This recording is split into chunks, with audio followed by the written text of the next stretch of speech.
داستان چیز دیگه است. نویسنده هدیه فروزان. انتشارات آوای بوف. avayaboof.com.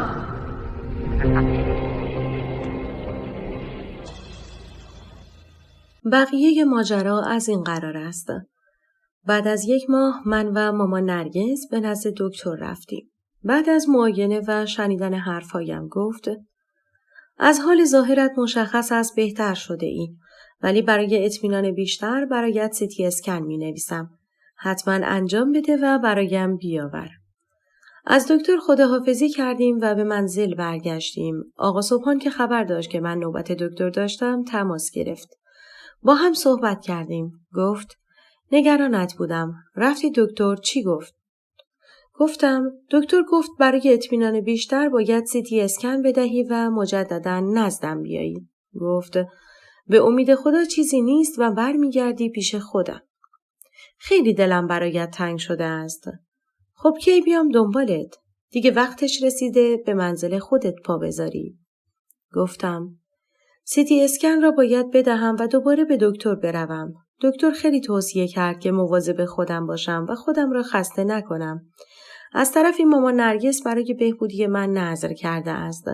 بعد از جواب قطعی دکتر به امامزاده صالح می رویم. یک مجلس زنانه هم مامان نرگس می خواهد برگزار کند. حدود 2-3 هفته آینده من به منزل برمیگردم. در این مدت فرصت داری که به خانه و زندگی برسی. یک دستی بران بکشی، آب و جارو کنی که خانما زینب سلطان وارد می شود. ببین، انتظار ندارم خیلی به خودت سختی بدهی و خانه و زندگی را حمام ببری. به شستن و صابیدن مشغول بشی. همین که دست و روگش را شسته باشی کافی است. گفت: خودت هر وقت به خانه برگشتی همه این کارها را می کنی. گفتم: مثل این که من از مرگ برگشتم. هنوز 3 ماه هم نشده که از کما برگشتم. این همه برای فاطمه خانم و جاریهای گرامی و مادر شوهر نازنین کردم. نمیخواهند جبران کنند، کاری کنند. پس حداقل از چند نفری بخواه بیایند منزل را تر و تمیز کنند. من با این حالم نمیتوانم. از همان افرادی که برای خانه‌تکانی مامان خانمتان و مادر بزرگهایتان و بقیه فامیلتان استخدام میکنید بخواهید بیایند. گفت: خودت بیا و خانه‌ات را تمیز کن. من و بقیه نوکرت نیستیم. به گفته مامان و بابام عمل میکنم که گفتند زینب را لوس نکن. زن ذلیل نباش. برایش نکن. اطاعت از پدر و مادر واجب است و من دارم به وظیفه‌ام عمل میکنم. گفتم: پس منی که هر کاری از دستم برمی آمد انجام دادم چی؟ پس چرا برای فاطمه خانم و جاریهایم که فامیل‌هایت هستند جور دیگر است؟ مگر من کنیز و کلفت هستم؟ مگر مرا به اسارت گرفته اید؟ گفت: من در این مدت در منزل خودم با فاطمه بودم. اگر هم به منزل خودمان رفتم برای بردن چیزهایی که لازم داشتم رفتم. گفتم: خب مواد غذایی که در یخچال و فریزر گذاشته بودم تا الان فاسد و خراب شدند. گفت: نگران آن مواد غذایی نباش، چون خودم پولشون رو داده ام و خرج کرده بودم. حواسم به این موارد بوده است. بین مامانم، فاطمه خانم، مرضی خانم و راحله خانم تقسیم کردم. هرچه بیشتر با او صحبت می کردم سردردم هم بیشتر می شد. گفتم: مثل این که برای من مهمان رسیده است. بعداً با هم صحبت می کنیم. گفت: باشه. من هم تماس گرفته بودم حالت را بپرسم و صدایت را بشنوم. گفتم: سلام برسون و خداحافظ. گفت: سلامت باشی. مراقب خودت خیلی باش. حسابی به خودت برس که به خانه برگشتی بهانه نگیری. تو هم سلام برسون. خداحافظ. خیلی از اون ناراحت بودم. خداحافظی کردم و سریع گوشی را گذاشتم. به اتاقم رفتم و بر روی تختم دراز کشیدم. خیلی حالم بد بود. حتی نمیتوانستم به مامان نرگس بگویم. نمیدانم کی خوابم برده بود که با صدای محمد سعید از خواب پریدم. معصومه و آقا حامد به همراه عشقهای خاله سقلوها آمده بودند. سقلوها حالم را بهتر می‌کردند. معصومه و آقا حامد برای احوالپرسی از من آمده بودند. معصومه گفت: نگران حالت بودم. میدانستم که نوبت دکتر داری. چی گفت؟ همه حرفای دکتر را کلمه به کلمه گفتم. معصومه گفت زینب هرچه دکتر گفته همان را انجام بده تا به مرور زمان بهتر شوی. در حال گفتگو بودیم که صدای زنگ خانه به صدا درآمد. کوثر و آقا علیرضا و عادل کوچولو بودند. وارد شدند. آنها هم برای جویا شدن حال و احوال من آمده بودند. 1 ساعت نشد که همه آنها به قصد رفتن برخاستند. مادر و پدرم به آنها گفتند بمانید، شام را دور هم بخوریم و بعد بروید. آنها قبول نکردند. آقا حامد گفت فرصت بسیار است. من اهل تعارف نیستم. من و معصومه خیلی کار داریم. معصومه خیلی نگران زینب خانم بود. حالا که دلش آرام شده بهتر است که برویم. هم من و هم معصومه فردا تدریس داریم. سقلوها هم خسته هستند. منزل ما تشریف بیاورید. خیلی خوشحال میشویم. معصومه هم حرفای آقا حامد را تکرار کرد و گفت زینب رنگت پریده. چیزی شده؟ حالت خوب است؟ گفتم خوبم. چند ساعت پیش با آقا صبحان صحبت می کردم. گفت باید برگردی خانه و خانه را تر و تمیز کنی. گرد و خاک خانه را برداشته است. من با این حالم و سردردهای پی در پی چگونه می توانم به خانه برسم؟ این همه خوبی کردم. به 2 جاری و آن هوو نرفتن دستی به خانه من بکشند. مادر شوهرم هم نرفتند باشد. آقا صبحان چرا خانه را مرتب نکرده است؟ به معنای واقعی من کلفت و کنیز آنها هستم. من وظیفه دارم به همه آنها کمک کنم. یک سرماخوردگی ساده که تک تکشان می گرفتند این من بودم که سوپ درست می کردم. آب میوه طبیعی خودم با دستهایم برایشان آماده می کردم. ببین با من چه کار می کنند؟ موقعی هم که من سرما می خوردم و تب و لرز داشتم خودم باید کارهایم را می کردم. دریغ از دادن 1 لیوان آب به دست من. معصومه گفت زینب هر وقت که خواستی به من بگو با هم می رویم خانه‌ات و کارهای لازم را انجام می دهیم. از او تشکر کردم و گفتم فعلا اینجا هستم تا سیتی اسکن را هم انجام بدهم و دوباره دکتر بروم. بعد از آن هم با مامان نرگس به امامزاده صالح برویم برای ادای نذر او. مامان نرگس گفت خوب شد یادم افتاد. معصومه جان بعد از اینکه امامزاده رفتیم و نذر را انجام دادم 1 نذر دیگر هم دارم و آن گرفتن 1 جلسه روزه زنانه به همراه خواندن دعا و قرآن. قصد دارم آش رشته هم درست کنم. تو و چند تا از دوستانت هم مجلس را در دست بگیرید. معصومه قبول کرد و گفت به روی چشم. فقط روز و تاریخ آن که قطعی شد دوباره به من اطلاع دهید تا به دوستانم بگویم. آنها خداحافظی کردند و رفتند. کوثر و آقا علیرضا هم خداحافظی کردند. به آنها هم گفتیم شام را بمانید. بالاخره 1 لقمه نان و پنیر و سبزی در خانه پیدا می شود. کوثر گفت آقا علیرضا فردا صبح عازم مشهد هستند. اگر تا فردا صبح حال عادل مساعد باشد و مشکل معده‌اش برطرف شده باشد ما هم به همراه او می رویم. مامان نرگس گفت به هر حال خبر با تو. من را از حال عادل مطلع کن. کوثر و آقا علیرضا هم خداحافظی کردند و رفتند. روز بعد به اتفاق مامان نرگس برای دادن آزمایش‌هایم به مرکز تصویربرداری ایران طب مراجعه کردیم. مراجعه کنندگان بیشمار بودند. خیلی منتظر شدیم تا نوبتمان شد. آزمایش سیتی اسکن و MRI را انجام دادم. جواب 2 روز بعد آماده می شد. به منزل برگشتیم. از فرط خستگی راه و مسیر سردرد شدیدی داشتم. به اتاقم رفتم. مانتو و شلوارم را درآوردم و لباس منزل پوشیدم و روی تخت دراز کشیدم. خوابم برده بود. با صدای جر و بحث پدر و مادرم از خواب پریدم. حتی مراعات مرا نمی کردند. دعوایشان بر سر من بود. پدرم به مادرم می گفت زینب کجاست تا به تو کمک کند؟ تو بچه‌هایت را لوس کرده ای. زینب، زینب، زینب. مادرم گفت حاج آقا زینب حالش خوب نیست. هم از لحاظ روحی و هم از لحاظ جسمی. ما او را مجبور کردیم تن به این ازدواج بدهد. از وقتی که از کما بیرون آمده سردردهای شدیدی دارد. رنگش هم مثل رنگ دیوار می شود. نباید به او سخت بگیریم. با هم رفتیم برای سیتی اسکن و MRI. جواب را 2 روز دیگر می دهند. انشالله که موردی نباشد. تا جایی که می تواند کمک حال من بوده و هست. پدرم گفت حاج خانم دست بردار. حتما توی خونه شوهر هم این کارها را می کرده.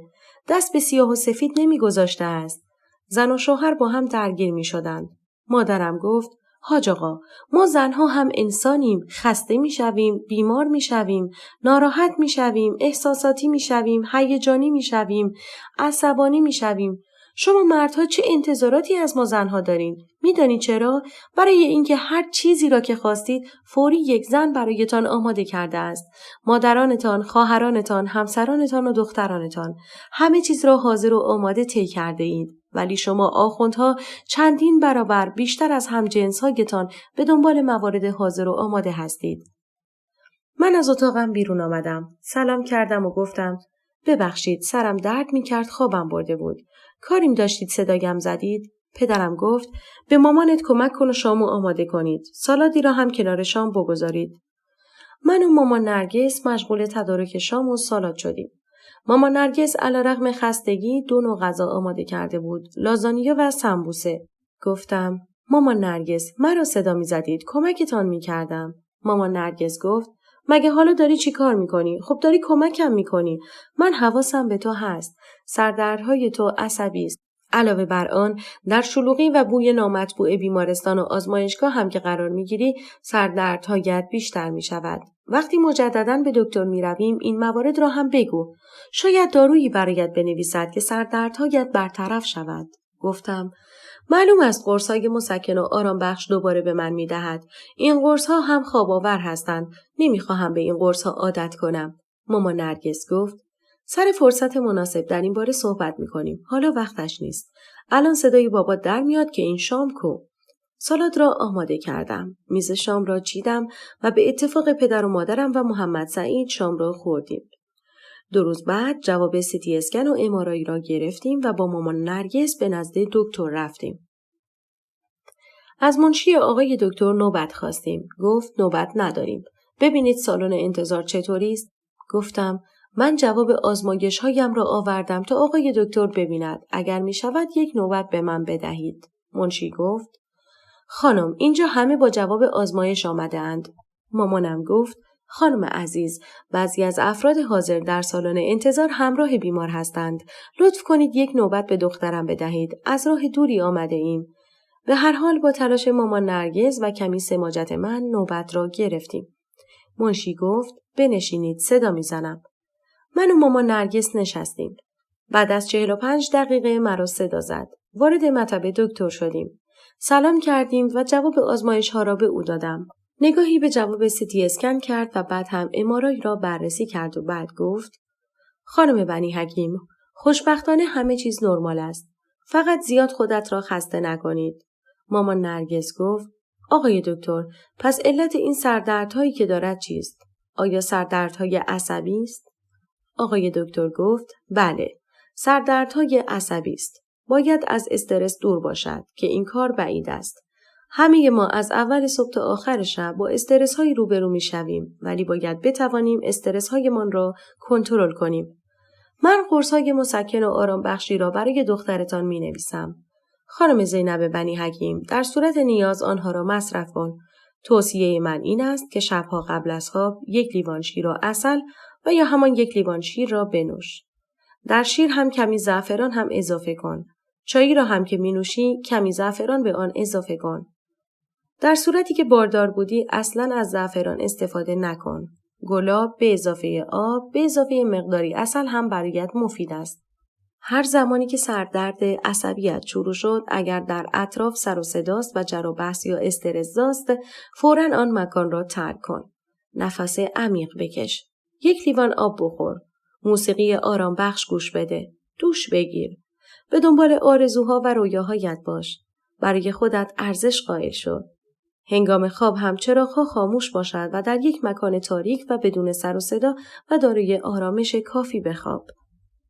مامان نرگس گفت آقای دکتر چه توصیه‌های بجا و مهمی فرمودید. کمی هم چاشنی متخصص تغذیه و روانشناس و مشاوره هم بود. جداگانه باید پرداخت کنیم؟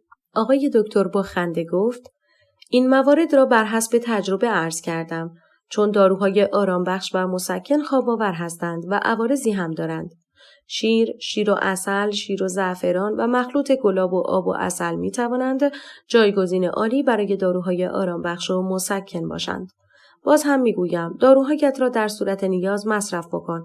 اگر خیلی درد داشتی و تحمل درد کشیدن را نداشتی و خیلی اذیت می شدی، 1 عدد مصرف بکن. بیشتر از آن توصیه نمی کنم. از آقای دکتر تشکر کردیم و به منزل برگشتیم. نوبتی هم که بود، نوبت ادای نذر مامان نرگس بود. اگر نذر و نیاز کاری می کرد که روزگار من بهتر از الان بود. چقدر نذر کردم. چقدر 40 روز یا 40 شب در ساعتی معین نماز حاجت و نماز فلان امام و ذکر معروف فلان امام و سوره و آیه و نذر صلوات و زیارت عاشورا و غیره خواندم و فایده این نداشت. مامان نرگس 12 بسته نمک خریداری کرد و گفت بلند شو تا به امامزاده صالح برویم. گفتم مامان نرگس خودتون بروید. من حوصله شلوغی را ندارم. سرم درد میگیرد. مامان نرگس گفت بی خودی بهانه نیاور و برای من ناز نکن. من تو را بزرگت کردم. عجله کن آماده شو تا برویم. گفتم مامان جونم بحث ناز کردن و بهانه آوردن نیست. من تحمل جاهای شلوغ را ندارم. مامان نرگس گفت رفتیم دکتر و گفت مشکلی نداری. زینب داری روی اعصابم راه می روی. کاری را که گفتم انجام بده. نذر کردم که با هم من و تو نذر را ادا کنیم. سهم نذر تو را هم کنار گذاشتم. نذر را باید همانطور که نیت کرده ایم انجام دهیم و نه ناقص. گفتم مامان نرگس مگر وقتی بدون من به امامزاده بروید امامزاده و یا خادمها و حراست امامزاده علت غیاب مرا از شما می‌خواهند و بازخواستتان می‌کنند شاید هم شما را برگردانند.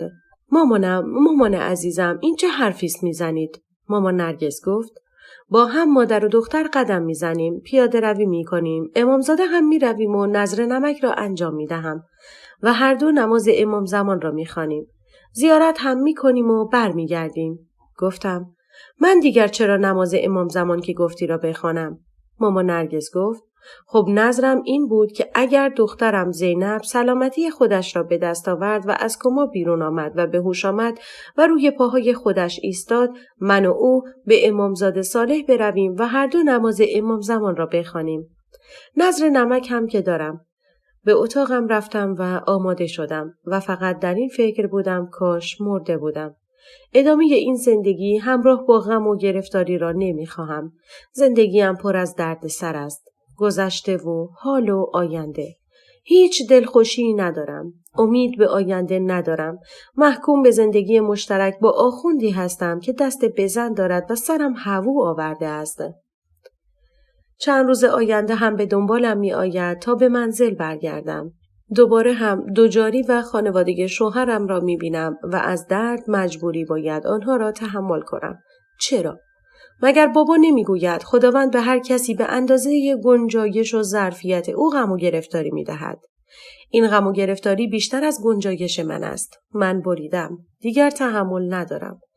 اگر به همین ترتیب روال زندگیم باشد به سیم آخر می زنم. اگر خدا به بندگانش به اندازه طاقت و تحملشان غم و غصه و گرفتاری میداد که اینقدر آمار خودکشی بین مسلمانان زیاد نبود. اصلا خودکشی وجود نداشت. در همین افکار بودم که تلفن زنگ خورد. گوشی را برداشتم. آقا سبحان بود. سلام و احوال پرسی کردیم. از او حالا احوال خانواده اش را جویا شدم. گفت همه خوبند و سلام میرسانند. او هم احوال خانواده مرا پرسید که همان جواب خودش را دادم. گفت تماس گرفتم حالت را بپرسم و اینکه دکتر چی گفت. گفتم آزمایش CT اسکن و MRI سرم را نزد دکتر بردم و گفت خوشبختانه نرمال است. برای سردردهایم هم داروهای مسکن و آرام بخش داده است که در صورت نیاز مصرف کنم. توصیه هایی هم در مورد تغذیه و خوابم داده است. گفت خدا رو شکر. خیلی نگرانت بودم. راستی تا یادم نرفته است مرضیه حامله است. گفتم به سلامتی. آقا سبحان من و مامان نرگس قرار است به امامزاده برویم. با من کاری نداری؟ گفت التماس دعا. من کی بیام دنبالت؟ گفتم مامانم چند تا نذر برای من کرده است که باید با هم انجام بدهیم. در روزهای آینده هم یک روز را تعیین می کند و مجلس دعا و روزه زنانه خواهیم داشت که به اطلاع مامان آذر و فاطمه خانم و مرضیه خانم و راحله خانم و بقیه می رسانم. زمانش که برسد خودم به شما می گویم کی به دنبالم بیایید. گفت باشد. مواظب خودت باش. سلام برسان و خداحافظ. گفتم تو هم سلام برسان. مواظب خودت باش. خداحافظ. گوشی را گذاشتم. استرس پیدا کرده بودم. هم به دلیل بازگشت به آن جهنم و هم با شنیدن حامله بودن مرضیه. حرفا و کنایه هایشان چندین برابر می شد. دوباره آزار و خشونت های کلامی آذر خانم و شوهرشان و پسرانشان شروع می شد. و می گفتند زینب خانم شما که نتوانستی که بچه دار بشی. ببین حوا و جاریت بچه دار شدند. منتظر باش و گوش به زنگ باش. به زودی آن جاری دیگرت هم حامله می شود. حالم به شدت بد بود. به زور می توانستم راه بروم. مامان نرگس تا حال پریشان و رنگ و روی پریده مرا دید هول کرد و گفت چی شده؟ خبر بدی بهت داد؟ گفتم نه. کم کم باید برگردم به آن خانه. مرضیه حامل است. دوباره سرکوفت‌های مادر شوهر و پدر شوهر و پسرانشان را باید بشنوم. سرم خیلی درد می کند. مامان نرگس گفت قرص‌هایت را بخور. همراه خودت هم بیاور. این بیسکویت و شکلات را هم در کیف بگذار. به سمت امامزاده رفتیم. در طول مسیر به خودم گفتم اگر من و امثال من بچه دار می شدیم و در زندگی مشترکمان خوشبخت بودیم، رفاه و آرامش و امنیت داشتیم، جای بقیه را تنگ نمی کردیم. باشه قبول.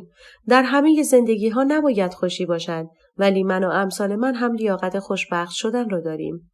یکی باید 3 فرزند و شاید هم بیشتر داشته باشد، یکی دیگر نازا باشد و مشکل داشته باشند.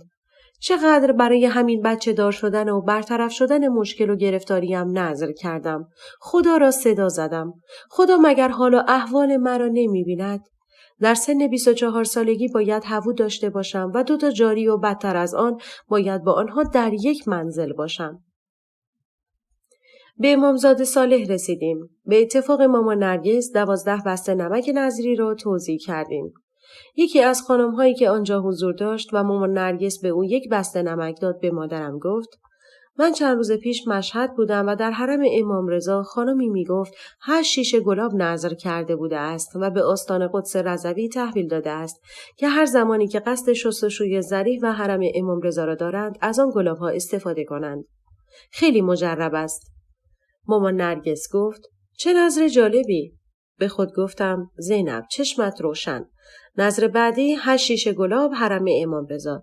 چرا باید این همه سختی و دردسر را بکشیم؟ هزینه و خرج آن هم جدا. حالا اگه یک فایده ای داشت می گفتیم باشد. به سختی و دردسرش می ارزد. به حاجتمان می رسیم. حاجت روا می شویم. من این همه نذر و نیاز کردم فایده ای نداشت. مامان نرگس گفت اول امامزاده صالح را زیارت می کنیم و بعد نماز امام زمان را هر دو می خوانیم. به نزدیک ضریح امامزاده صالح رفتیم. زیارت کردیم. زیارتنامه ایشان را خواندیم. به رسم همیشه 2 رکعت نماز زیارت هم خواندیم. پس از آن همون گونه که مامان نرگس گفت مشغول خواندن نماز امام زمان شدیم. مامان نرگس هنگامی که من در کما بودم برای به هوش آمدن من نماز امام زمان را خوانده بود و بعد از پایان آن نذر کرده بود اگر زینب به هوش بیاید و سلامتی خودش را به دست بیاورد مادر و دختر هر کدام جداگانه نماز امام زمان را می‌خوانیم. نماز امام زمان 2 رکعت است و در هر رکعت هنگام خواندن سوره حمد آیه ایاک نعبد و ایاک نستعین 100 بار تکرار می شود و پس از آن سوره توحید خوانده می شود.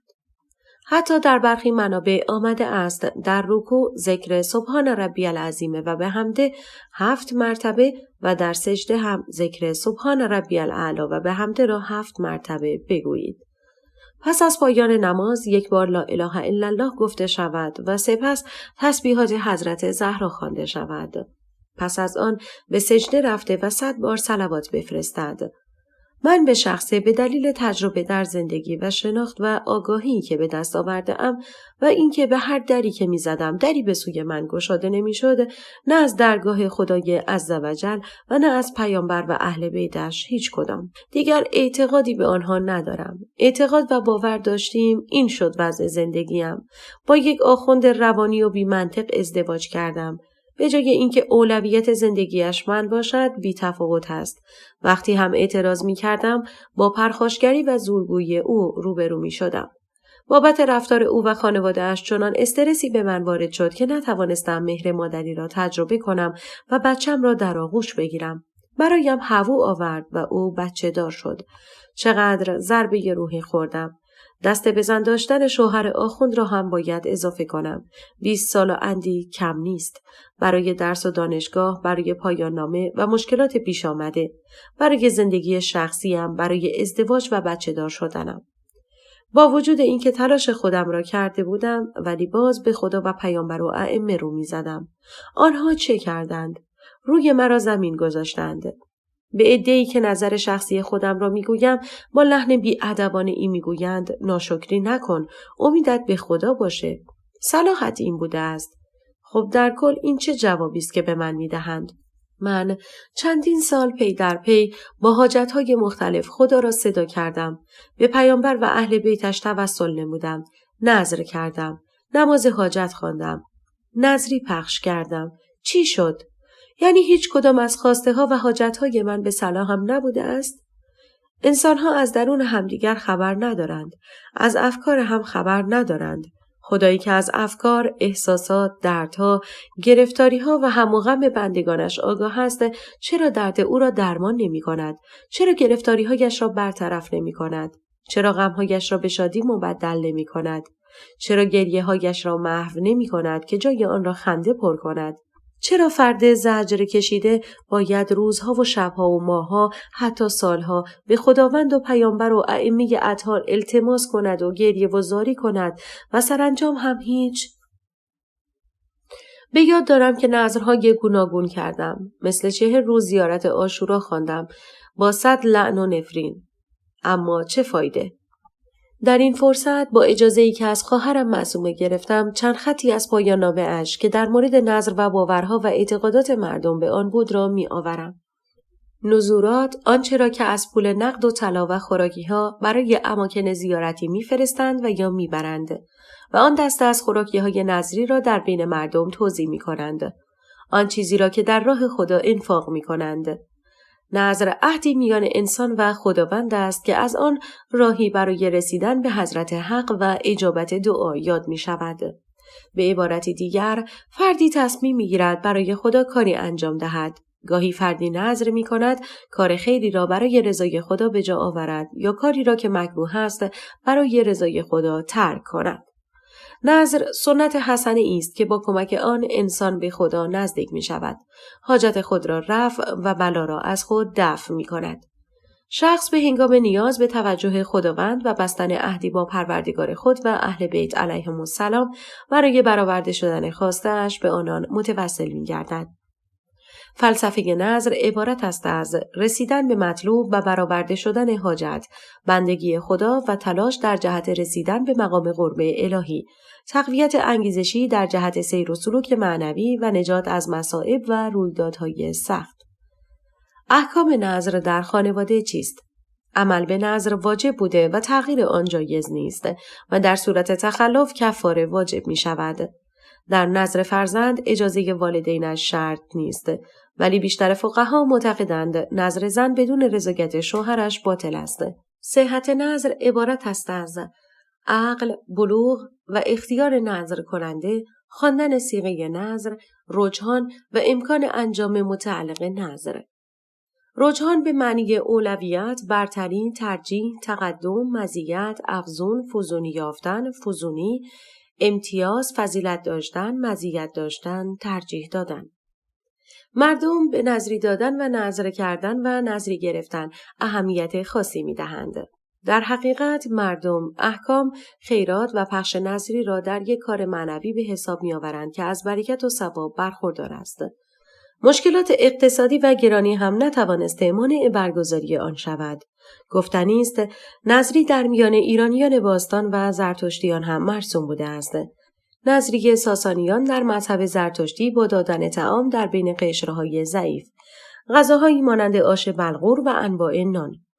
مردم در دوران قاجار به قدرت ائمه اطهار و بقاع متبرکه در برآورده کردن حاجات خود ایمان داشتند و نذر را راهی برای تقرب به خداوند و ائمه می‌دانستند.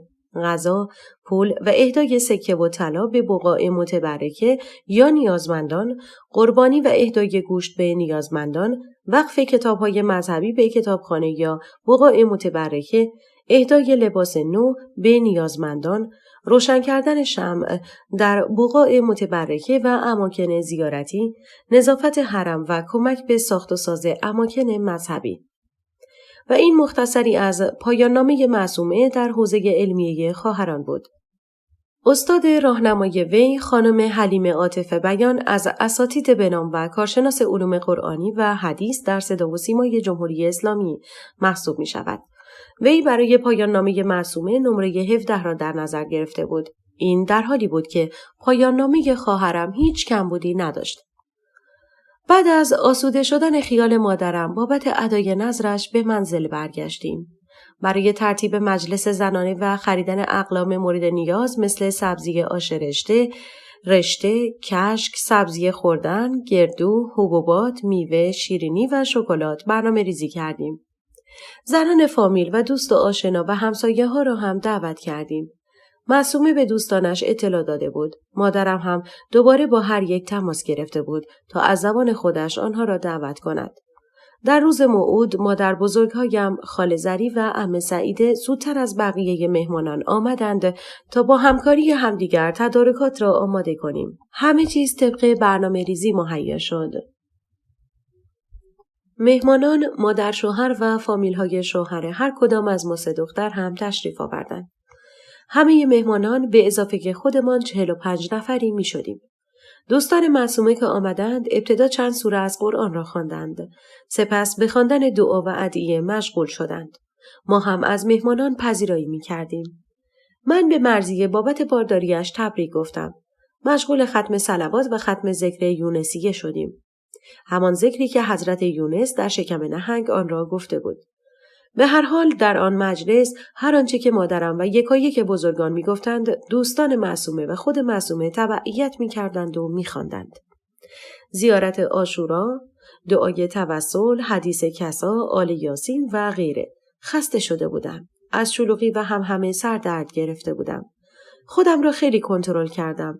وگرنه چندین بار می‌خواستم در اقدامی شجاعانه بروم و کتاب دعا و کتاب مفاتیح و قرآن را از دستشان بکشم و بگویم دیگر بس است.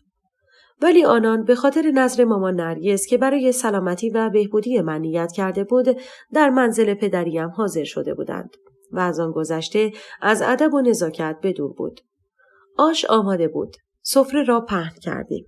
بشقاب، قاشق، کاسه های کشک، پیازداغ، سرکه سیب و آبغوره، پنیر، سبزی خوردن، گردو، نان بربری و سنگک و چندین ظرف پر از آش رشته با ملاقه در سفره قرار دادیم.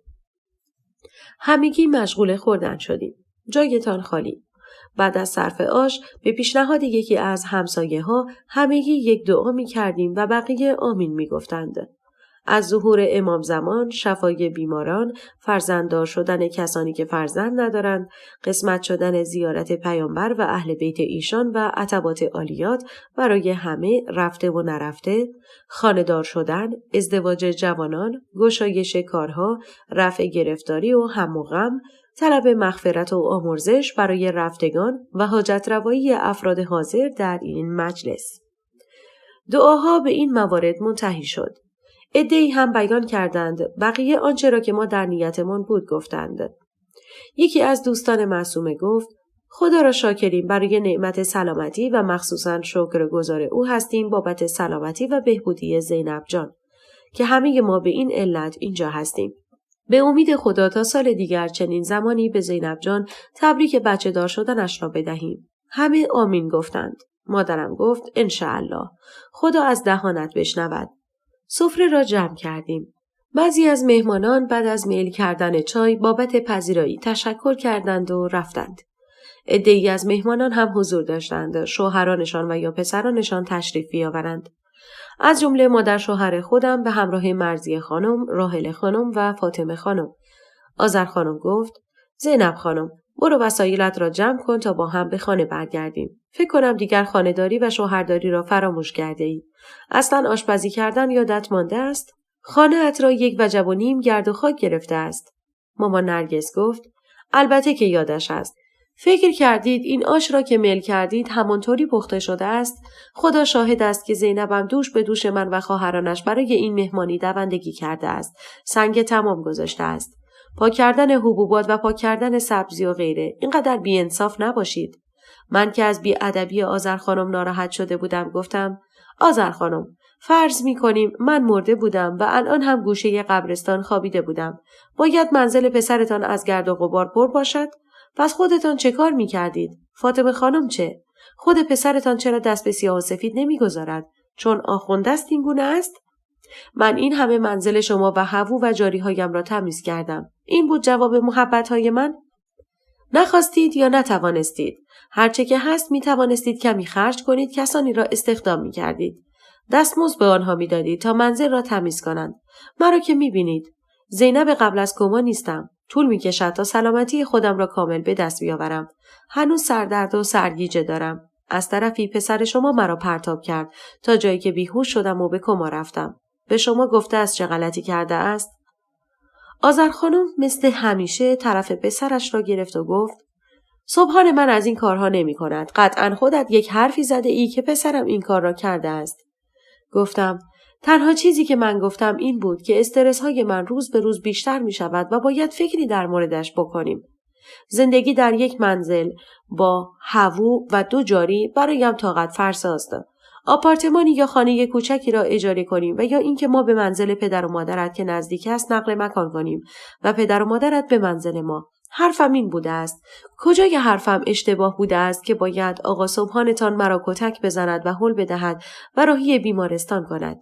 پسر شما بی توجه به حال و احوال من است. آذر خانم گفت: چرا از پسرم شکایت نکردی؟ گفتم: از پسرتان شکایت می کردم وقتی که همه حق و حقوق را به جنس نر می دهند و با پررویی تمام می گویند زن باید مطیع و فرمانبر باشد. مطیع و فرمانبر بودم که زندگیم از هم پاشیده شد. مطیع و فرمانبر بودم که سرم هوو آمد. اگر همین آقا صبحان به من توجه و محبت می کرد، به من عشق می ورزید، استرس هایم به اتمام می رسید. من سالم هستم و می توانم بچه دار شوم. ولی پسر شما به جای کم کردن استرس من آن را چندین برابر کرد و با شما و بقیه علیه من دسیسه و نیرنگ چید. هوو آوردن برای من از اول اشتباه بود. اگر من مشکل داشتم فوراً از زندگی صبحان بیرون می رفتم. اولویت یک مرد همسرش هست. شما هم یک زن هستید. باید حرف هم را بفهمیم. حتی به پسرتان گفتم با این اوضاع منزل و زندگی همزمان با هوو و 2 جاری طلاقم دهد بهتر است. آذر خانم گفت: اینقدر طلاق نکن. عرش خدا با طلاق می لرزد. مرد می تواند 4 زن دائم و بقیه صیغه داشته باشد. گفتم: آذر خانم اگر خیلی عالی می باشد به شوهرتان بگویید برود فی سبیل الله 3 زن دائم و بقیه صیغه را فراهم کند. آقا صبحان نمی تواند عدالت را بین من و فاطمه خانم ایجاد کند. آذر خانم گفت: تو باید عرضه داشته باشی برای پسرم بچه بیاوری.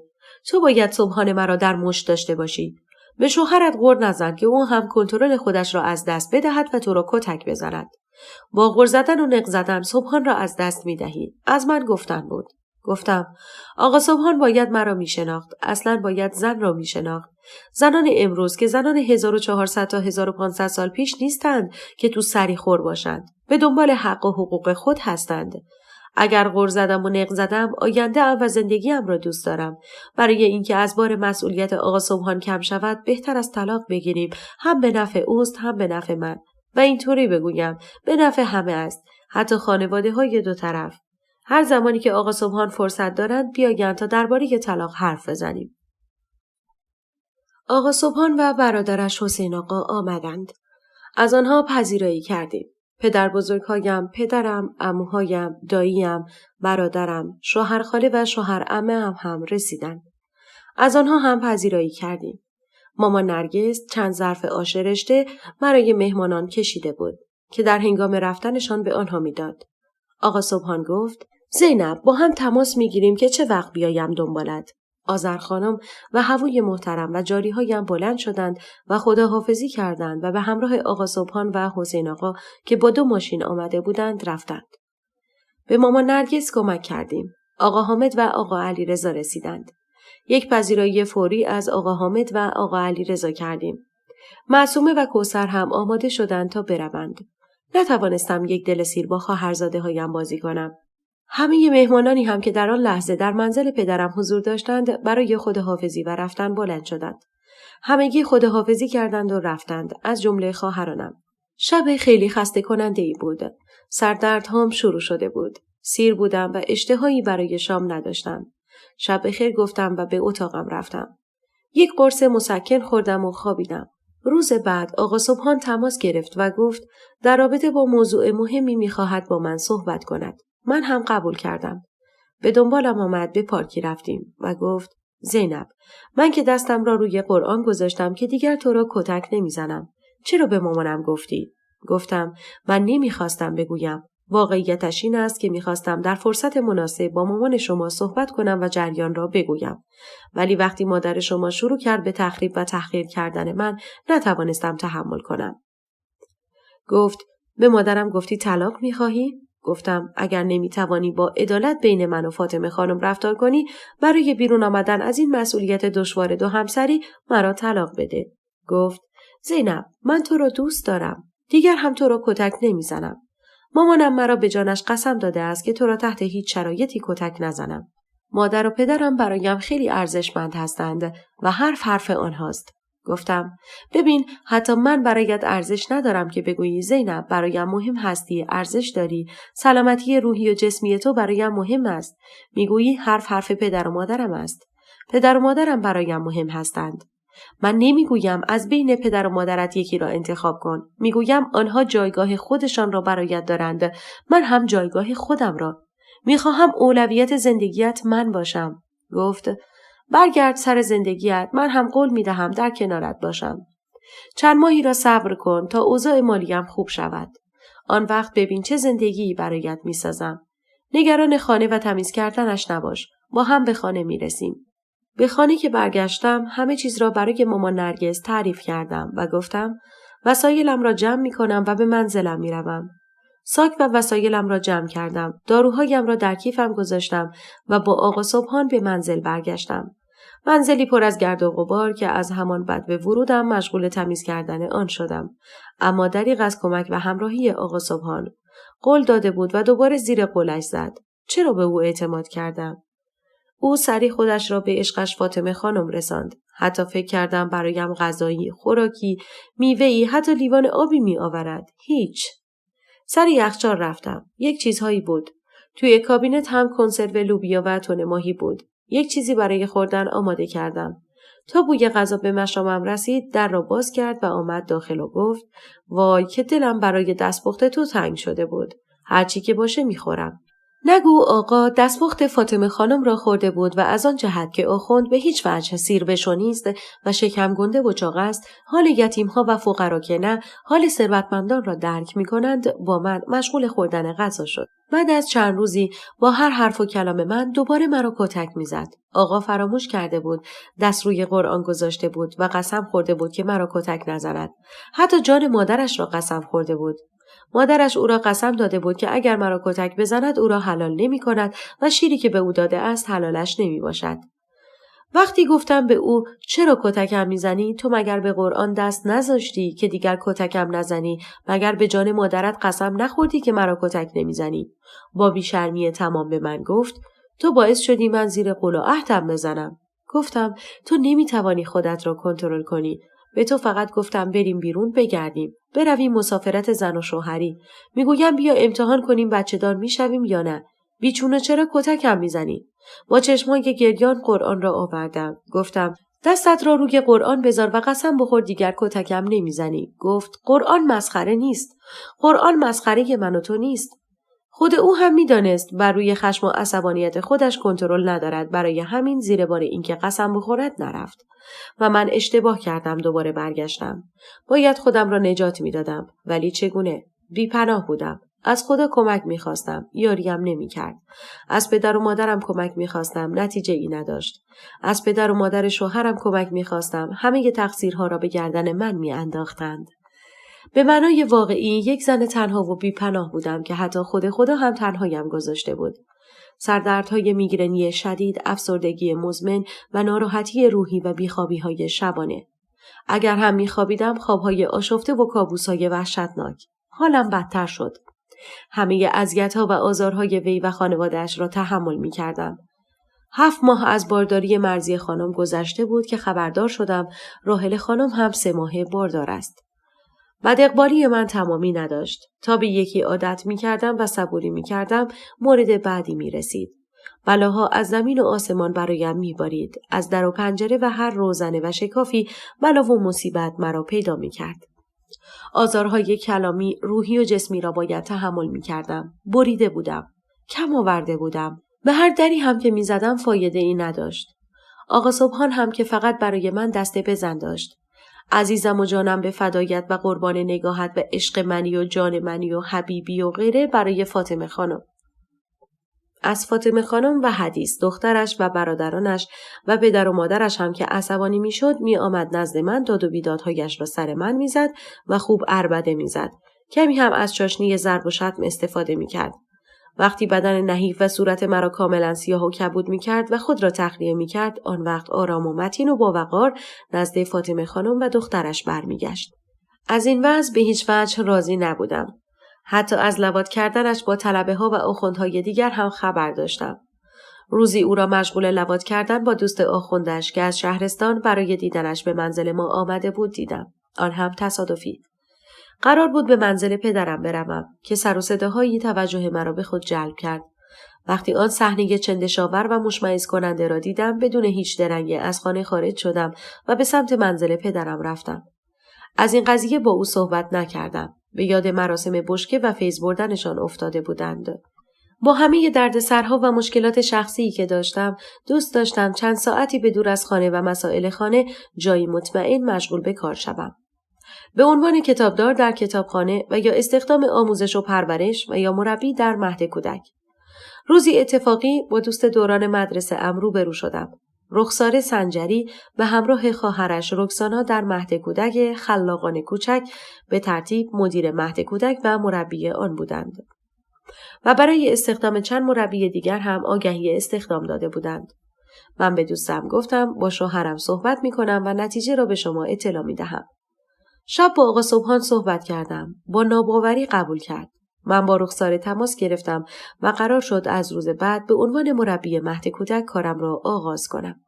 در مهد کودک با مدیریت رخسار سنجری آموزش حروف الفبا، آموزش اعداد و زبان انگلیسی، شعر، موسیقی، بازی، ورزش، آموزش و یادگیری مهارت‌های فردی، اجتماعی و عاطفی، کتاب و کتابخوانی، قصه‌گویی، نقاشی و ایجاد خلاقیت در بین بچه‌ها و استعدادیابی فراهم بود. من هم به عنوان مربی هر آنچه را که لازم بود به آنها آموزش می‌دادم. بچه‌ها شاد بودند. من هم بعد از آن همه درد و رنج حداقل چند ساعتی را سرگرم بچه‌ها و دوران زیبایی کودکی آنان بودم.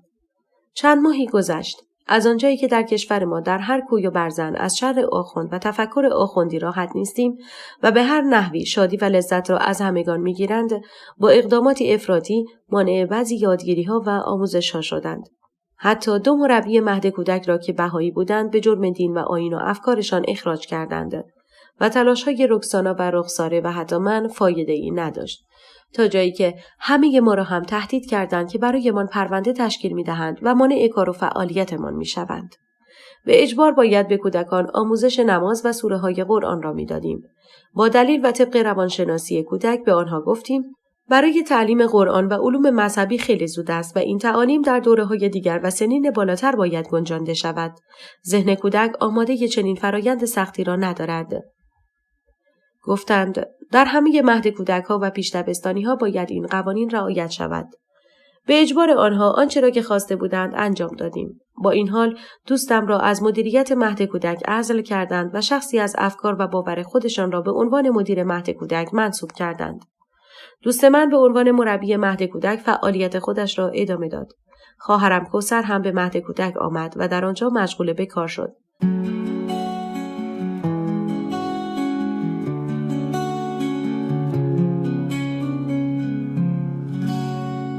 داستان چیز دیگه است. نویسنده هدیه فروزان. انتشارات آوای بوف. avayaboof.com.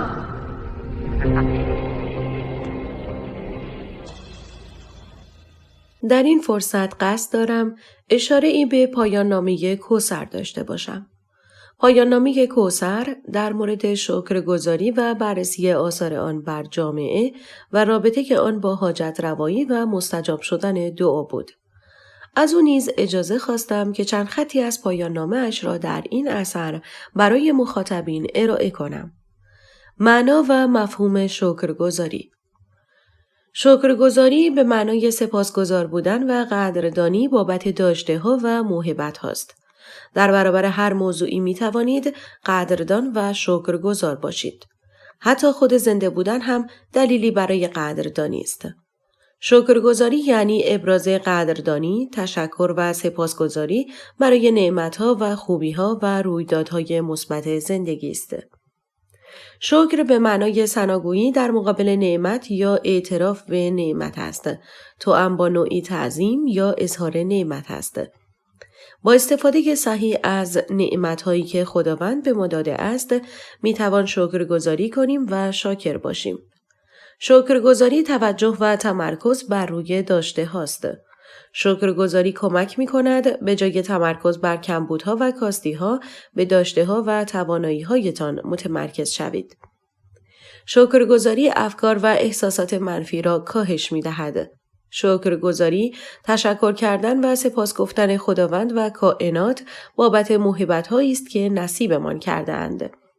کائنات در لغت به معنی تمامی موجودات و عناصر تشکیل دهنده جهان است و در نگاه کلی‌تر به مجموع انرژی‌های موجود در این دنیا اشاره دارد. کائنات به معنی جهان هستی است و هر آن چیزی که در آسمان و زمین وجود دارد. تعریف دیگر و جامعه کائنات این است که آن را مجموعه ای از قوانین و مقررات الهی حاکم بر جهان هستی می‌دانند. شکرگزاری احساس قدرتمندی است که می‌تواند بر سلامت و رفاه روانی تأثیر مثبت بگذارد. قدردانی در ایجاد و حفظ روابط بین فردی نقش مؤثری دارد. شکرگزاری در روزهای خوب حال فرد را بهتر می‌کند و در روزهای بد کمک می‌کند از چالش‌ها عبور کنند و دوباره به زندگی مسلط شود.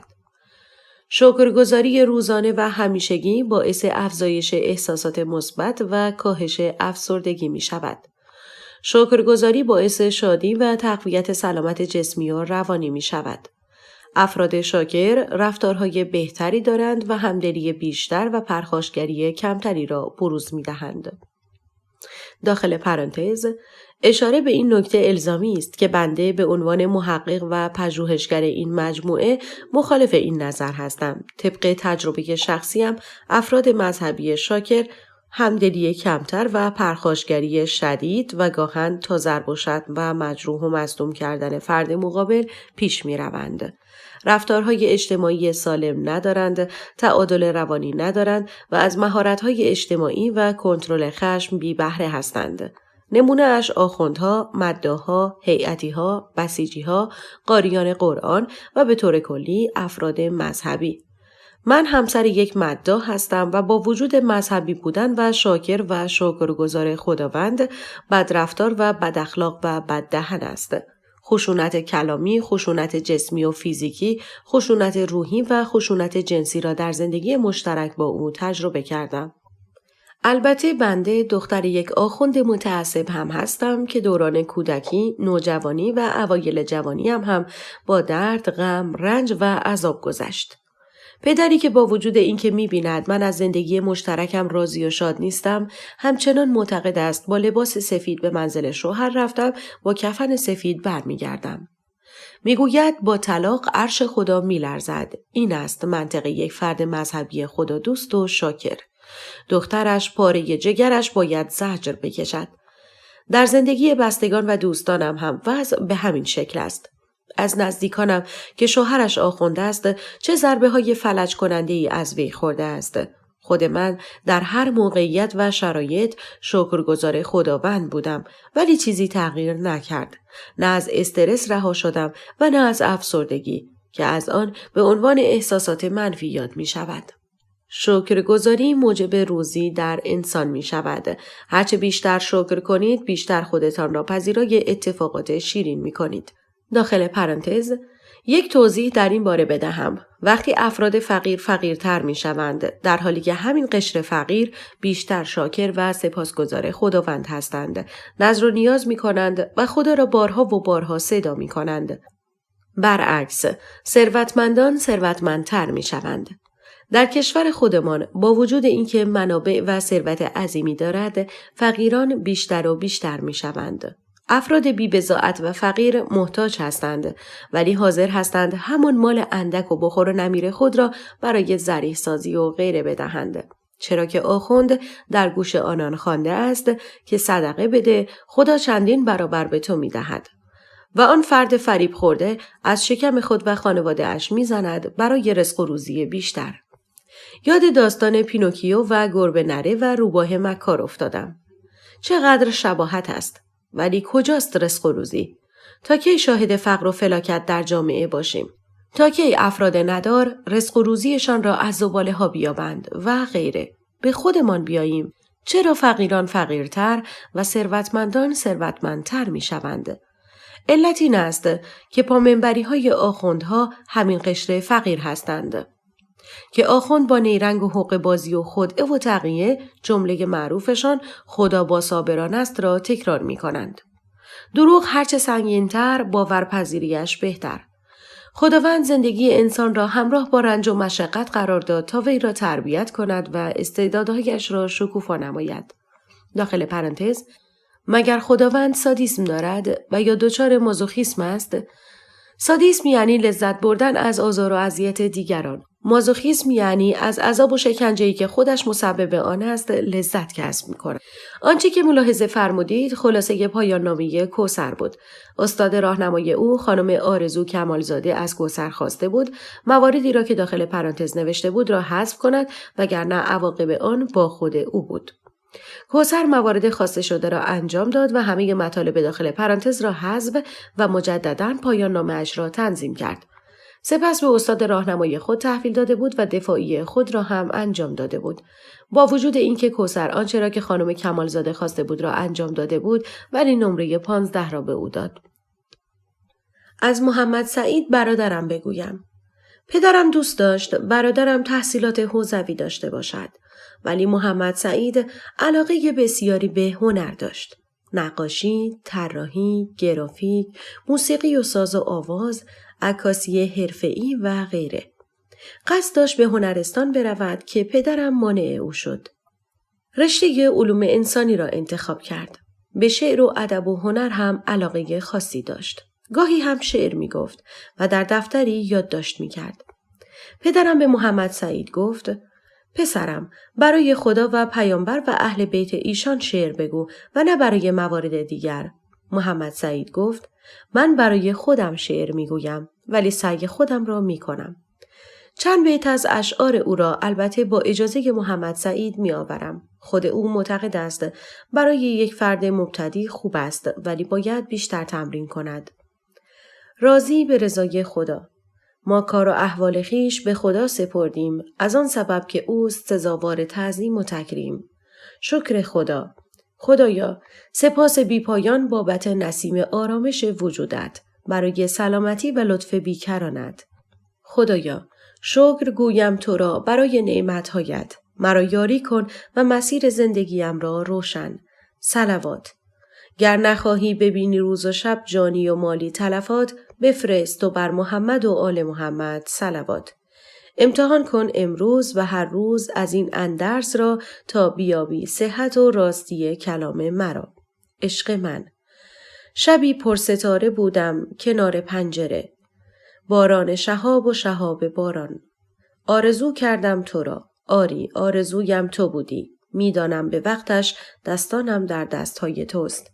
یک روز که دور نیست میشویم روبروی هم در یک مسیر. عشق در یک نگاه. آن روز تا آخر عمر هستیم کنار هم. زندگی چیست؟ زندگی سفری است که همسفر مطمئن می‌خواهد. رفیق نیمه راه بودن و شدن اسمش عاشقی نیست. بار غم. این بار غم که در دل بلا گشته است، از ناچاری لب به سکوت بسته است. گاهی هوا ابری است و گاهی بارانی، پس کی می شود آفتابی که جانم خسته است. احوالات من. زخمهای دیرینه ام، دردهای ویرانگرم، اشکهای بیپایانم از نامردی روزگار است و بس. محمد سعید از پدر و مادرم خواست اجازه دهند که در عکاسی و آتلیه جهان مشغول به کار شود. صاحب عکاسی و آتلیه جهان آقای مرتضی جهانگیری از همسایه‌های آقا جون مجید بود. پدرم ابتدا راضی نبود ولی با صحبت‌های مادرم کمی نرم شد. پدرم با آقای جهانگیری صحبت کرد و از او خواسته بود که به هیچ وجه محمد سعید برای عکاسی و فیلمبرداری مجالس عقد و عروسی نرود. محمد سعید خیلی زود به یک عکاس حرفه‌ای و ماهر رسید. به قدری پیشرفت کرده بود که آقای جهانگیری از اینکه از استعداد و خلاقیت محمد سعید در مجالس و جشنها بهره نبرد دلگیر بود. با پدرم صحبت کرد تا او را راضی کند که محمد سعید همراه او در مراسمها برای فیلمبرداری و عکاسی حضور داشته باشد. پدرم مخالفت کرده بود و به این گونه مانع رفتن محمد سعید به آتلیه شد. محمد سعید خودش را برای کنکور آماده می کرد. او قصد داشت هم در آزمون کنکور علوم انسانی شرکت کند و هم در آزمون کنکور هنر. از این ماجرا پدرم خبر نداشت. هر جوری که بود من، کوثر و معصومه از دوستان و آشنایان و همسایه ها کتاب‌های هنر و کتاب‌های کنکور هنر را برایش پیدا می کردیم. او هم تلاش بسیار کرد. هر دو آزمون کنکور را داد و اتفاقاً در هر دو موفق شد. وقتی پدرم فهمید به جای اینکه از موفقیت پسرش خوشحال باشد و به او تبریک بگوید بر سرش داد و بیداد می کرد. به هر حال محمد سعید رشته گرافیک و همچنین رشته ادبیات قبول شده بود و هر دو هم دانشگاه تهران. دانشگاه آزاد تهران و کرج هم رشته طراحی و هم رشته ادبیات و چند رشته دیگر را آورده بود. 2 لیسانس ادبیات فارسی و گرافیک را کسب کرده. سپس آزمون رانندگی و گرفتن گواهینامه رانندگی و بعد هم برای خدمت سربازی آماده شد. 2 ماه آموزشی خود را اصفهان شهید بهشتی ناجا گذراند و بقیه خدمت سربازیش را در تهران ادامه داد. پس از اتمام سربازیش نوبت ازدواج او بود. اول به گفته خود محمد سعید باید جایی مشغول به کار می شد. در یک شرکت معتبر گرافیک استخدام شد. در شرکتی که محمد سعید مشغول به کار بود، دختری به نام نیلوفر جهانمهر هم مشغول به کار بود. محمد سعید به او علاقه پیدا کرده بود. با پدر و مادرم در میان گذاشت و به همراه آنها به خواستگاری او رفت. نیلوفر جهانمهر دختری تحصیل کرده و فهیم بود. پدرش محمد امین جهانمهر دندان پزشک و مادرش فرزانه زیور پرستار بودند. نیلوفر به محمد سعید گفته بود اعتقادی به مهریه ندارد و استحکام بنیان خانواده به مهریه نیست، بلکه به عشق و صمیمیت و صداقت و وفاداری است. محمد سعید هم در جوابش گفته بود نظر من هم مانند توست، ولی طبق قانونی که در کشور ما وجود دارد با وجود مبلغی به عنوان مهریه صیغه عقد و محرمیت اجرا می شود. به هر صورت با مشورت هر دو خانواده مهریه نیلوفر تعیین شد. علاوه بر 1 جلد کلام الله مجید و آینه و شمعدان و 1 سکه طلا، بهای منزل مسکونی و 270 مسقال طلای ساخته شده ثبت شد. مراسم عقد و عروسی در 1 تالار مجلل برگزار شد. زمان زایمان مرضیه فرا رسید. پسرش به دنیا آمد. نامش را امیر صالح گذاشتند. 1 هفته بعد از به دنیا آمدن امیر صالح مهمانی عقیقه‌اش را ترتیب دادند. در این محفل نزدیک به 35 نفر حضور داشتند. تنها پدر و مادرم را دعوت کرده بودند، نه برادرم محمد سعید و نه کوثر و شوهرش علیرضا و نه معصومه و شوهرش حامد. هیچ کدام را دعوت نکرده بودند. مرا هم که برای حمالی کردن می‌خواستند. از بچه‌داری تا درست کردن سالاد شیرازی به تعداد نفرات و پاک کردن سبزی و غیره. به هر حال عروس بودم و آنها فامیل شوهر. ولی خیلی مسئولیت بر روی دوشم بود. وقتی هم که به بچه‌ها رسیدگی می‌کردم می‌گفتند داری از کار کردن در میری. ما تو را می‌شناسیم. فاطمه خانم هم مثل همیشه مشغول استراحت کردن تشریف داشتند. به هر حال خودم به کمکشان رفتم و هر کاری که از دستم برمی آمد مثل گذشته انجام دادم. غذا آبگوشت بود و همه رسم و رسوم عقیقه را انجام دادند. از قبیل اینکه پدر و مادر خود نوزاد نباید از آن گوشت بخورند. من برای برادر شوهر و جاری به دستور مافوق همان مادر شوهر سوپ مجلسی به همراه چلو مرغ آماده کرده بودم.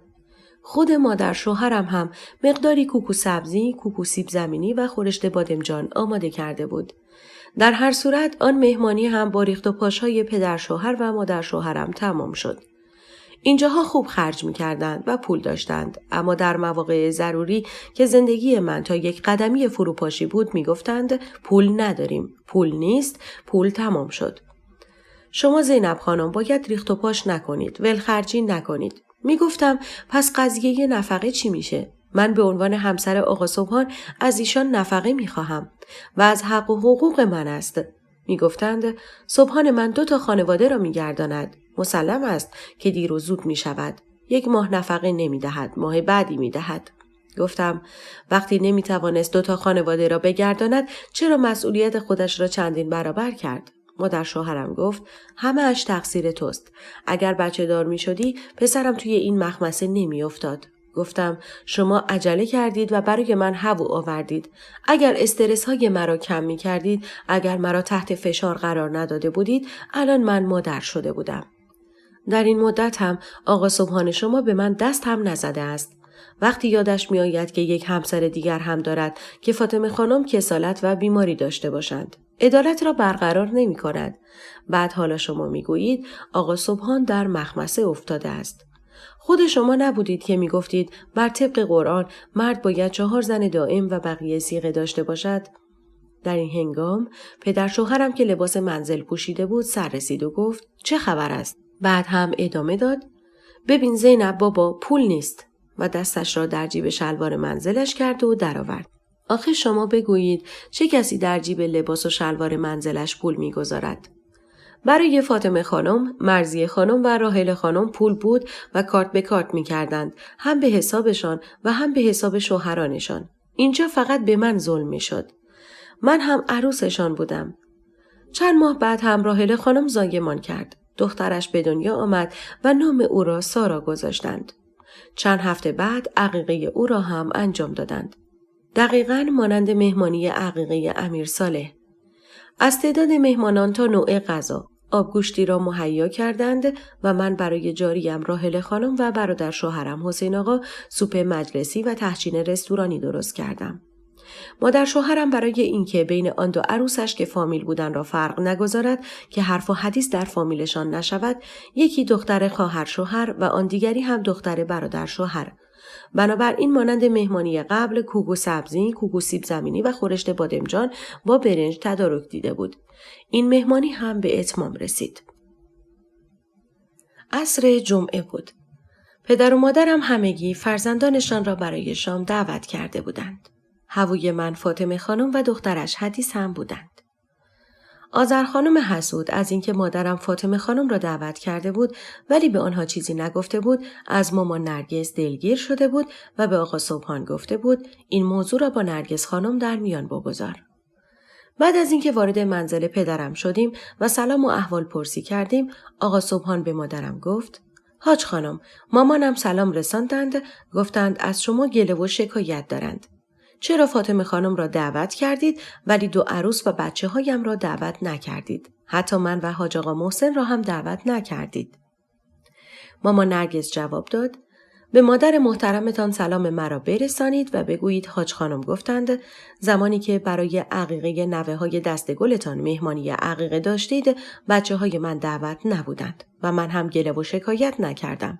دلگیر نشدم، چرا که می‌دانستم حتما شرایط مهیا نبوده است.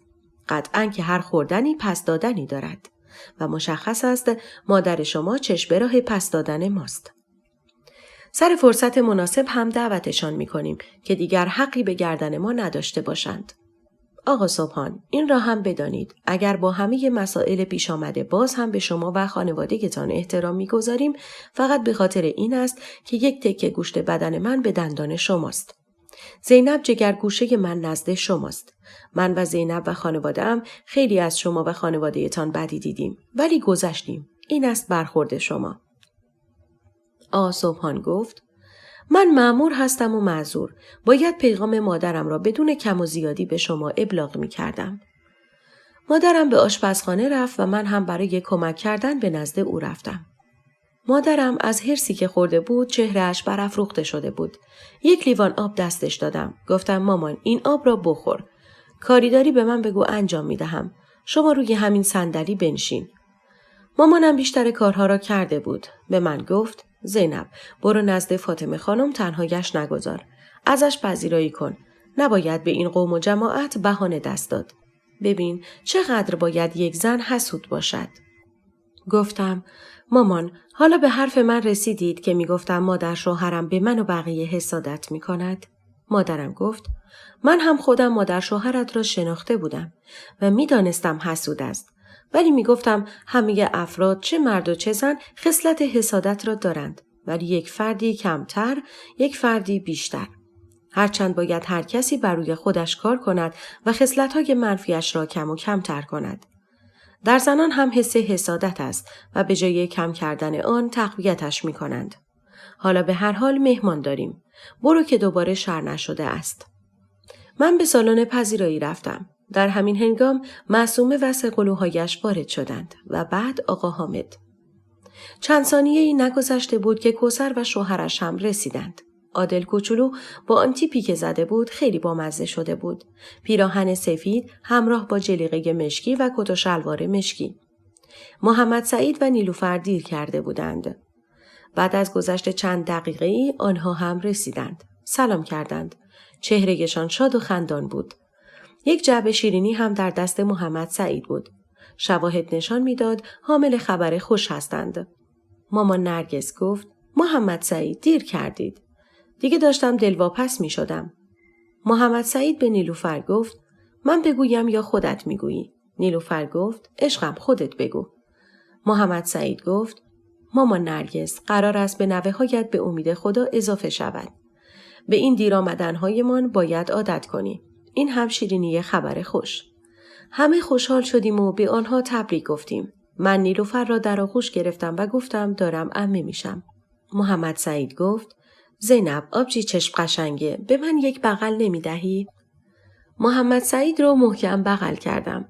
پدرم گفت: بفرمایید چیزی میل کنید.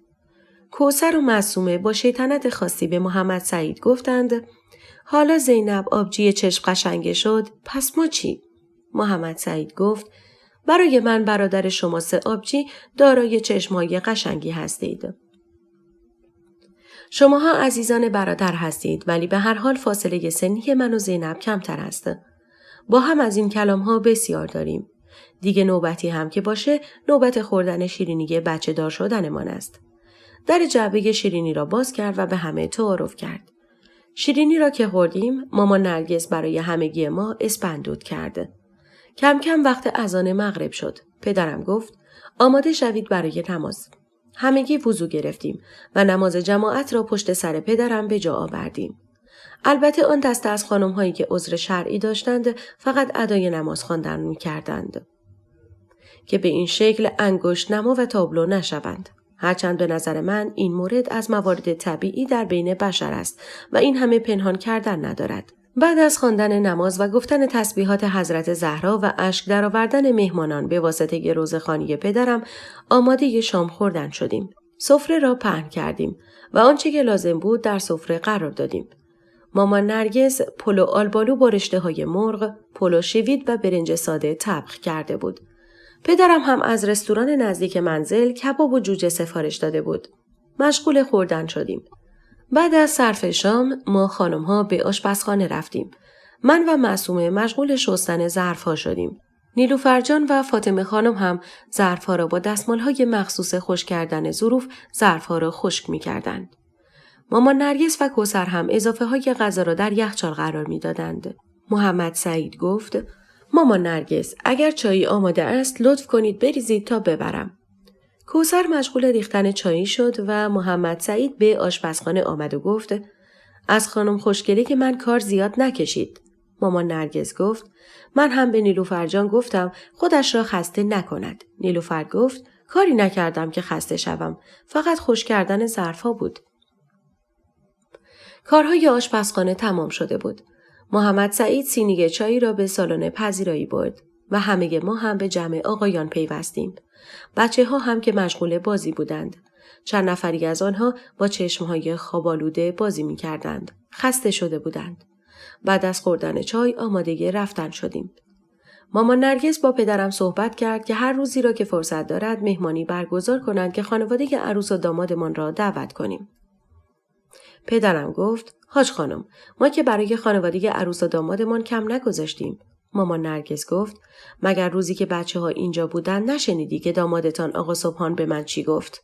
مادرشان شاکی بودند چرا فاطمه خانم را دعوت کردیم و والد سلطان و شاهزاده ها و بقیه را دعوت نکردیم. برای عقیقه نوه‌هایشان زورشان آمده بود بچه‌های مرا دعوت کنند.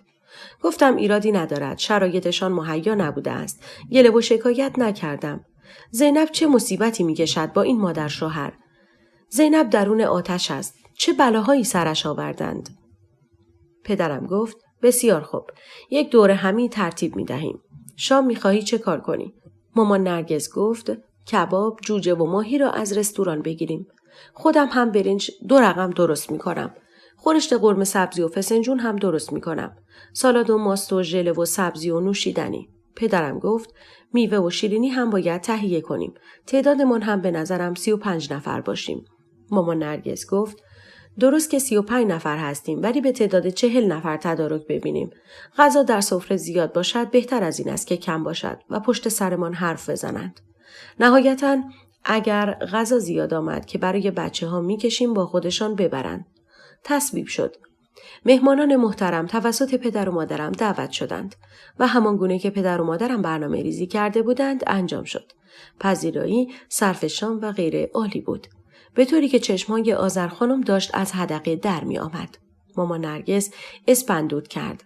به هر حال آن شب هم گذشت. چند ماه بعد ویروس کرونا وارد کشور شد. خیلی افراد به سبب آن جان خودشان را از دست دادند. زنان و کودکان، سالمندان، کادر درمان و قشر آسیب پذیر یاد همگیشان مانا و گرامی. عجب سالهایی را پشت سر گذاشتیم. منع واکسن فایزر توسط رهبر در حالی که خود او واکسن زده بود. به تأخیر انداختن ورود واکسن به کشور و آن همه تلفات جانی و مرگ و میر ناشی از بیماری کرونا. قرنطینه شدن مردم و مشکلات خلقی و رفتاری ناشی از مرگ عزیزان و غیره. نیلوفر حامله بود. ما نگران او بودیم. پزشک ماما به او توصیه کرده بود از تماس با کسانی که علائم بیماری کرونا را دارند بپرهیزد. تا حد امکان از وسایل نقلیه عمومی استفاده نکند. تا حد امکان در منزل کار کند و به شرکت و اداره نرود. از حضور در جمع‌های کوچک و بزرگ بپرهیزد. در فضاهای عمومی، اماکن سربسته یا محدود و دوستان و خانواده بپرهیزد. در صورت مشکل هم به صورت پیامک یا تماس تلفنی و حتی آنلاین با پزشک ماما و متخصص ارتباط داشته باشد. در این میان آقا جون رمضان به کرونا مبتلا شد. او را به بیمارستان منتقل کردند. 3 روز بیشتر دوام نیاورد و از دنیا رفت. مامان جون لیلا، مامان نرگس، دایی علی و خاله زری خیلی بیتابی می کردند. حتی به دلیل شرایط خاص کرونا نتوانستند یک مراسم ترحیم با شکوه برای آقا جون رمضان بگیرند. در همان مراسم تشییع پیکر آقا جون هم تعداد محدود حق حضور داشتند. مامان بزرگ اعظم هم کرونا گرفت ولی در منزل خودشان از او مراقبت می کردند. پدرم، عمه سعید، عمو رحیم و عمو حبیب هر کدام با رعایت نکات بهداشتی از مامان بزرگ مراقبت می کردند. حال او به قدری بد شد که باید در بیمارستان بستری می شد. بابا بزرگ مجید که خودش هم حال خوبی نداشت نگران وضعیت مامان بزرگم بود. ظرفیت همه بیمارستان ها پر بود. برای مامان بزرگم پرستار گرفتیم. کپسول اکسیژن هم تهیه کردیم. مامان بزرگم هم طاقت نیاورد. او هم فوت کرد. دعا و نذر هم فایده نداشت. عمو حبیب که جانباز بود و مشکل تنفسی داشت کرونای سختی گرفت. چند روزی در منزل بستری بود. چند روزی هم در بیمارستان. حالش که کمی بهتر شد، پرسنل بیمارستان به او گفتند افرادی هستند که شرایطشان حادتر از شماست. ادامه درمان خودتان را در منزل با رعایت نکات بهداشتی انجام دهید. داروهایتان را هم مصرف کنید. به هر حال مانند بقیه هموطنانم که در جریان کرونا به آن مبتلا شدند در خانواده و فامیل من هم بود. بسته به سیستم ایمنی بدن عده‌ای نوع خفیف آن را می گرفتند و عده‌ای دیگر سخت آن را. عمو حبیب بهتر شد ولی بدنش اینقدر ضعیف شده بود که توان راه رفتن نداشت. چند ماه بعد با تولید واکسن برکت و ورود واکسن چینی به کشور مردم برای زدن واکسن به مراکز بهداشتی اعلام شده مراجعه کردند.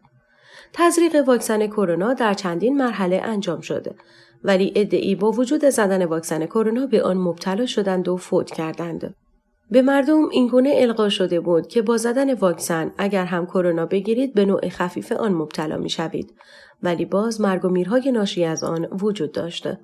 می گفتند بدن هر شخص ممکن است واکنش‌هایی نسبت به واکسن داشته باشد.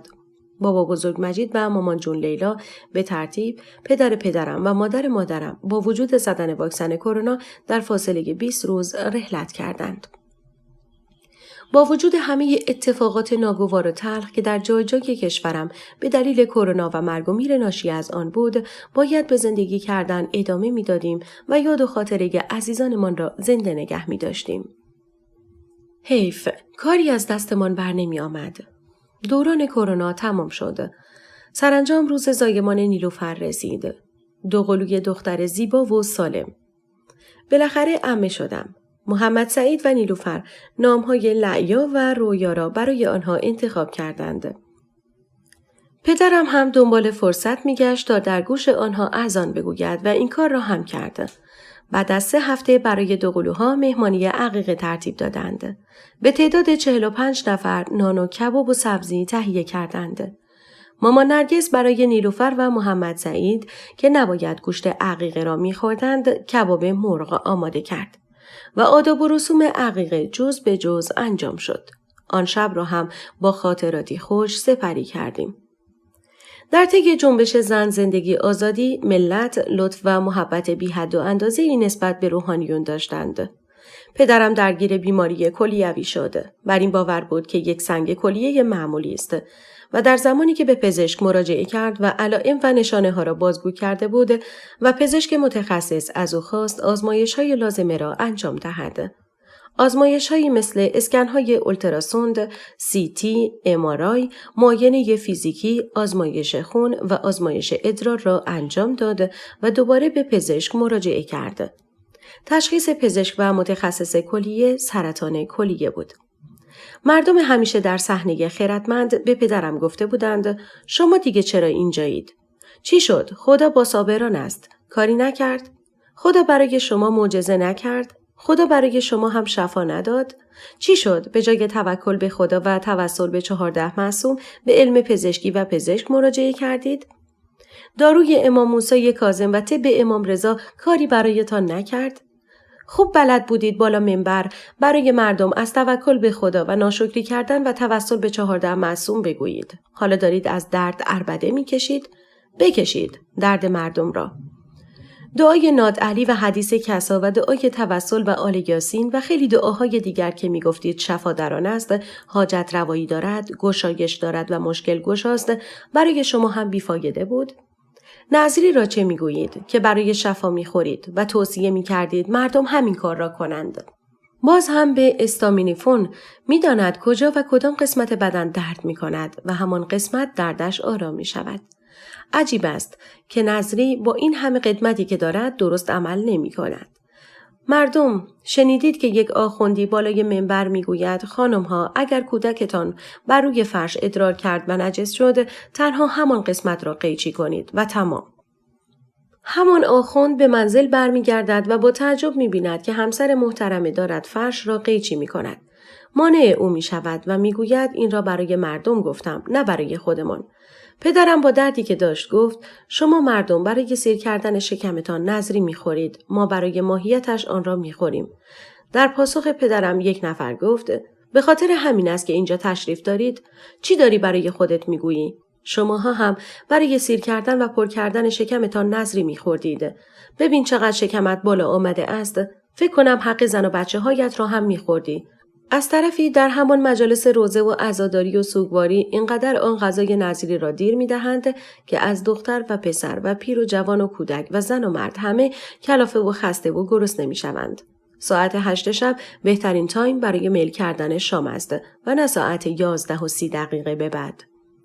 منشی و دستیار پزشک و پرستار از حضار که در سالن انتظار بودند درخواست کردند مراعات حال بیماران و بقیه را بکنند و سر و صدا نکنند. خلاصه پدرم تحت نظر پزشکی قرار گرفت. روز به روز حالش وخیمتر و بدتر می شد.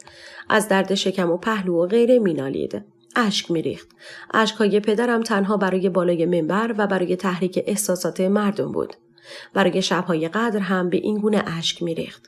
شاید برای تحریک احساسات مامان نرگس و ما بچه ها این گونه اشک می ریخت. اینقدر از این جماعت شاهد خدعه و تقیه بودم نمی توانستم باور کنم. تجربه دختر آخوند، عروس آخوند و همسر آخوند بودن را داشتم. کاملا آنان را می شناختم. به هر حال به عمو رحیم و عمو حبیب تماس گرفتیم. محمد سعید هم به محض خبردار شدن خودش را رساند. پدرم را به بیمارستان بردیم. او را بستری کردند. کادر درمانی گفتیم که پدرم سرطان کلیه دارد و داروهای پدرم را هم که همراه خود برده بودیم به آنها نشان دادیم. گفتند باید یک سری آزمایشات جدید از بیمار بگیریم و بعد نتیجه کلی را اعلام می‌کنیم. مامان نرگس دوباره مشغول نذر و نیاز شد. گاهی تسبیح به دست می‌شد و گاهی قرآن و کتاب دعایی را که همیشه در کیفش بود در می‌آورد و مشغول خواندن می‌شد. بعد از گذشت چند ساعتی پزشک با جوابهای آزمایش آمد. گفت بیمار شما علاوه بر سرطان کلیه به سرطان کبد و مجرای صفراوی هم مبتلاست. ما هر کاری لازم باشه انجام می‌دهیم ولی خودتان را برای هر اتفاقی آماده کنید.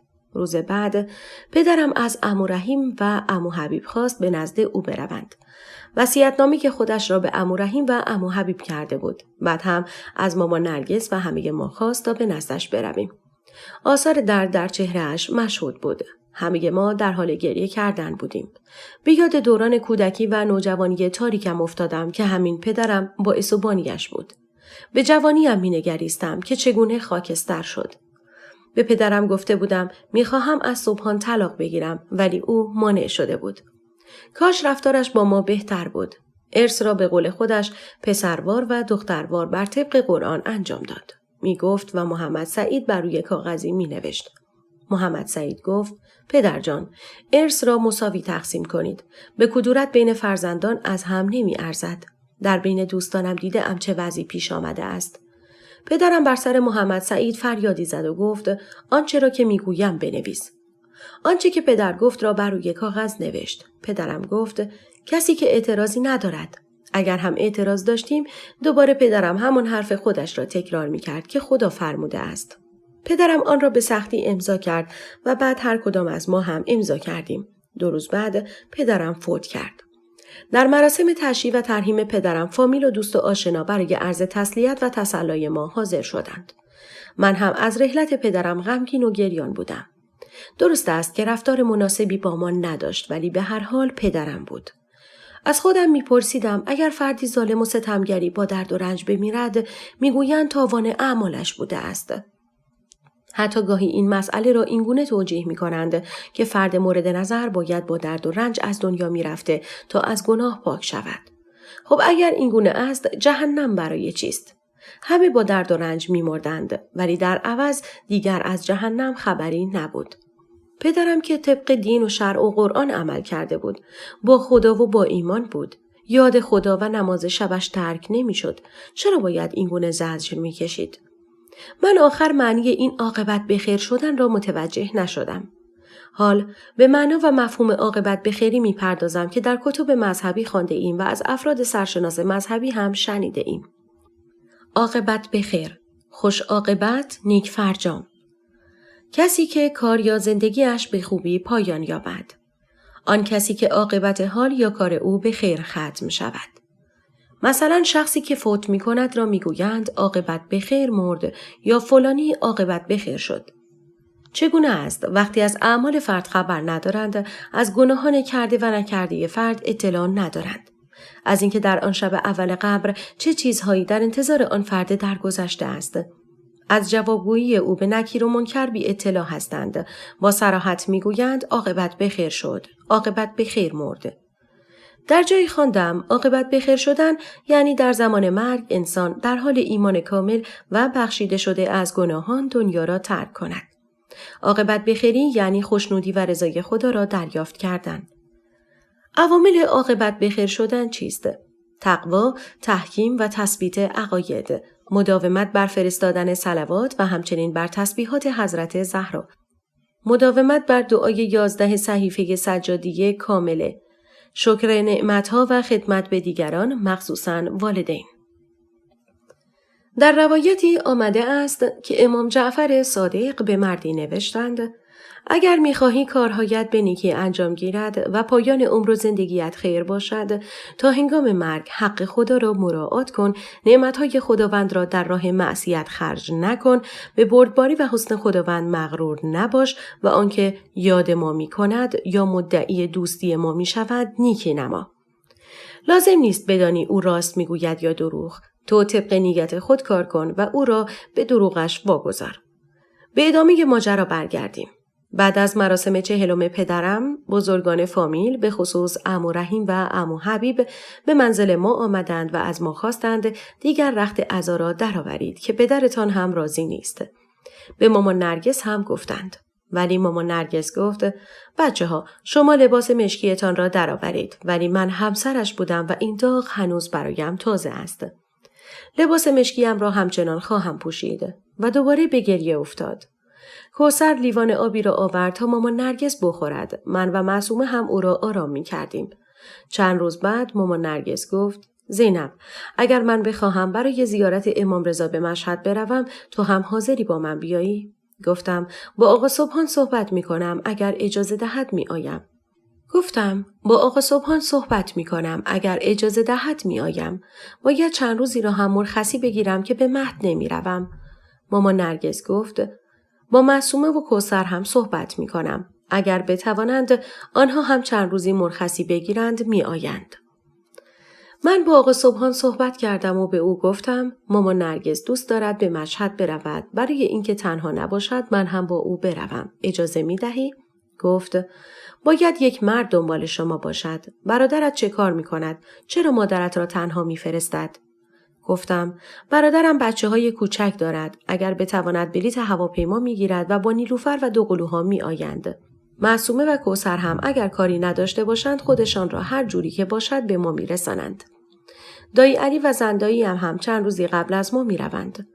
خب جواب شما چیه؟ می توانم بروم یا نه؟ گفت: باشه برو، ولی مرا بیخبر نگذار. به مادرم خبر دادم. محمد سعید 2 بلیط هواپیمای رفت و برگشت برای من خریداری کرد. البته من سهم خودم را با او حساب کردم. چمدان و ساک را آماده کردیم و عازم مشهد شدیم. هتل گلشن مشهد را از قبل رزرو کرده بودیم. در فرودگاه مشهد بعد از آنکه چمدان و ساک‌هایمان را تحویل گرفتیم، با تاکسی فرودگاه خود را به هتل گلشن مشهد رساندیم. اتاقمان آماده بود. به اتاق رفتیم. به محمد سعید تماس گرفتیم و به او گفتیم ما رسیده ایم و به معصومه و کوثر هم خبر بده تا دلواپس نباشند. با آقا سبحان هم تماس گرفتم و با او هم صحبت کردم. بعد از کمی استراحت آماده شدیم تا به حرم برویم. با خواندن دعای اذن وارد آستان مقدس شدیم. جایی را برای نشستن پیدا کردیم. مشغول خواندن زیارت امام رضا و نماز زیارت شدیم. مامان نرگس یک زیارت به نیابت از پدرم خواند. دعای امین الله و زیارت وارث و دعای توسل را خواند. به من هم پیشنهاد کرد بخوانم. من هم خواندم. زمان اذان مغرب بود. بعد از اذان به جماعت نماز مغرب و عشا را خواندیم. مامان نرگس گفت برویم به سمت ضریح تا با امام رضا علیه السلام درد و دل کنم و حرف بزنم. فقط اگر در شلوغی همدیگر را گم کردیم همینجا بیا و منتظر من باش. به سمت ضریح رفتیم. در آن ازدحام و شلوغی نمی توانستیم به سمت ضریح برویم به طوری که دستمان به ضریح برسد. خانم‌هایی هم بودند که چادرهایشان را به گردنشان گره می‌زدند و با هل دادن به سمت ضریح می‌رفتند.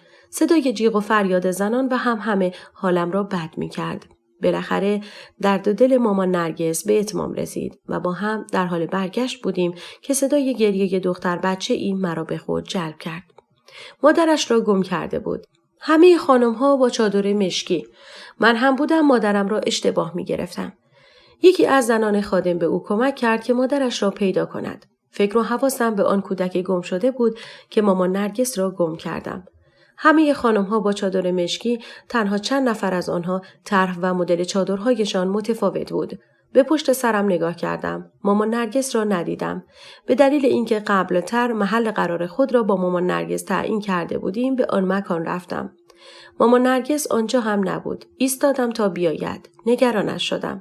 نکند حالش بد شده باشد. در این فکرها بودم که مامان نرگس هم آمد. مامان نرگس گفت در مورد نذر حشیش گلاب با یکی از خادمها و یک خانم مشهدی صحبت کردم و گفته که خیلی مجرب است. من نذر کردم که اگر تو و آقا صبحان بچه دار شوید 8 شیشه گلاب را به آستان قدس رضوی بدهیم برای شستشوی حرم. اگر من زنده بودم خودم انجام می دهم. در غیر این صورت باید خودت انجام بدهی. در موقع برگشت به سمت هتل دایی علی و زن دایی را دیدیم. آنها به سمت حرم می رفتند. به هم سلام و عرض ادبی کردیم. دایی علی گفت فردا 11 بلیت قطار دارند تا به تهران برگردند. اگر توانستیم همدیگر را ببینیم. اصلا چطور از فردا با هم صبحانه بخوریم؟ قرار شد ساعت 8:30 صبح در رستوران هتل گلشن با هم صبحانه بخوریم. دایی و زندایی هم در آن هتل اقامت داشتند. صبح با دایی و زندایی هم صبحانه را میل کردیم. بعد از صبحانه با هم به سمت حرم رفتیم. دایی و زندایی هم قصد داشتند برای لحظه آخر هم که شده است یک زیارت کوتاهی کرده باشند. سپس از ما خداحافظی کردند و به سمت هتل رفتند تا چمدانها و ساک‌هایشان را بردارند و کلید اتاق را به مسئول و پرسنل هتل تحویل دهند. ما هم مشغول زیارت بودیم. خلاصه ما 3 روز و 3 شب مشهد بودیم. به بازار رفتیم و سوغاتی خریداری کردیم. مثل زعفران، زرشک، نبات، ادویه و تسبیح. مامان نرگس گفت زینب برای مادر شوهر و جاریهایت و فاطمه خانم هم چیزهایی را بخر که حرف و حدیث نشود. من هم به توصیه مادرم عمل کردم. محمد سعید برای ما بلیت برگشت هم خریداری کرده بود. چمدان و ساک‌هایمان را جمع کردیم. هتل گلشن مشهد تاکسی‌های ویژه داشت که افراد زائر را به هر جایی که می‌خواستند می‌بردند. با تاکسی ویژه هتل به فرودگاه رفتیم. پرواز مشهد تهران با تأخیر انجام شد. 2 ماه بعد آقا صبحان به من گفت زینب می‌خواهم با تو صحبت کنم. گفتم اتفاقی افتاده است؟ چیزی شده است؟ گفت حاضری از هم طلاق توافقی بگیریم؟ من نمیتوانم 2 خانواده را بچرخانم و از طرفی میخواهم وقتم را بیشتر با دخترم بگذرانم. گفتم چند ماه پیش من خودم به تو گفتم که از عهده نیازهای 2 همسرت بر نمی آیی و از طرفی بین همسرانت با عدالت رفتار نمی کنی. بیا از هم طلاق بگیریم. حتی برای دوام و بقای زندگیمان پیشنهاد دادم که به منزل پدر و مادرت نقل مکان کنیم و آنها هم به اینجا بیایند. چرا که من تحمل زندگی با هوو و 2 جاری را در یک منزل ندارم. همان لحظه مرا کتک زدی و پرتاب کردی به کما رفتم. آقا صبحان و اصولاً آخوندها و افراد متعصب مذهبی اشتباهات خود را پذیرا نیستند و حتی عذرخواهی بلد نیستند. انتظار داشتم در آن لحظه به من بگوید زینب من به خاطر اعمال و رفتار خشونتبارم که به تو آسیب روحی و جسمانی رساندم از تو عذرخواهی می کنم. اما افسوس گفت جوابت چیست؟ تو که طلاق می کردی این هم یک فرصت برای تو. با مادر و پدرم هم صحبت کردم. آنها گفتند هرچه که خیر است. گفتم پس تکلیف لرزیدن عرش خدا چه می شود؟ آن موقع که من از طلاق می گفتم می گفتید عرش خدا می لرزد. حالا لرزش عرش خدا حل شد؟ گفت اگر حکمت خدا لازم می شد طلاق برداشته می شد. ولی خداوند قادر و توانا برای هر مشکلی یک راه حل گذاشته است. خب حالا نظرت چیست؟ گفتم تکلیف حق و حقوق من چی میشه؟ مهریه و نفقه به خصوص مهریه از حقوق مسلم یک زن مسلمان است. جهیزیه هم چه می شود؟ گفت در جلسه که طلاق توافقی چند نفر از بزرگان خانواده و فامیل تو و من به همراه 2 وکیل از طرفین حضور داشته باشند. من و تو هم حضورمان الزامی است. شرایط عقد طلاق توافقی با موافقت 2 طرف انجام شود و در آن از مهریه، نفقه، ارجاع جهیزیه، فدیه طلاق و غیره قید می شود. با خانواده و بزرگان فامیلت که عموهایت هستند صحبت کن که برای طلاق توافقی اقدام کنیم. چند نفر از دوستانم در دادگستری قاضی هستند و آنها هم معتقد هستند برای طول کشیدن پروسه طلاق و شکایت و اعتراض مجدد و دادگاه تجدید نظر و دادگاه نفقه و مهریه و غیره بهتر از طلاق توافقی صورت بگیرد. تو هم که بچه‌ای نداری که نگران حضانت او باشی، هرچند حضانت فرزند بر طبق دین اسلام و شرع و قرآن با مرد است، مگر اینکه با قبول شرایطی مثلا حذف مهریه و بخشش آن حضانت به مادر داده می شود. مهریه تو هم که 12 سکه طلا و 110 مسقال طلای ساخته شده است که ندارم بدهم، بهتر است مهریه‌ات را ببخشی. گفتم مهریه من اندل مطالبه بوده است. نمیتوانی مهریه را کامل دهی، نصف آن را هم بدهی راضی هستم. در غیر این صورت رضایت ندارم. غرامت و خسارت و دیه هم باید به من بدهی. غرامت و خسارتی که به روح و جسم من وارد کردی، بیمارم کردی و مرا از مادر شدن محروم کردی. بابت اقدامات تو و خانواده‌ات افسرده شدم. کتک هایی که به من زدی و مرا راهی بیمارستان کردی. به کما رفتم، تا مرگ رفتم و برگشتم. به نظرت اینها ناحقی نیست؟ حق و ناس نیست؟ پرونده پزشکی من در بیمارستان است. پزشک متخصص مغز و اعصاب و دکتر روانشناس و کادر درمان و پرسنل همگی می توانند شهادت دهند. گفت 2 یا 3 سال شاید هم بیشتر قبل از اینکه با من ازدواج کنی بابت حمله عصبی و استرس و افسردگی تشنج و تب کرده بودی و از حال رفته بودی، به نحوی که تو را در بیمارستان بستری کرده بودند. من هم می توانم با استناد به این مورد در دادگاه بگویم همسر من بیماری زمینه‌ای داشته است. آشنا هم زیاد در دادگستری دارم. عمو و پدرم هم سرشناس هستند و دادگاه به نفع من تمام می شود. در مورد تمکین هم دادگاه جداگانه ای انجام می گیرد که در آن دادگاه هم طول می کشد مدرک ارائه دهی و حتی 2 جلسه ای شاید هم بیشتر در رفت و آمد هستی. گفتم شما آخوندها چه موجوداتی هستید؟ جالبه که خدا هم شاهد و ناظر اعمال و رفتارتان است. چقدر رفتارتان وقیحانه است. پس آه مظلوم چه می شود؟ این گونه که اکثر زنانی که می خواهند از شر آزار و شکنجه شوهرانشان راحت شوند، حقشان پایمال می شود و مظلوم واقع می شوند. بله، من به دلیل رفتار نابخردانه پدر و مادرم به خصوص پدر آخوندم حمله عصبی شدیدی را تجربه کردم و به بیمارستان منتقل شدم. همان گونه که با رفتار نابخردانه و جنون‌آمیز تو به کما رفتم و تا مرگ پیش رفتم. ولی کاش مرده بودم و این روزها را نمی دیدم. اگر بیماران روانی واقعی به روانشناس مراجعه کنند، افراد سالم از وجود آنها افسرده نمی شوند. حمله عصبی و تنش را تجربه نمی کنند. گفت نطق و سخنرانی دیگر بس است. بلند شو چیزی بیار بخورم. اگر طلاق می خواهی توافقی، وگر نباید بسوزی و بسازی. من هم دیگر نمی توانم مانند گذشته به تو رسیدگی کنم. صدای فاطمه خانم در آمده است که زینب را طلاقش بده. اولویت زندگیت باید من باشم. گفتم آقا سبحان، من به تو میگفتم میخواهم اولویت زندگیت من باشم. کتکم میزدی. عجیب است. برای من دست بزن داری، برای فاطمه خانم دست نوازش. باریکلا. آفرین. تهدید هم کرده است که میروم منزل پدرم و حدیث را هم با خودم میبرم. صدایتان می آمد. مرا با هر کلامی بیچون و چرا کتک می زدی، ولی با فاطمه خانم رفتارت جور دیگر است. اصلا آدم دیگری می شوی. کم برایت گذاشتم. وظایفی که نسبت به تو داشتم را سعی کردم به نحو احسن انجام دهم. این بود حق و حقوق من. این بود لیاقت من. آن دسته از آقایان که چند همسری هستند به همسر و عشق اولشان بها می‌دهند. نمی‌دانم، شاید جادو و جنبل خرافه نباشد و تو را جادو کرده باشد. آقا صبحان گفت چیزی بیار تا با هم بخوریم. بلند شدم به آشپزخانه رفتم. گفتم آقا صبحان املت درست کنم با هم بخوریم؟ گفت درست کن. تخم مرغ، گوجه فرنگی، فلفل دلمه و قارچ را از یخچال بیرون آوردم و مشغول درست کردن آن شدم. سفره را پهن کردم. نان و سبزی و پیاز و 2 بشقاب و 2 قاشق را در سفره قرار دادم. املت آماده شد. رنگ و بوی محشری پیدا کرده بود. طعم و مزه عالی هم داشت. با هم مشغول خوردن شدیم. صدای در منزل آمد. آقا صبحان بلند شد و به سمت در رفت. حدیث بود. گفتم آقا صبحان املت زیاد درست کردم. حدیث را بیاور داخل. حالا هم خودم به فاطمه خانم زنگ میزنم میگویم او هم بیاید. بلند شدم به سمت تلفن رفتم و با فاطمه تماس گرفتم و او را برای یک شام خودمانی دعوت کردم. فاطمه خانم هم با ظرفی پر از کباب شامی آمد.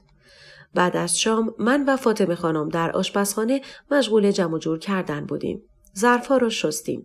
چای تازه دم را در فنجان ریختیم و فاطمه خانم سینی چای را به همراه قند و خرما به سالن پذیرایی برد. چای را سرو کردیم. آقا صبحان و فاطمه خانم و حدیث بلند شدند تا به منزل خودشان بروند. آنها رفتند. این تنها شبی نبود که من تک و تنها می خوابیدم. و جالب این بود که آقا صبحان از تمکین صحبت می کرد. اصلا این مرد در کنار من است، در نزد من است که از من تمکین می خواهد. چگونه در دادگاه ثابت می کردم؟ وقتی دادگاه مرد سالارانه است. صبح باید به مهد کودک می رفتم. یک جشن کوچکی برای بچه ها گرفته بودیم. شب آقا صبحان به منزل آمد و گفت زینب در مورد طلاق توافقی با مادرت و بقیه صحبت کردی؟ گفتم نه فرصت نشد. امروز توی مهد یک جشن برای بچه ها گرفته بودیم. خسته شده بودم. فردا بعد از ظهر به منزل مامان نرگس می روم و جریان را می گویم. اگر از نظر تو اشکالی ندارد چند روزی را در منزل مامانم بمانم تا با مامانم و محمد سعید و عموهایم صحبت کنم. آقا صبحان گفت مسئله ای نیست. می توانی بروی. گفتم آقا صبحان شما از تمکین صحبت کردی. وقتی اصولاً در نزد من نیستی خب من چگونه تو را تمکین کنم؟ و اینکه هنوز نام من در شناسنامه شما به عنوان همسر است، همان گونه که نام شما در شناسنامه من است. آن شب به بهانه تمکین کنار من ماند. بالاخره زن هم نیازهایی دارد. صبح همانند روزهای پیش به مهد رفتم. شب قبل با مادرم تلفنی صحبت کرده بودم که به دیدنش می روم و او از من خواسته بود برای نهار به آنجا بروم. ظهر به منزل رفتم. وسایل ضروریم را جمع کردم. به آقا صبحان تماس گرفتم و ادامه دادم.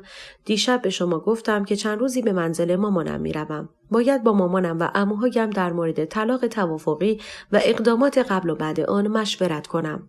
گفت برو. اگر لازم شد با من تماس بگیر تا بیایم و من هم حرفهایم را بزنم. گفتم به روی چشم. خدا حافظ. او هم خدا حافظی کرد. گوشی را گذاشتم.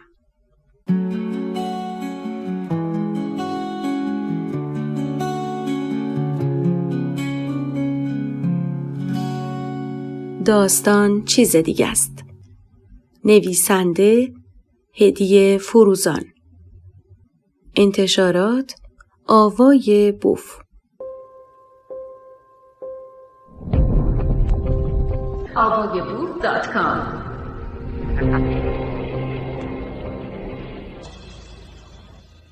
با تاکسی به منزل مامان نرگس رفتم.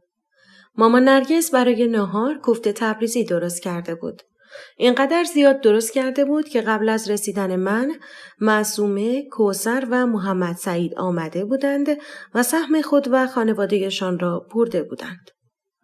کوثر در مهد گفته بود به منزل مامان نرگس می رود و پیشنهاد داده بود با هم برویم. به او گفتم چند روزی می خواهم پیش مامان باشم. می روم منزل، وسایلم را بردارم و به آنجا بروم. معطل من نشو. خودت برو.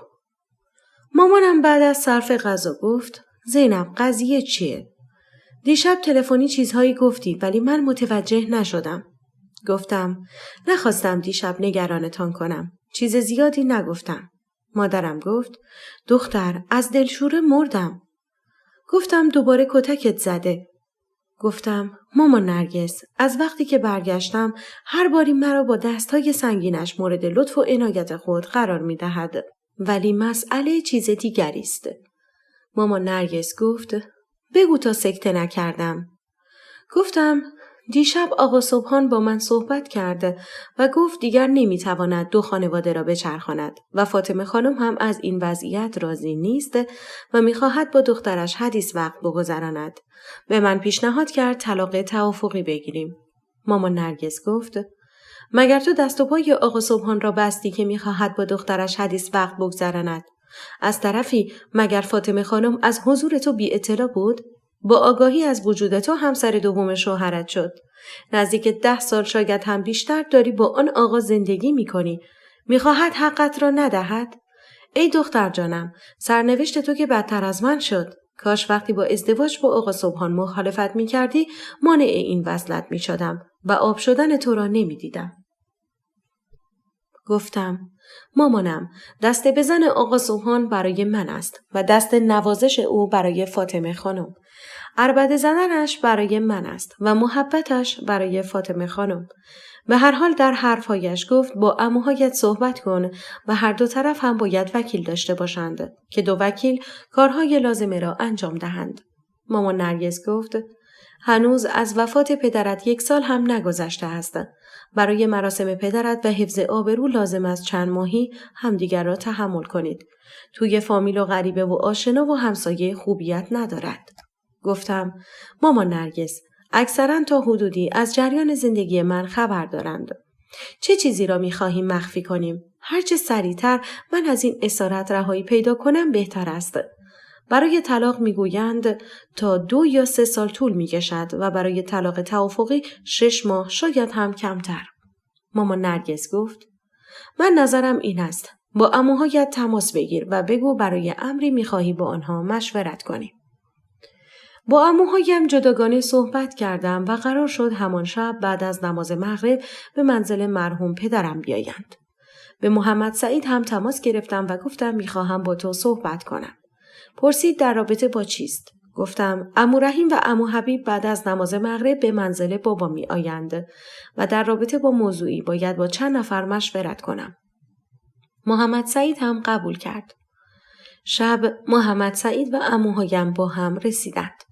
میوه و شیرینی آماده بود. من جریان را گفتم. عمو رحیم گفت من و عمو حبیب به مرحوم پدرت مدام میگفتیم زینب را نجات بده. هرچه او را میبینیم لاغر و نحیف با چهره‌ای زرد و بیمار است. جای دستهایش را روی صورتت میدیدم. چرا طلاق توافقی؟ نکند میخواهد حق و حقوق تو را بخورد. کوتاه نیا. به اندازه کافی کوتاه آمده ای. تو هم مثل دختر من هستی. تا آخرش کنارت هستم. عمو حبیب گفت زینب جان دخترم روی من هم حساب کن.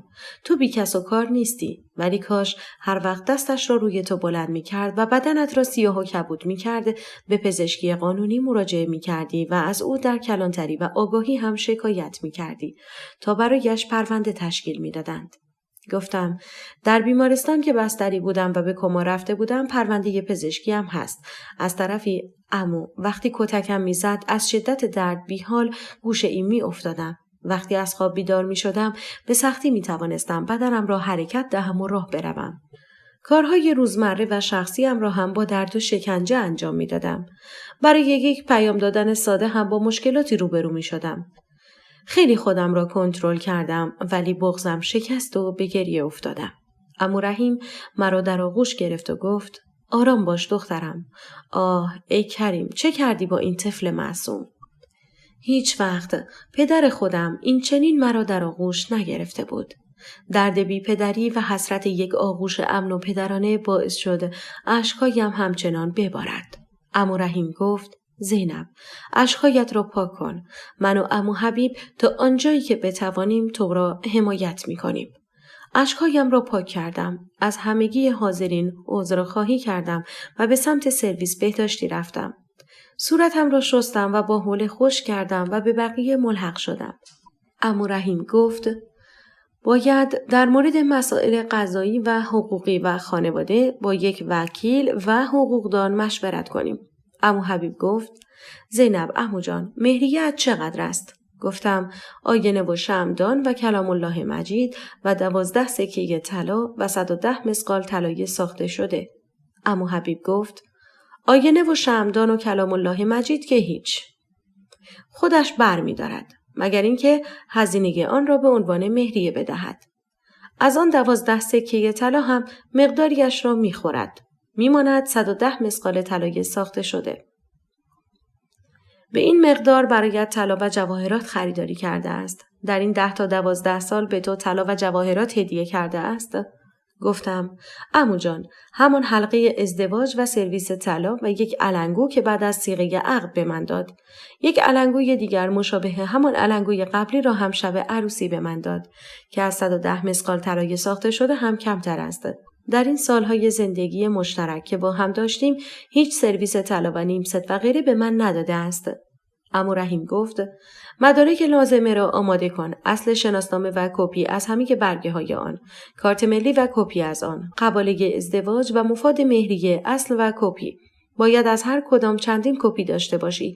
هر جایی که مراجعه کنی مدارک اصل و کپی را می‌خواهند.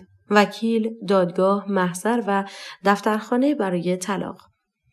محمد سعید گفت: عمو رحیم، من به عنوان برادر زینب چه کاری می‌توانم انجام بدهم؟ عمو رحیم گفت: محمد سعید عمو، همین که کنارش باشی او را دلگرم می‌کنی.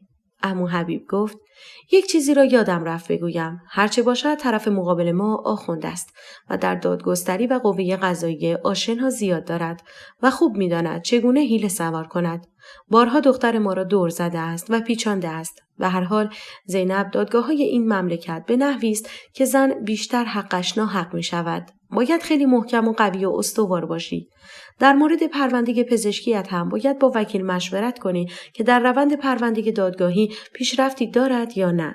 از نظر من که نمیتواند دلیل محکمه پسندی داشته باشد و شاهدی که ماجرا را دیده باشد وجود ندارد. به دلیل ضرب و شتم و پرتاب کردن توسط شوهر به کما رفتی ولی شاهدی نبوده است. در اسلام هم شهادت تو به عنوان زن مورد قبول نیست. در صورتی که مرد مسلمان در دادگاه برای رهایی خودش از مخمصه به هزاران حیله و نیرنگ و دروغ روی می آورد. حتی شهادت دروغ می دهد. خدعه و تقیه می کند. نظر من این است که به دنبال مدرک باش. چند ماهی را با او زندگی کن و اگر مجددا تو را کتک زد، این بار هر طور که شده است باید به پزشکی قانونی بروی و حتی از او شکایت کن. او به عنوان مرد برگ برنده دارد ولی تو هم باید زرنگ باشی. اگر با وجود ارائه مدرک پزشکی قانونی مبنی بر ضرب و شتم توسط شوهر باز دادگاه به نفع او شد، خودت را سرزنش نمی کنی که ای کاش به پزشکی قانونی رفته بودم. اینها را به عنوان حقایق جامعه که در آن زیست می کنیم گفتم. خودت هم می دانی. به هر حال تحصیل کرده هستی. اگر از تو پرسید نتیجه چی شد، البته نظر شخصی خودم را میگویم. شاید عمو رحیم و مادرت و محمد سعید مخالف باشند، ولی بهتر است چند ماهی که به مراسم سال پدرت هست و برای آن مراسم تدارکاتی باید مهیا کنیم با شوهرت زندگی کنی و بعد از مراسم برای طلاق توافقی و مراجعه به وکیل و غیره اقدام کنیم. در این فاصله هم اگر تو را کتک زد و بدنت را سیاه و کبود کرد، رفتن به پزشکی قانونی الزامی است. خب زن داداش، شما ساکت بودید. نظر شما چیست؟ مامان نرگس گفت: حاج آقا رحیم، شما هم نظرتان را بگویید. برای طلاق توافقی سریع اقدام کنیم یا بعد از مراسم حاج آقا کریم؟ ابو رحیم گفت: بهتر است عجله نکنیم. من هم با نظر حاج آقا حبیب موافقم. ولی در این میان حق زینب پایمال نشود.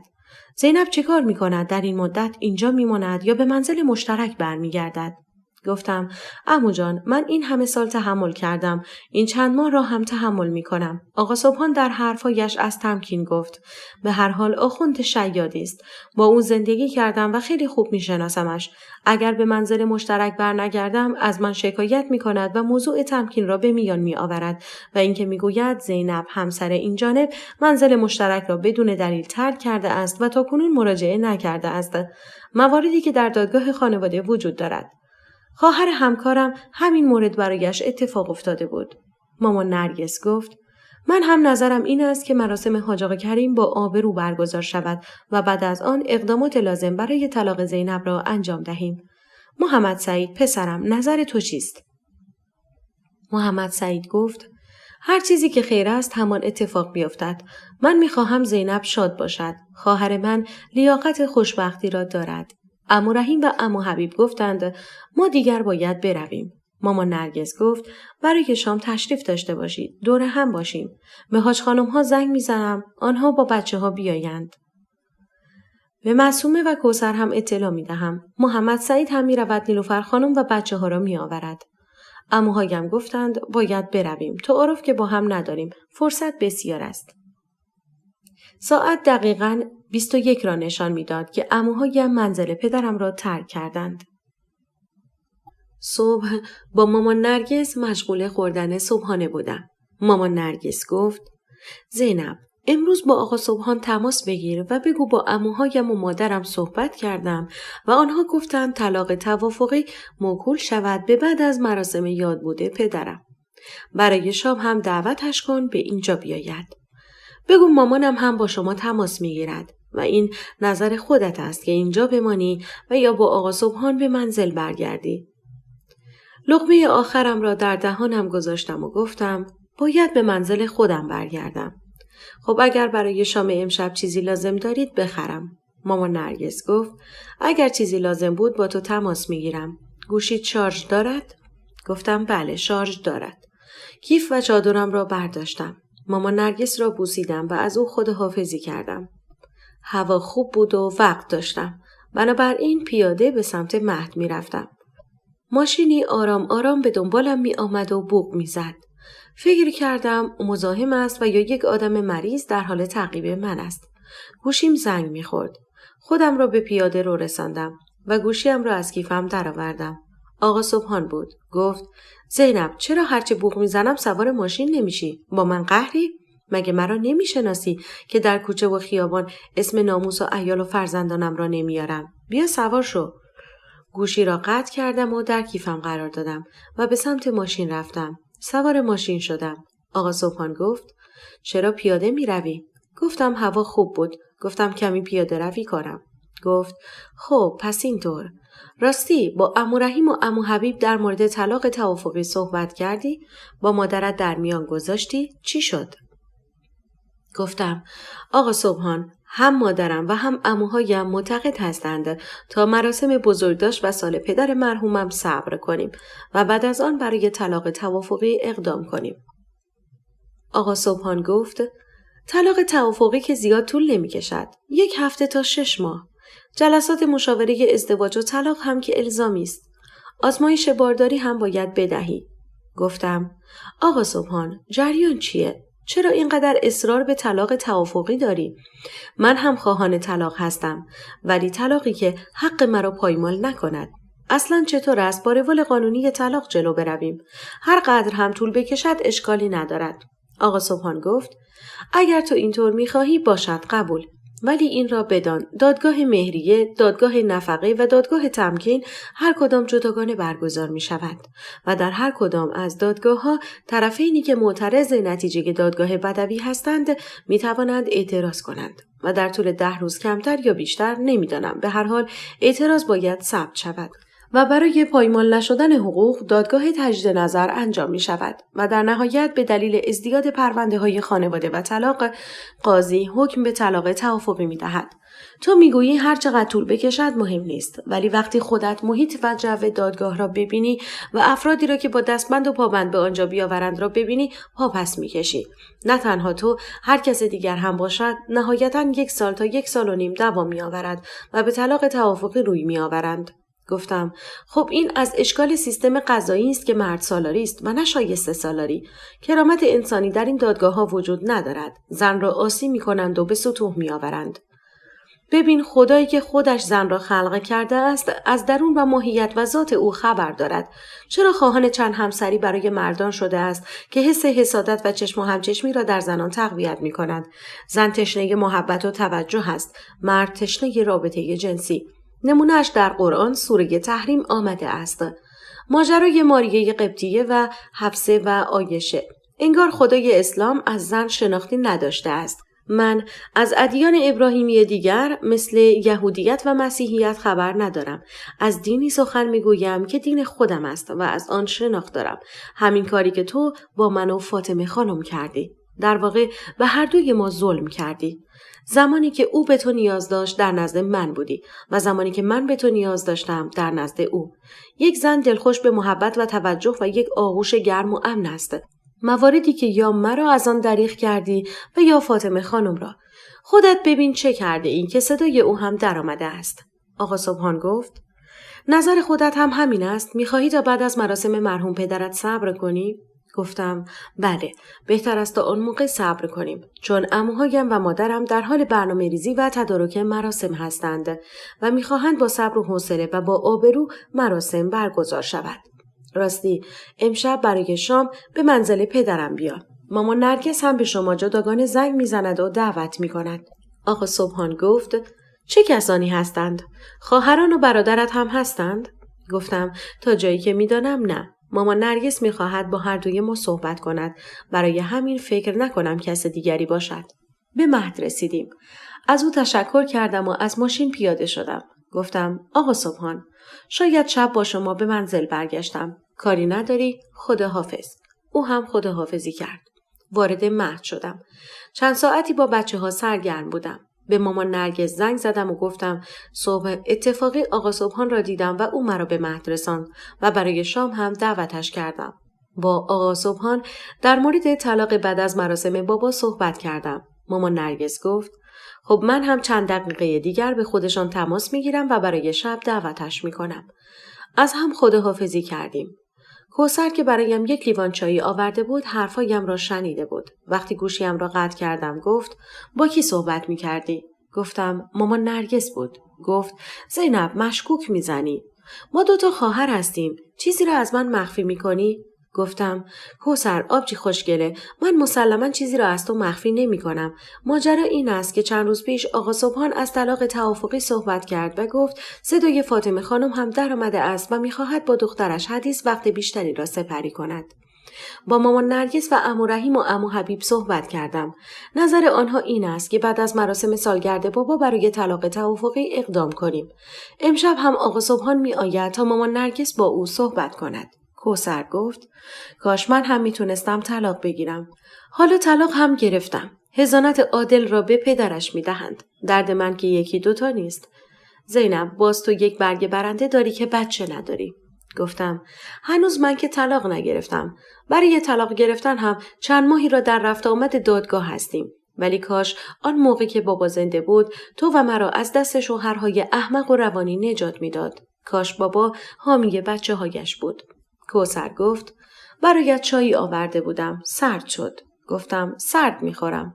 لیوان چایی را گرفتم. به کوثر گفتم برای خودت هم می آوردی. گفت در دفتر با بقیه خوردم.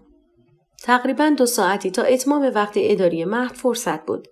برای بچه‌ها چند تا قصه کوتاه تعریف کردم و از آنها خواستم هر کدام از شخصیت‌های قصه هایی که گفتم را که دوست داشتند نقاشی کنند. بعد از چند دقیقه ای در دستان همگیشان نقاشی های زیبا و رنگامیزی شده آماده بود. تک تکشان را در آغوش کشیدم و آنها را تحسین کردم. اینقدر با بچه‌ها سرگرم شده بودم که متوجه ساعت نشدم. کم کم پدر و مادرهای بچه‌ها برای بردنشان می آمدند. بعد از خالی شدن مهد از بچه‌ها، ما مربی‌ها و مدیر مهد هم هر کدام به منزل‌های خود رهسپار شدیم. از هم خداحافظی کردیم. کوثر گفت من با ماشین آمدم. می روی منزل مامان نرگس؟ گفتم مزاحمت نمی شوم. راحت دور می شود. گفت این حرفا چیست؟ به مامان نرگس تماس گرفتم و گفتم اگر چیزی لازم دارید بخرم. مامان نرگس گفت نه چیزی لازم ندارم. بعد از اتمام صحبت مامان نرگس و قطع شدن تماس خودم را در جلوی منزل مامان نرگس دیدم. من و کوثر از ماشین پیاده شدیم و زنگ خانه را زدیم و با باز شدن در وارد شدیم. به مامان نرگس سلام کردیم و جوابمان را داد. مامانم برای نهار ماکارونی درست کرده بود. همیشه هم زیاد درست می‌کرد. به کوثر گفت تو هم بمان و با هم نهار می‌خوریم. کوثر گفت باید بروم. کم کم عادل هم از مدرسه به خانه می آید. بروم تا دیر نشده است. مامان نرگس گفت بوی غذا می آید. صبر کن تا غذا را بکشم و با خود ببری. کوثر گفت مامان نرگس دیشب جوگتان خالی. برای شام لوبیا پلو درست کرده بودم. اضافه اش در یخچال است. غذا داریم. به خودتان زحمت ندهید. مامان نرگس مشغول کشیدن ماکارونی برای کوثر شد تا با خود ببرد و گفت میدانم بچم عادل ماکارونی دوست دارد. مامان نرگس غذا را کشید و به کوثر داد. کوثر گفت مامان نرگس خیلی ممنون. من فقط آمدم یک سلامی بکنم و بروم. دست خالی آمدم و دست پر دارم میرم. مامان نرگس دست گلت درد نکنه. خدا حافظ. زینب خدا حافظ. کوثر که رفت ما هم نهار را خوردیم. مامان نرگس گفت از صبح تا حالا مدام فکر می‌کردم برای شب شام چی درست کنم. لوبیا پلو چطوره؟ آقا صبحان دوست دارند؟ گفتم بله دوست دارند. هر چی را که مادر خانمشان درست کنند دوست دارند. یک روزی میرسد که حسرت خوردن دستپخت شما و مرا می‌کند. این خط و این نشان. مامان نرگس خندش گرفت و گفت امان از تو. کلی کار داریم. باید دست به کار شویم. مامان نرگس میوه و سبزی و شیرینی خریداری کرده بود. من مشغول گردگیری و جارو برقی کشیدن شدم. مامان نرگس هم به آشپزخانه رفت و به کارهای دیگر رسیدگی میکرد. بعد از اتمام کارهایم به آشپزخانه رفتم و از مامان نرگس پرسیدم کاری هست انجام بدم مثل سالاد درست کردن و سبزی پاک کردن. مامان نرگس گفت به نظرت کنار لوبیا پلو سالاد شیرازی بگذاریم یا سالاد فصل یا ماست و خیار؟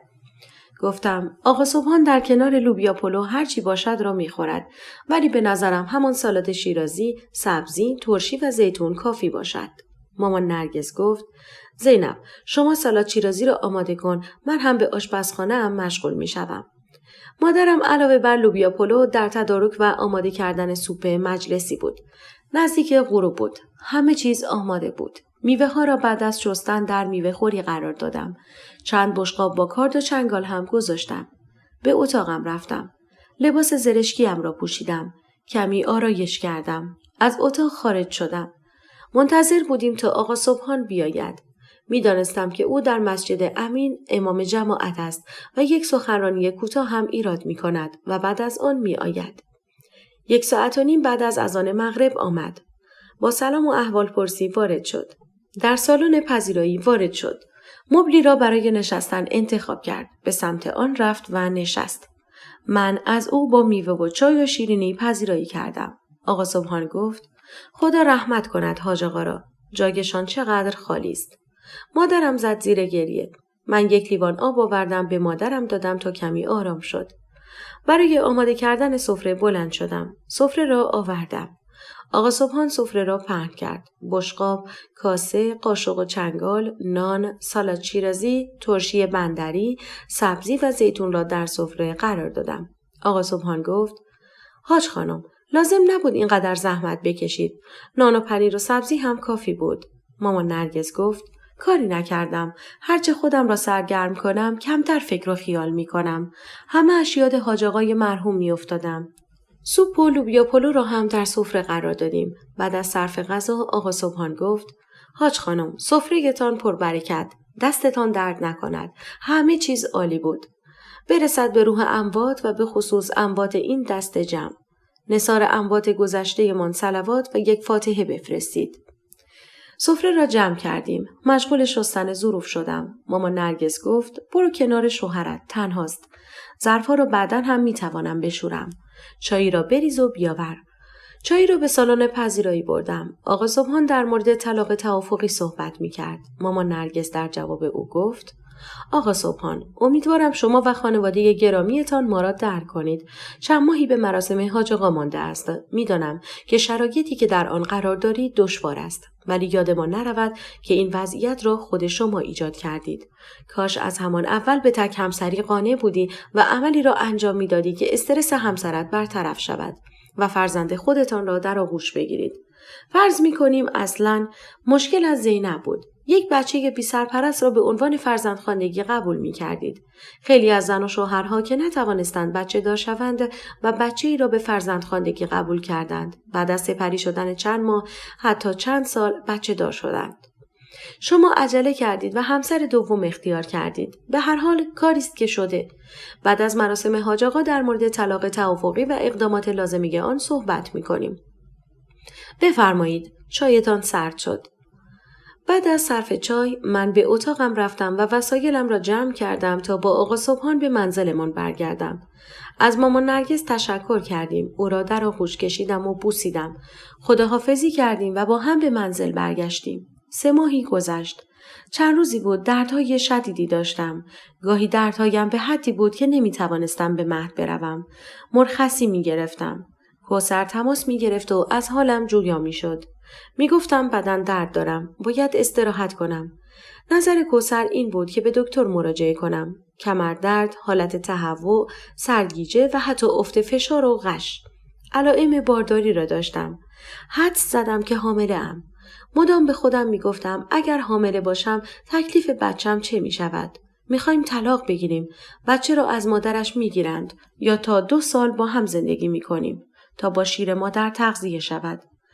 کمی که حالم بهتر شد به داروخانه نزدیک منزل رفتم. با خانم دکتری که در داروخانه حضور داشت صحبت کردم. او به من گفت باید به دکتر مراجعه کنید.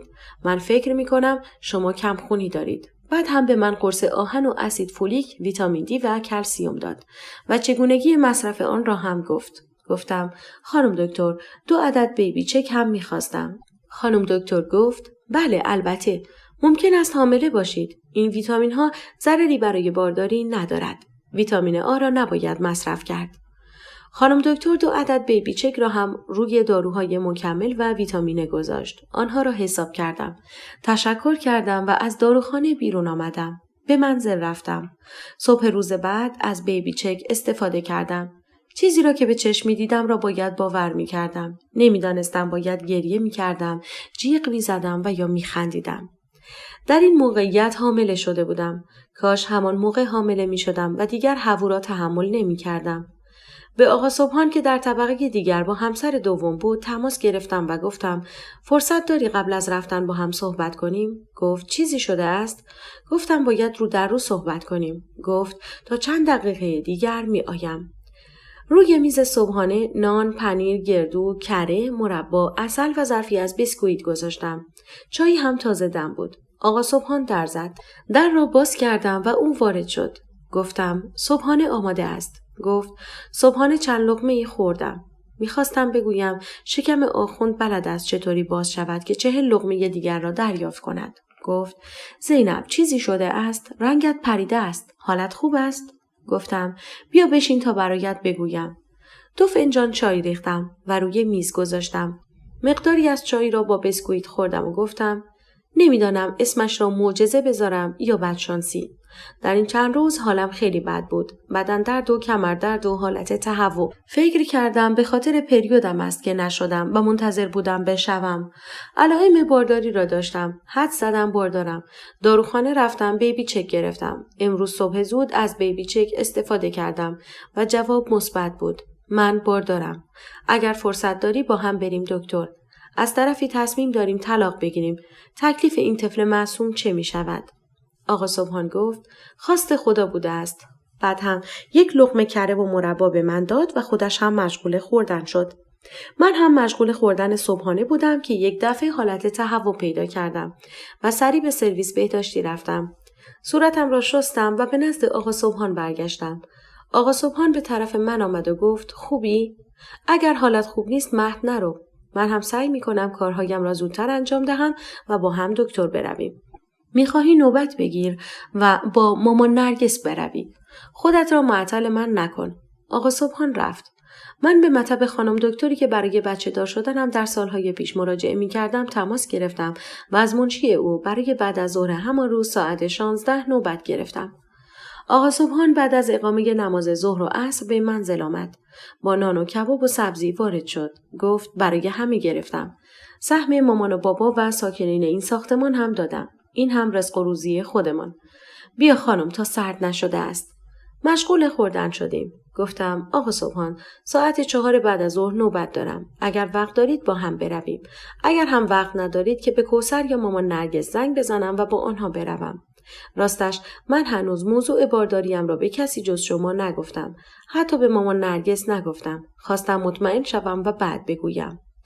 آقا صبحان گفت باشد با هم می رویم. بعد از صرف غذا و نوشیدن دوغ خانگی احساس سنگینی می کردم. کمی دراز کشیدم. آقا صبحان که چند دقیقه ای را خوابید. ولی من از استرس و فکر و خیال خوابم نبرد. بلند شدم به آشپزخانه رفتم. چای را دم کردم. ظرفها را شستم. آقا صبحان بیدار شد. چای را همراه با نبات و قند و خرما بردم که هر کس آنچه را که تمایل دارد بخورد. انتخاب من چای و نبات بود. آقا صبحان چای را با خرما خورد. آقا صبحان گفت چند تا از این خرماها را هم بخور. هم برای تو و هم برای بچه مفید است. به عقیده آقا صبحان و دیگر آخوندها باید تعداد خرماها فرد باشد.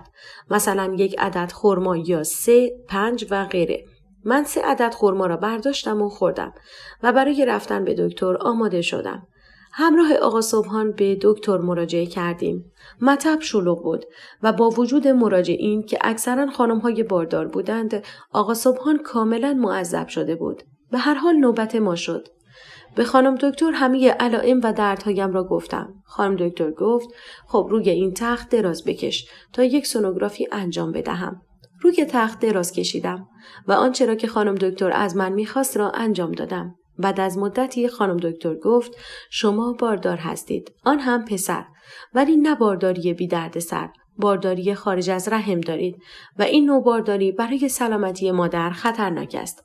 هرچند این بارداری با سقط جنین روبروست، ولی اگر به قدری حال مادر وخیم باشد مجبوریم با عمل جراحی به مادر کمک کنیم.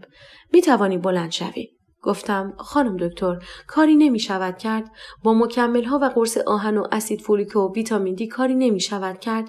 من سالها برای چنین لحظه ای انتظار کشیدم. خانم دکتر گفت کاری نمی شود کرد. مصرف کردن قرص آهن، اسید فولیک و ویتامین دی برای شما الزامی است، به خصوص 2 مورد اول. آقا صبحان پرسید من با سقط جنین مخالفم. برای حفظ کردن جنین چه کار باید کنیم؟ خانم دکتر گفت کاری از من و علم پزشکی بر نمی آید. اگر می دانید کاری از معجزه و دعا بر می آید انجام دهید. من کلی بیمار و مراجعه کننده دارم. بفرمایید برای هفته دیگر نوبت می دهم. حتما بیا. در این مدت هم استراحت مطلق بکن. از استرس به دور باش. از انجام دادن کارهای سنگین اجتناب کن. تشکر کردیم و برگشتیم. به منزل که رسیدم با مامان نرگس تماس گرفتم و با او در مورد بارداریم آن هم خارج از رحم صحبت کردم. مامان نرگس توصیه می کرد مراقب خودت باش. هر کاری که داشتی به من یا معصومه و یا کوثر بگو. چند هفته ای را هم فعلا به مهد نرو. مصرف اسید فولیک، قرص آهن و ویتامین دی را شروع کردم. 6 روز بعد در حالی که در آشپزخانه مشغول آماده کردن غذا برای خودم بودم، دردهایی در ناحیه شکم و لگن خود احساس کردم. دستم را روی شکمم گذاشتم. از درد می‌خواستم جیغ بزنم. حس کردم دستم به یک چیزی آغشته شد. دستم را نگاه کردم. خونی بود. لباسم هم خونی شده بود. خونریزی داشتم. سقط جنین بود. تنها کاری که کردم چند باری فاطمه خانم و جاری‌هایم را صدا کردم و از آنها کمک خواستم. خودم را سریع به حمام رساندم. دوش آب را باز کردم. به گریه افتادم. به بچه‌ای که می توانستم داشته باشم و اینک از دستم رفته بود. اینقدر خون از من رفته بود و افت فشار پیدا کرده بودم که از حال رفتم. در همان موقع آقا صبحان که تازه رسیده بود با فاطمه خانم وارد منزل شده بودند و مرا در حمام در حالی که از هوش رفته بودم پیدا کردند. مرا به بیمارستان منتقل کردند. پزشکان و پرسنل در اتاق عمل کارهای لازمه را انجام دادند. سقط جنین اتفاق افتاده بود. خون زیادی هم از دست داده بودم. چند باری هم کاهش ضربان قلب داشتم. بعد از احیا کردنم مرا در حالی که هنوز بیهوش بودم به مراقبت‌های ویژه بردند. نیم ساعت بعد به هوش آمدم. مامان نرگس، آقا صبحان، معصومه و کوثر هر کدام جداگانه و کوتاه به نزدم آمدند. پزشک بعد از معاینه اجازه داد به بخش منتقل شوم، ولی توصیه اکید کرد که چند روزی را باید تحت نظر باشی. بستگانم عده‌ای به دیدنم آمدند و عده‌ای حالم را از خانواده جویا می شدند. چند روز گذشت. پزشک بعد از معاینه اجازه مرخص شدنم را داد. آذر خانم هم در این مدت یا حضوری از من عیادت کرده بود و یا از بقیه حالم را جویا شده بود. آذر خانم به من گفت خودت را ناراحت نکن. صلاح خداوند بوده است. هنوز جوان هستی. اگر خدا بخواهد که دوباره باردار می شوی. یا از صبحان یا از فرد دیگری. به هر حال حرفش بوده است که طلاق میگیری. باز هم هرچه خیر است. امید به خدا. بعد از برگشت به منزل هنوز آنطور که باید نمیتوانستم کارهای شخصی و منزل را انجام بدهم. همگی کمک حال من شده بودند. 1 ماهی طول کشید تا از آن وضعیت رها شوم.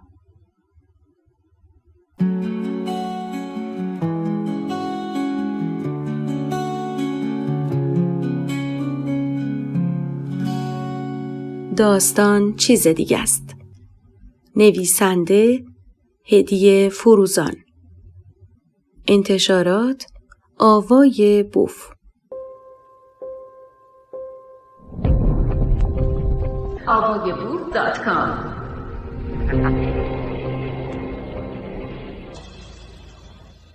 خوب است برای تغییر جو به ماجرای دیگری بپردازم. همانطور که مطلع هستید، هر وقت که فردی فوت می کند، از همان ابتدا تعدادی عنوان می کنند که خواب فرد وفات یافته را دیده اند. در مکانی سرسبز و درختان برافراشته و رودخانه‌ای خروشان و آن فرد خوش‌تیپ و سرحال بوده است. جا و مکانش عالی است. حالش هم از ما زنده ها بهتر بود. خوش به سعادت او که رفت. حال نکته اینجاست که اگر احوال آن فرد رفته سرخوش و سرحال است، چرا برایش خیرات می دهند؟ چرا آب بر روی قبرش می ریزند و هزاران چرای دیگر؟ چرا در دین اسلام و شرع و شریعت مسائلی وجود دارد که با دیگر موارد در تناقض است؟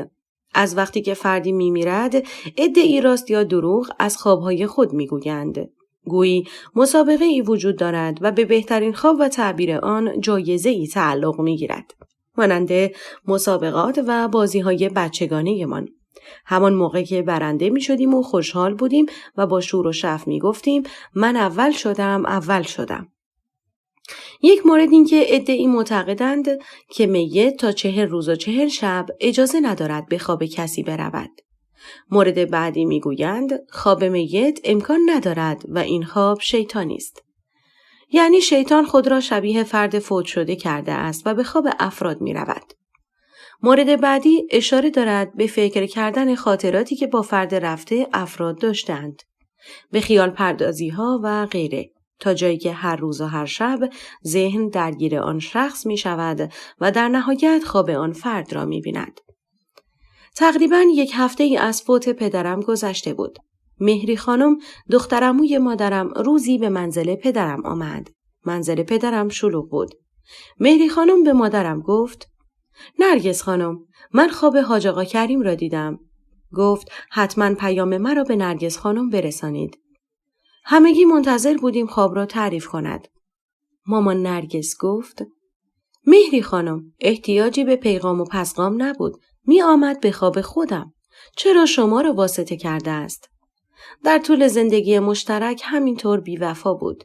چندین بار من و بچه ها را رها می کرد، مردانه و مجردی می رفت قم و جمکران، مشهد، حج به بهانه روحانی کاروان، کربلا و نجف و کاظمین و سامرا و غیره. حالا هم ببین سفر آن دنیایش را هم مجردی رفت. مهری خانم گفت: نرگس خانم، ناشکری نکن. اگر زبانم لال نمیخواهم اصلا به زبان بیاورم. برو خدا را شکر کن که لااقل سایه تو بالای سر بچه هایت است. خواست خدا بوده است. یک جای زیارتی بود، خیلی شلوغ بود. توی همان ازدحام حاج آقا کریم را دیدم. اصلا حواسم نبود فوت کردند. با هم سلام و احوال پرسی کردیم. سراغ شما و بچه ها را از او گرفتم. گفت شما و بچه ها سرتان شلوغ بوده است و نتوانستید بیایید. بعد هم ادامه داد نتوانسته با شما تماس بگیرد و از حالش شما را با خبر کند. به من گفت سلام به همگی برسان، خصوصاً به نرگس خانم، و بگو من حالم خوب است، نگران نباشید. و گفت نرگس خانم را می شناسم. خودش را تا الان هلاک کرده است. خلاصه از همان روزی که پدرم را دفن کردیم تا الان چندین نفر خواب پدرم را دیدند. خواب نماز خواندن او در مسجد، خواب سخنرانی، خواب قرآن خواندن وی، خواب طواف کردن او و خواب زیارت کردن او در اماکن زیارتی مختلف. فردی خواب پدرم را دیده بود که پدرم به او گفته بود ببخشید به زحمت افتادید، حلال بفرمایید. آن فرد وقتی خوابش را تعریف کرد به گریه افتاد و گفت این که میگویند اموات از همه چیز خبر دارند همین است. کسی خبر نداشت که من برای آمدن به بهشت زهرا و مراسم‌های بعد از آن با مشکلات و گرفتاری‌هایی روبرو بودم. وقتی هم خواب زیارت کردن فرد فوت شده را می‌بینند، سریع تعبیر می‌کنند که شخصی به زیارت رفته و به نیابت آن میت زیارت کرده است و ثوابش به وی رسیده است. یکی از بستگان دور خوابی دیده بود که اینگونه برایمان تعریف کرد. در یک باغ بزرگ با ویلایی مجلل و 4 طبقه که در طبقه همکف استخر بزرگی بود و یک استخر دیگر هم در فضای باز باغ قرار داشت. خلاصه اینکه هر آنچه که از وصف بهشت برایمان گفته‌اند در آنجا بود. مجلس بزن و برقصی برقرار بود. مختلط بود. مرد و زن با هم بودند. آهنگ خوشگلا باید برقصند، خوشگلا باید برقصند در حال پخش بود که در ناباوری حاج آقا کریم را دیدم. در آن لحظه در خواب متوجه نبودم که ایشان فوت کرده اند. یکی از حضار گفت خدا رحمتش کند. حتما آمده بوده مجلس فسق و فجور را جمع کند. زمانی که زنده بود هم از این کارها می کرد. امر به معروف و نهی از منکر می کرد. چقدر از حجاب و پوشش بعضی خانم‌ها شاکی بود. نور به قبرش ببارد. آن فردی که داشت خواب را تعریف می‌کرد ادامه داد نه، نذاشتی که بگویم. برعکس، با چند خانم زیبارو و جام شراب در دست آمد. با همان آهنگ خوشگلا باید برقصند اندی هم غر می‌داد. جام خالی شراب را روی میز گذاشت و با همان عبا می‌رقصید. هر کدام از حضار تفسیری از خواب دیده شده داشتند. حسابی بین علما اختلاف افتاده بود. یکی می گفت خیر و شادی است. بعد از این خبرهای ازدواج و شادی می شنوید به امید خدا. دیگری می گفت نرگس خانم برای بازمانده ها صدقه بدهید و حتی شده گوسفندی را قربانی کنید و گوشت آن را به مستحق بدهید که حزن و اندوه از خانگتان خارج شود و بر نگردد. برای حاج آقا کریم هم خیرات بدهید. به نظرم روحشان در عذاب است. مامان نرگس گفت ما هر کاری از دستمان برآید که می کنیم. خیرات می دهیم. غذا، خرما، حلوا، آب میوه و میوه. این از خیرات خوراکی. از نظر خیرات معنوی هم قرآن خواندن، زیارت عاشورا، صلوات و غیره. خیرات مالی هم جداگانه. کمک مالی به اماکن زیارتی به نام حاج آقای مرحوم و صدقه دادن.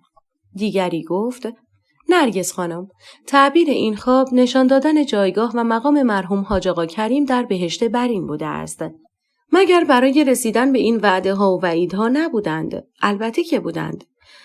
چند روزی از این ماجراها گذشته بود که با مادرم در مورد بهشت و خواب آن فرد صحبت می کردم. به مادرم گفتم مامان نرگس، تا حالا به این موضوع فکر کردی که همه پاداش بهشتیان مردانه است؟ حوری و غلمان و غیره.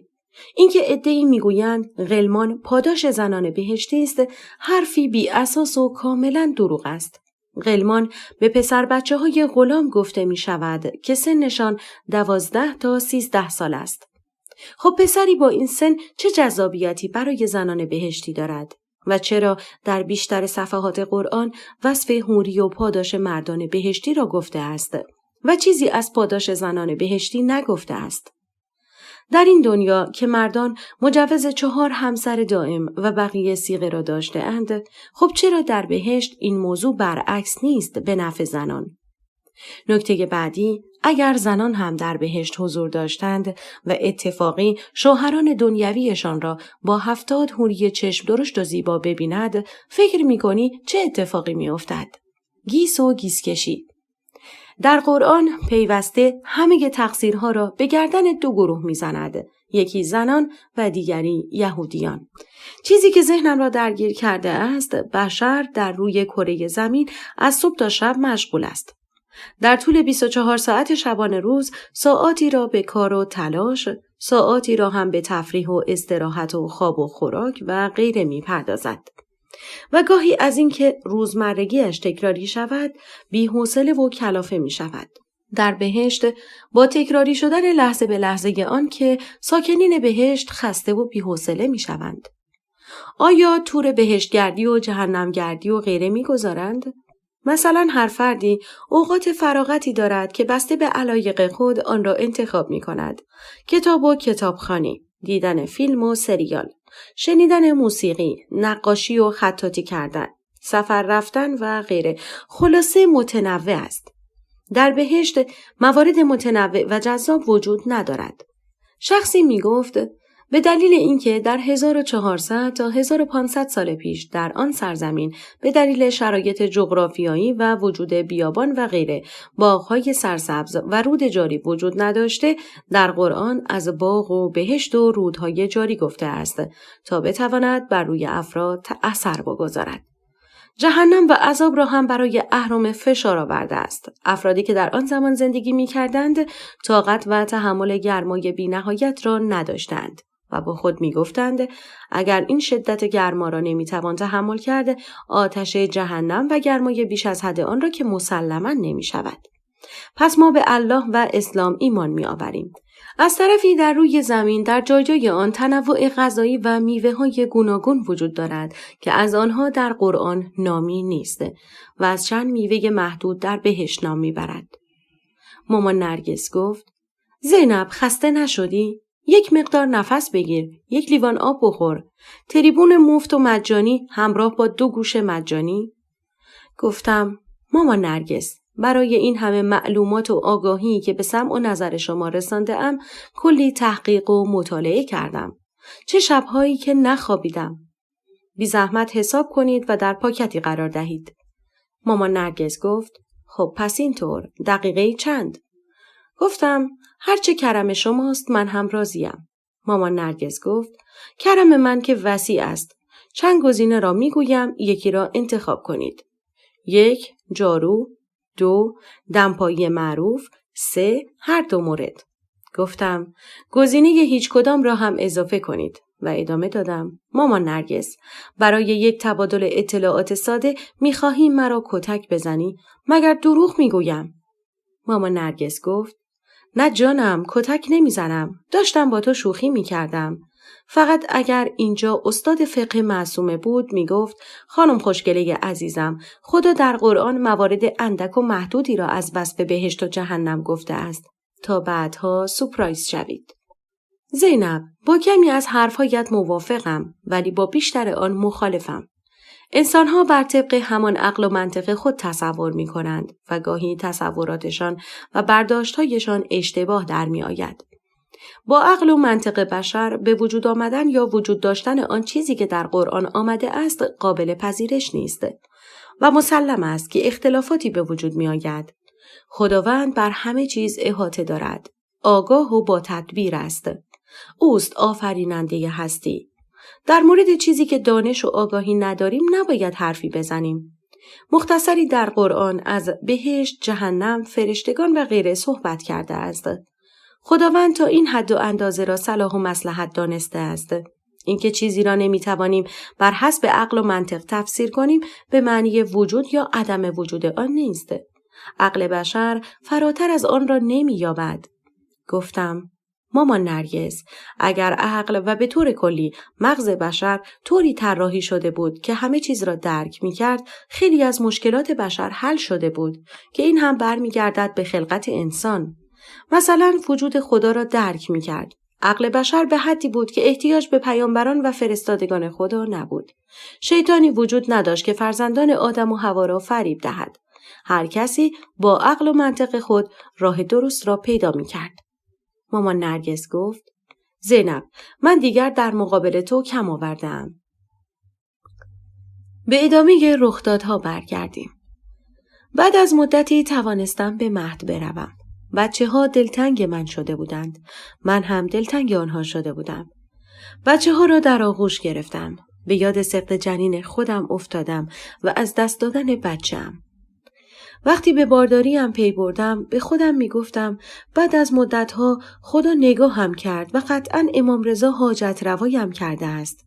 و بعد هم آن اتفاق. همکارانم هم یکی یکی به سمتم آمدند و از من دلجویی کردند. کوثر هم همان موقع رسید. به بچه‌ها زبان انگلیسی و ریاضی را با شعر یاد دادم و از آنها می‌پرسیدم. و سپس یک بار دیگر هم با هم شعرها را می‌خواندیم. در وقت استراحت بچه‌ها که مشغول خوردن تغذیه و تنقلات سالم بودند، من و کوثر با هم صحبت کردیم. کوثر به من گفت: زینب، برای امروز کافی است. امروز را زودتر به منزل برو. استراحت کن و مواد غذایی مقوی مصرف کن. گفتم: کمی دیگر میمانم و بعد میروم. کوثر گفت: من که خودم سقط جنین داشتم، حالت را بهتر درک میکنم. هر چه لازم داشتی به من بگو. گفتم: حتما خواهر گلم. من و کوثر از جا بلند شدیم تا به نزد بچه ها برویم. سرم گیج رفت. کوثر مرا گرفت. وگرنه بر روی زمین می افتادم. کوثر به یکی از بچه ها گفت: عزیزم، برو به خاله رویا بگو خاله زینب حالش بد شده، فوری آب بیاورند. برایم آب آوردند. کمی آب خوردم. کوثر یک شکلات به من داد و گفت: میخواهی به اورژانس تماس بگیرم؟ گفتم: نه، لازم نیست، خوبم. کوثر گفت: کاش امروز هم در منزل استراحت میکردی. قرص‌های مکمل و ویتامینات را مصرف میکنی؟ گفتم: بله. کوثر گفت: بلند شو بریم دکتر. اگر به گوش مامان نرگس برسد میگوید باید دکتر میرفتی. به اصرار کوثر به کلینیک درمانی لبخند سلامتی که نزدیک مهد بود رفتیم. به دکتر همه غذایا را گفتم. گفت: باید فشارتان را بگیرم. بعد از اینکه فشارم را گرفت گفت: فشارتان پایین است. برایتان آمپول تقویتی می نویسم.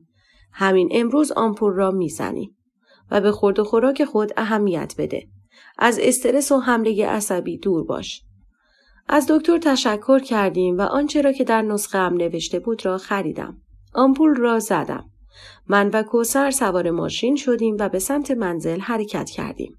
در راه کوثر خواهر نازنینم ماشین را نگه داشت و از ماشین پیاده شد. گفت: برای منزلش خرید دارد. تو زینب چیزی نمیخواهی برایت بخرم؟ گفتم: نه، ممنون. بعد از مدتی کوثر با خریدهایش به سمت ماشین آمد و آنها را در ماشین گذاشت. موز، سیب، آناناس، کمپوت آناناس، آجیل، شیر، بستنی و شکلات. کوثر گفت: شنیدی که دکتر چی گفت؟ آجیل و شیر و موز و کمپوت آناناس را برای تو خریدم. گفتم: کوثر چه احتیاجی بود؟ آقا سبحان خریده بود. پس باید با هم حساب کنیم. کوثر گفت: من و تو که از این حرفا نداریم. یک بستنی به من داد و خودش هم یک بستنی برداشت. بستنی را خوردیم و راه افتادیم. در راه از او خواستم قیمت اقلامی که برای من خریده است را بگوید. گفت: زینب، اینها را از من قبول کن. گفتم: آبجی، حساب کاکا برادر. سرانجام راضی شد و با هم حساب کردیم. به منزل که رسیدیم از او خواستم به داخل بیاید و با هم غذایی را آماده کنیم و دور هم باشیم. گفت باید برود و تعارف ندارد. از او خداحافظی کردم. با اقلامی که کوثر زحمت کشید و برایم خریداری کرده بود وارد منزل شدم. آقا سبحان هم همزمان با من رسید. به او گفتم که در مهد سرم گیج رفت و حالم بد شد. کوثر اصرار کرد بریم دکتر و همه را برایش گفتم. گفت: در یخچال غذا داری یا میخواهی درست کنی؟ گفتم: دیشب عدس پلو درست کردم. غذا داریم. شما هم میای تا با هم غذا بخوریم؟ گفت: به فاطمه خانم و حدیث جان قول دادم با آنها غذا بخورم. میخواهی برای اینکه تنها نباشی تو بیا با ما غذا بخور؟ گفتم: نه، ممنون. خیلی خسته شدم. میخواهم استراحت کنم. سلام برسون. من و آقا سبحان هر کدام به منزل خود رفتیم. مشغول پوشیدن لباس منزل بودم که صدای زنگ در آمد. لباسم را مرتب کردم و به سمت در رفتم. آقا سبحان برایم غذا آورده بود. کباب تابعی به همراه برنج. تشکر کردم. از او خواستم به داخل بیاید. گفت: فاطمه خانم منتظر من است. تا من نروم غذا نمیخورد. بعداً یه سری به تو میزنم. تو به فکر سلامتی خودت باش. آقا سبحان رفت. من هم غذایم را خوردم. قرص‌های ویتامینی که باید بعد از صرف غذا میل می‌کردم را خوردم و استراحت کردم. بعد از ظهر آن روز کیک پرتقال درست کردم و در ظرف فاطمه خانم گذاشتم و برایشان بردم. به فاطمه خانم تحویل دادم و از او بابت غذا تشکر کردم. متقابلا او هم بابت کیک تشکر کرد. روزهای بعد هم به مهد رفتم. اگر در منزل میماندم، فکر و خیال و یادآوری بارداری ناخواسته و سقط جنین مرا از پای در می آورد. به همین ترتیب روزها و هفته‌ها سپری شدند و نزدیک مراسم یاد بود و نکوداشته پدر مرحومم شدیم. ابتدا باید تصمیمات و برنامه‌ریزی هایی در مورد تعداد نفرات و پذیرایی شامل میوه و شیرینی و حلوا و خرما و شام مفصل و محل برگزاری مجلس انجام می‌شد. در بهشت زهرا هم که مراسم جداگانه ای را ترتیب دادیم. تعداد 150 نفری مشخص شدند که شامل فامیل‌های نزدیک و دور و دوستان و آشنایان بودند.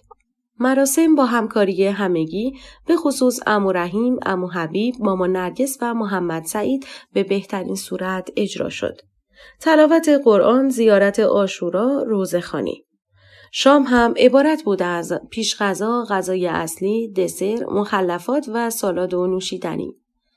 انواع پلو و چلو مثل سبزی پلو، پلو شوید و باقالی و غیره، ماهی، انواع کباب، جوجه، ژیگوی ایرانی که گوشت گوساله همراه با مخلفاتش مثل سیب زمینی سرخ شده، هویج پخته، بادمجان و کدوی پخته، لوبیا سبز و نخود سبز پخته، برش‌های گوجه فرنگی و چند شاخه جعفری. شیشلیک که همان گوشت راسته با استخوان و گوشت دنده و رولت گوشت. چند روز بعد عمو رحیم به من زنگ زد و گفت هنوز بر طلاق گرفتن آن هم توافقی مصمم هستی؟ فکرهایت را کرده ای؟ گفتم بله عمو جان، قصد جدایی دارم، ولی هر جور که فکرش را می کنم پس حق و حقوقم چه می شود؟ باید برای رهایی از این اسارت چشمهایم را روی حق و حقوقم ببندم. عمو رحیم گفت طبق قولی که بهت دادم من در کنارت هستم و تا آخرش با تو هستم. به آقا سبحان نگو من با تو تماس گرفتم. حرفایتان را بزنید. بین خودتان توافق کنید و روی کاغذ بیاورید. بعد هم وکیل‌های دو طرف اقدامات لازم را انجام دهند. بعضی از جلسات دادگاه را نیاز نیست حضور داشته باشی. وکیل انجام می‌دهد. ولی بعضی جلسات حضور تو و آقا سبحان الزامی است. بعد هم چند جلسه مشاوره خواهید داشت. مرحله بعدی آزمایش بارداری توست. و مرحله بعدی حکم دادگاه برای طلاق. با یک وکیل دادگستری پای یک صحبت کردم. هر وقت فرصت داشتی با هم هماهنگ کنیم و با وکیل صحبت کنیم. باز هم میگویم فعلا به آقا سبحان در مورد تماس من و صحبت‌هایم چیزی نگو. با او درباره طلاق صحبت کن. گفتم عمو در طلاق توافقی حق من پایمال می شود. پس این همه آزار و اذیت او چه می شود؟ عمو رحیم گفت ببین زینب دختر عزیزم، اگر به آقا سبحان بگویی طلاق توافقی نمیخواهم و روند طلاق را پیش برویم به احتمال قوی از تصمیم خود مبنی بر طلاق منصرف می شود. لجبازی هایش بیشتر می شود و تو را بیشتر اذیت می کند تا تو را به سطوح آورد. تا همین الان هم تو را به سطوح آورده است. آیا الان وقت نجات دادن خودت نیست؟ سلامتی روحی و جسمی تو مهمتر است. این امکان وجود دارد که بگوید من طلاقت نمی دهم و اینگونه تو را بلا تکلیف بگذارد و تحمل این شرایط هم برای تو سخت می شود. حق با عمویم بود. از او تشکر کردم و به این ترتیب مکالمه من و عمویم به پایان رسید. از هم خداحافظی کردیم. در یک فرصت مناسب از آقا سبحان خواهش کردم با هم در مورد طلاق صحبت کنیم. به او گفتم تصمیم شما برای طلاق و جداییمان جدی است؟ چه کارهایی باید انجام دهیم؟ گفت برای طلاق و جدایی اقدام می کنیم. من با یک وکیل صحبت کردم و او گفت باید چند جلسه دادگاه را برویم. دادگاه مهریه و دادگاه نفقه. مشخص که شد جلسه ای برای طلاق توافقی تشکیل می شود. شرایط و مفاد نوشته می شود. امضا می کنیم. بزرگترهایمان هم امضا می کنند. از اصل آن برگه هم کپی گرفته می شود. یکی به من و یکی هم به تو داده می شود. اصل آن را هم به دادگاه می برند. دادگاه بررسی می کند و حکم طلاق را می دهد. قبل از این اقدامات هم تو آزمایش بارداری می دهی.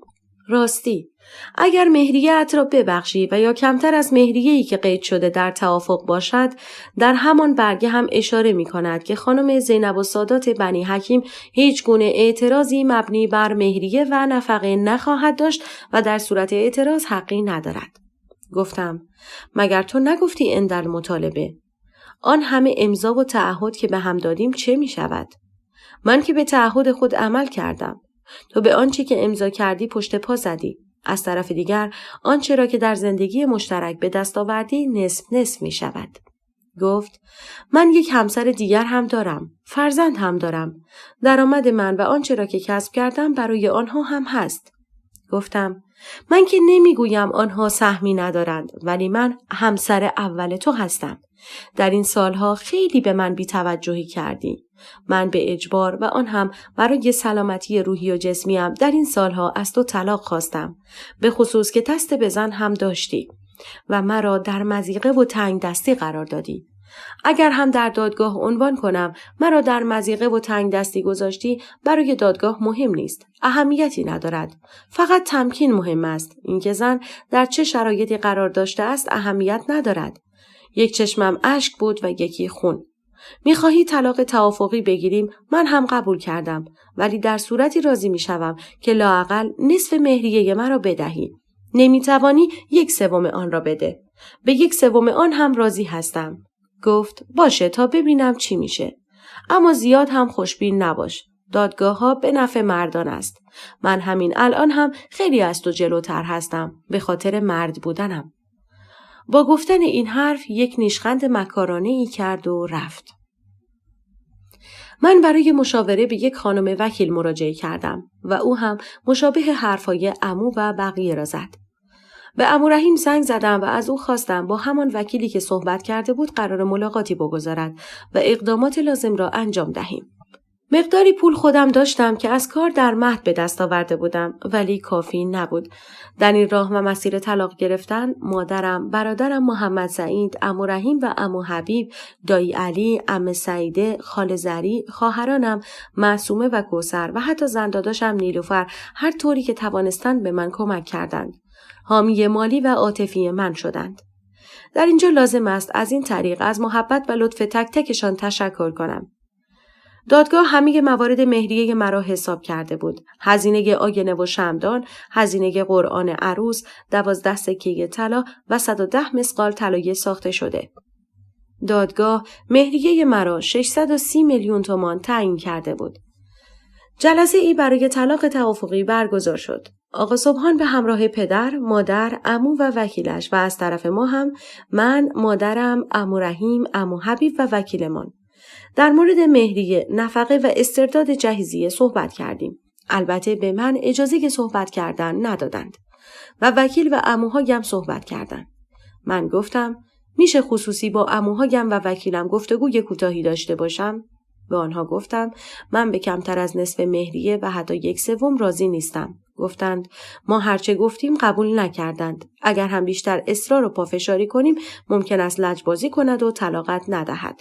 تو به فکر سلامتی خودت باش. به هر حال راضی شده است با طلاق توافقی از هم جدا شوید. به هر حال در شرایط طلاق توافقی که با مشارکت و همکاری 2 وکیل نوشته شد، تنها 150 میلیون تومان به عنوان مهریه داده شود. روزی را هم تعیین کردند برای استرداد جهیزیه. در پایان آن هم ذکر کردند که خانم زینب السادات بنی حکیم بعد از ثبت این قرارداد حق هیچ اعتراضی نسبت به مهریه و نفقه ندارد. من با وجود اینکه از این قرارداد راضی نبودم مجبور به امضای آن شدم، چرا که نفقه‌ای برای من در نظر گرفته نشد و از طرفی آن مقدار پولی که به عنوان مهریه برای من در نظر گرفتند بسیار ناچیز بود. به اجبار اطرافیانم آن را امضا کردم. آقا سبحان، وکیل‌های 2 طرف، پدر و عموی آقا سبحان و عموهای خودم همگی امضا کردند. آیا این موارد حق و ناس نبود؟ من وکیل گرفته بودم برای چه؟ برای اینکه مانع پایمال شدن حق و حقوقم حتی در طلاق توافقی شود. به او گفته بودم که من به نصف مهریه و یا 1/3 آن راضی هستم. 2 روز بعد برای آزمایش بارداری به آزمایشگاه مراجعه کردم. مرحله بعدی استرداد جهیزیه و برگرداندن جهیزیه هم بود. من همراه با مامان نرگس، معصومه، کوثر، محمد سعید، عمو رحیم، عمو حبیب و دایی علی به آن منزل رفتیم. 3 کامیون برای بردن جهیزیه هم در محل مستقر بودند. دایی علی هم وانتباری را از دوستش گرفته بود. تصمیم داشتیم اساسیه سنگین را با کامیون و بقیه را با ماشین سواری به منزل پدرم منتقل کنیم. از وقتی وارد منزل سابق شدم با تغییراتی روبرو شدم. به هم ریختگی و آشوبی که در منزل بود را نمی توانستم باور کنم. به طور کلی من 1 سالی را که درگیر دادگاه و طلاق توافقی بودم به آنجا نرفته بودم. آنچه را که احتیاج داشتم و وسایل شخصی و لباس و غیره را به منزل پدرم برده بودم. باور نمی کردم آقا سبحان مقداری از جهیزیه‌های من و عیدی‌ها و هدیه‌هایی که خانواده و بستگان خودم به من اهدا کرده بودند را برداشته بود. جهیزیه‌های من ناقص شده بود، یا بهتر بگویم ناپدید شده بود. از همان بدو ورود معترض شدم. داد و بیداد کردم. گفتم به معنای واقعی خیانت در امانت است. در را قفل می کردی و در منزل دیگر با همسر و دخترت سپری می کردی. آقا سبحان گفت میتونی ثابت کن. مامان نرگس گفت آقا سبحان این کار شما دور از ادب و نزاکت است. من به عنوان مادر زینب که میدانم چه چیزهایی به دخترم دادم. جهیزیه‌اش چه بوده است؟ لطف کنید بروید و آنچه را که از جهیزیه دخترم برداشته اید را بیاورید. اجازه دهید در این روزهای پایانی کدورتی پیش نیاید. آقا سبحان کاغذی را به عمو رحیم داد و گفت من لیست جهیزیه زینب را نوشتم. زینب و چند نفر از شما آن را امضا کنید که جهیزیه را به طور کامل تحویل گرفته اید. عمو رحیم گفت زینب این برگه را بگیر و چک کن ببین همه جهیزیه‌ات است. برگه را گرفتم و نگاه کردم. یخچال، اجاق گاز، ماشین لباسشویی، ماشین ظرفشویی، ماکروفر، قهوه ساز، چای ساز، آب میوه‌گیری، چرخ گوش، سرویس چینی مهمان، سرویس بلور و کریستال، سرویس قابلمه و تابع 2 نوع، غذاساز، رنده برقی، سرویس چایخوری، سرویس غذاخوری، انواع قاشق، چنگال، کارد، کفگیر و ملاقه، میوه خوری، شیرینی خوری، جارو برقی، اتو و میز اتو، مبلمان، میز ناهارخوری، سرویس خواب، آباژور، میز آرایش، کنسول، چرخ خیاطی و میز و صندلی ویژه آن، ساعت دیواری، 1 عدد لوستر و 1 تخت فرش. گفتم من این برگه را امضا نمی کنم. جهیزیه من ناقص شده است. از وسایل آشپزی و آشپزخانه هم که در کابینت قرار داده بودم کم شده است. از جمله قالب ژله و قالب کیک که روی جهیزیه‌ام بوده است. قالب‌هایی را هم که خواهرم کوثر برایم گرفته بود مفقود شده است. چند تا کتاب‌های مرا هم برداشتی. به خصوص کتاب‌هایی که هدیه معصومه و کوثر به من بود. 1 کتاب هم مامان نرگس به من امانت داده بود بخوانم. آن هم برداشتی. قاب گل نقره‌ای که یادگار پدر مرحومم بود، میزهای عسلی که جدا از جهیزیه‌ام پدر و مادرم به عنوان عیدی به من داده بودند، پارچه‌های لباسی که مامان بزرگ اعظم و مامان جون لیلا هر کدام از حج و کربلا برایم آورده بودند، حتی پارچه‌هایی که مامان نرگس به من داده بود، کت و دامن و چند دست از لباسهایم، کاپشن و پالتو و مانتوی مرا هم برداشته است. من راضی نیستم. من زنده هستم. هنوز نمردم. به کی صدقه دادی؟ خجالت نمی‌کشی؟ پارچه‌ها و لباس‌هایی که مامان جانت و فامیلت به من داده اند را هم برداشتی. باشد برداشتی. چرا آنچه را که خانواده و فامیل من دادند برداشتی؟ اینقدر بدبخت و بیچاره شده ای؟ در دادگاه بی خود و بی جهت مرا به دزدی از منزل متهم کردی. این در حالی است که من از تو دزدی نکردم و برعکس تو دزدی کردی. آینه و شمعدان را هم که برداشتی. سکه ها و عیدی هایم را هم که برداشتی. یارانه ام را هم که داری میخوری. مهریه ام را هم که خوردی. نفقه ای را هم که گردن نگرفتی و آن را هم خوردی. هر آنچه را که حق من بوده از تو خوردی. توی گلویت گیر کند. من راضی نیستم. رنگم پریده بود. تنم به شدت میلرزید. مامان نرگس و بقیه مرا آرام میکردند. میگفتند ارزش ندارد. زود وسایلی که مانده است را ببریم. بهتر از هرچه سریعتر اینجا را ترک کنیم. هیچ کداممان آن برگه را امضا نکردیم. قرار شد تا در حضور همه آلبوم عکس، تابلوی عکس و فیلم‌های عقد و عروسیمان را بسوزانیم. پدر شوهرم به عمو حبیب گفته بود به زینب خانم بگویید اگر در بین وسایلی که جمع کرده اند چیزی به سبحان ما تعلق دارد تحویل دهد. به عمو حبیب گفتم نه چیزی نیست. خود شخص آقا سبحان و خانواده‌شان هر آنچه که مال من بود و نبود را درو کردند. ملاحظه فرمودید. فقط 1 کلید این منزل است که خودم شخصاً به پدرش می‌دهم. موقع رفتن کلید را به پدرش تحویل دادم. وسایل و جهیزیه‌ام را به منزل پدرم انتقال دادیم. در این میان کارگرانی که اسباب و اساسیه سنگین را بلند می‌کردند و جابجا می‌کردند نیز خسته شده بودند. به هر حال از آنها در منزل پدرم پذیرایی کردیم. چای و شیرینی و میوه. با آنها حساب کردیم. آنها که رفتند، عمو رحیم به وکیل زنگ زد و گفت در شرایط طلاق توافقی برای استرداد جهیزیه قید نکرده بودید که آقا سبحان حق دارد نیمی از جهیزیه را بردارد و یا ناقص کند. دختر ما راضی نیست.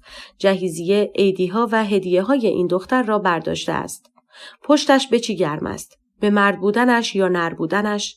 زینب من زن زندگی بوده است و وفادار به شوهرش بوده است. این حق او نبود. وکیل گفت در زمانی که جهیزیه را تهیه می کردند لیستی از جهیزیه را دارند؟ عمو رحیم گفت گوشی را می دهم به زن داداشم. مامان نرگس گوشی را گرفت و بعد از سلام و احوالپرسی وکیل در مورد لیست جهیزیه با او صحبت کرد. مادرم در جواب گفت نه، لیست تهیه نکردیم، ولی فاکتورهای خرید را داریم و اینکه بالاخره من خودم میدانم به دخترم چی دادم چی ندادم. وکیل گفت اگر لیست جهیزیه را تهیه کرده بودید و از بزرگان فامیل خواسته بودید آن را امضا کنند، به جرم خیانت در امانت و دزدی شاید محکوم میشد. ولی باید دوباره از اول شروع می کردید و شکایت‌های پی در پی و دادگاه و غیره که نتیجه میداد یا نمیداد. حتی اگر هم الان با آن فاکتورهای خرید لیست را تنظیم کنید و شکایت کنید، معلوم نیست کی دادگاه تشکیل شود تا پیگیری کنند. از طرفی در طلاق چیزی به عنوان فدیه طلاق است که زن و خانواده او باید برای رهایی از اسارت فدیه دهند تا آن مرد او را طلاق دهد. مادرم گفت تا جایی که من یادم است بندی به عنوان فدیه طلاق در قرارداد طلاق توافقی دختر و دامادم نبود. اگر بود من می توانستم دخترم را به نحوی راضی کنم. مهریه را که ناقص داد، از نفقه دادن هم که خودداری کرد، جهیزیه و عیدی‌ها و هدیه ها را هم که برای خودش برداشت. شما وکیل ما بودید، ما به شما اعتماد کردیم. حق دخترم پایمال شد. وکیل گفت قانون کشور است که بر اساس قرآن تنظیم شده است. می توانید به قرآن مراجعه کنید. در مورد طلاق، فدیه طلاق، بی اثر بودن شهادت زن، مسلط بودن مردان بر زنان و برتری مردان به زنان و غیره گفته است. قوانین در دادگاه‌ها مرد سالارانه است. اگر من وکیل هم مخالف این قوانین زن ستیز باشم، کمکی نمیتوانم بکنم. مادرم گفت از شما ممنونم، زحمت کشیدید، ولی اگر این حرف را نزنم از غصه دخترم دق می کنم. شما به خاطر از دست ندادن موقعیت اجتماعی و شغلیتان از دفاع زنان امتناع می کنید. اگر قانونی در کشور باید اصلاح شود که برای جامعه و افراد جامعه مثمر ثمر باشد و قانونگذار از اصلاح قانون برای بهتر شدن و ترقی و پیشرفت ممانعت کند، به مردم جامعه خیانت کرده است. قانونهایی را تصویب می کنید که سنگ‌اندازی و ایجاد مانع برای شهروندان چه زنان و چه مردان کرده است. وکیل گفت من مأمور و معذور هستم. اگر امری ندارید من باید چند پرونده را رسیدگی کنم. مامان نرگس گفت ممنون از شما. گوشی را به حاج آقا رحیم می دهم. خدا حافظ. عمو رحیم گوشی را گرفت و با وکیل صحبت کرد. وکیل گفت حاج آقا رحیم، پس فردا صبح جلسه دادگاه داریم. حضور زینب خانم الزامی نیست. البته اگر بخواهند می توانند شرکت کنند. باید چند جلسه ای را مشاوره بروند. در 45 روز 5 جلسه مشاوره اجباری است و دادگاه چند مشاوره و روانشناس خانواده که با دادگستری قرارداد دارند و مورد اعتماد آنهاست را معرفی می کند. و با مشورت من و وکیل آقا سبحان مشاوره و روانشناس را تعیین می کنیم و هر دو بدون وکیل‌هایشان برای این مرحله بروند. عمو رحیم از وکیل خداحافظی کرد و با ما در مورد مشاوره رفتن گفتگو کرد. گفتم فکر می کردم روند جریان طلاق توافقی سریع پیش می رود. 5 جلسه مشاوره اجباری طی 45 روز تا زوجین را متقاعد کنند که به زندگی مشترک برگردند. همین است که این همه پرونده طلاق در دادگاه ها وجود دارد. مدام سنگ‌اندازی دادگاه برای طلاق. عمو رحیم گفت میخواهند از لرزیدن عرش خدا جلوگیری کنند. من هم سری گفتم. عمو رحیم گفت میخواهند از لرزیدن عرش خدا جلوگیری کنند. من هم سریع گفتم عمو، خدا با آن همه عظمت و قدرت نتوانست از لرزش عرش خود به واسطه طلاق جلوگیری کند. بندگانش دست به کار شده اند. مشاهده می کنید چقدر طلاق زیاد شده است و اکثرا هم برای بسته شدن پرونده طلاق توافقی می گیرند و دادگاه برای جلوگیری از طلاق دست به دامن مشاور و روانشناس می شود. در همان دادگاه باید علاوه بر قاضی و مشاور 1 نفر مشاور خانواده و روانشناس و 1 نفر هم کارشناس علوم و مسائل اجتماعی حضور داشته باشد که وقتی زن از دست به زن شوهرش شاکی است بتوانند زن و مرد را ارزیابی کنند. سیستم قضایی و دادگاه‌های کشور ما خیلی کمبود و کاستی و نقص دارد که اصلاح آن الزامی است. عمو رحیم گفت من هم قبول دارم. ولی چه کنیم که مملکت به دست نالایق‌ها اداره و مدیریت می شود؟ هیچ چیزی سر جای خودش نیست. جناب مسئول فقط به فکر صندلی و جایگاه و قدرتش است. به فکر پر کردن جیب خودش و آقازاده‌ها و اطرافیانش است. به فکر مردم نیستند. اطلاعات معیشتی مردم را هم دارند و مالیات می گیرند. بعد هم می گویند بودجه نداریم و خزانه مملکت خالی است. چه کار می کنند؟ بنزین و اقلام حیاتی مردم را گران می کنند. جریمه ها و عوارضی ها را گران می کنند. به دختر و زنان به خاطر پوشش و حجاب گیر می دهند و غیره. تا وقتی که اینها بر سر قدرت باشند و نفس بکشند، پایانشان بر روی گلوی همه ماست و نمی گذارند نفس بکشیم. دیگر من هم بروم. گفتم عمو خیلی زحمت کشیدید. خودتان را خسته کردید. چیزی هم میل نکردید. عمو رحیم گفت میوه و چای خوردم. میدانی عمو حبیب و بقیه کجا هستند؟ گفتم همگی در حیاط هستند. ما هم به حیاط رفتیم. عمو حبیب، محمد سعید، مامان نرگس و خواهرهایم در حیاط بودند. عمو رحیم گفت زن داداش امری ندارید؟ خیلی زحمت دادیم. مامان نرگس گفت لطف کردید. برای زینب پدری کردید و برای من هم مثل یک برادر بزرگ بودید. سایه‌تان مستدام باشه. زحمت کشیدید. از عمو حبیب هم تشکر کردیم. عموهایم بعد از خداحافظی رفتند. چیزی از رفتنشان نگذشته بود که محمد سعید و کوثر و معصومه هم بلند شدند. مامان نرگس گفت برای چی بلند شدید؟ من زنگ میزنم به نیلوفر جان و به آقا حامد و آقا علیرضا هم زنگ میزنم بچه‌ها را هم بیاورند و دور هم غذایی را میخوریم. مامان نرگس طبق گفته اش به عروس و 2 دامادش زنگ زد که برای شام بیایند. محمد سعید به دنبال نیلوفر و بچه‌هایش رفت. آقا حامد و آقا علیرضا هم آمدند. محمد سعید به همراه زن داداش و بچه‌هایش رسیدند. سفره را پهن کردیم. به تعداد 14 نفر پیتزا سفارش دادیم. نیم ساعت بعد پیتزاها توسط پیک رسید. جواب تست بارداری را گرفتم. منفی بود. به وکیل تماس گرفتم که به او تحویل دهم. در جواب من گفت هر وقت لازم باشد به شما میگویم. تا چند روز دیگر هم آماده باشید. وقتتان آزاد باشد تا به همراه آقای سبحان طاهر به مشاوره بروید. البته هر دوی شما هم می توانید از لیست موجود مشاوره را انتخاب کنید. با مشورت وکیل‌هایمان و بسته به شرایط و موقعیت من و آقا سبحان کلینیک مشاوره و روان درمان مسیر آرامش را انتخاب کردیم که تقریباً نزدیک محل زندگی هر دو بود. در جلسه اول منشی از ما خواست هر کدام جداگانه فرمی را پر کنیم و مشخصات و علت مراجعه خود را درج کنیم. سپس وارد اتاق مشاور شدیم. سلام کردیم. آقایی میان سال پشت میز نشسته بود. جواب سلام ما را داد و از ما خواست که بر مبل‌ها بنشینیم. با وجود اینکه از همه چیز مطلع بود، دوباره از ما پرسش‌هایی را کرد. مشخصات و سال تولد و علت مراجعه و دلیل درخواست طلاق و طلاق توافقی را همه را جویا شد. مشاور به این مسئله هم اشاره کرد که لطفاً میان حرف دیگری وارد نشوید. حتی اگر خلاف واقع بود به هر کدام فرصت میدهم از خود دفاع کنید. خسته شده بودم. همه اینها را در دادگاه گفته بودم. در پرونده هم درج شده بود. کاش هرچه سریعتر تمام میشد. دیگر حوصله دیدن چهره بدزاد و شنیدن صدای زجرآور آن سبحان فلان را نداشتم. جوانی و زیبایی و انرژی و نشاط مرا گرفته بود. مرا بیمار کرده بود. به من آسیب روحی و جسمی وارد کرده بود. کتکم زده بود و به کما رفته بودم. دقیقاً تا مرگ رفته بودم. کاش بر نگشته بودم. کاش مرده بودم.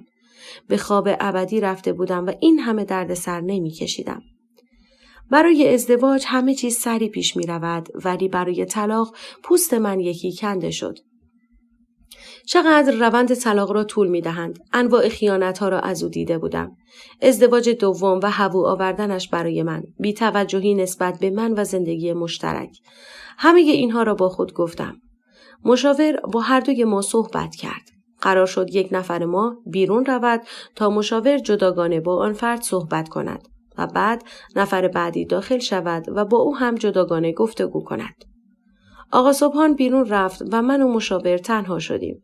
همه آزار و اذیت‌هایش را گفتم. از بی‌مهری‌هایش و استرس‌های شدیدی که بر من وارد کرده بود.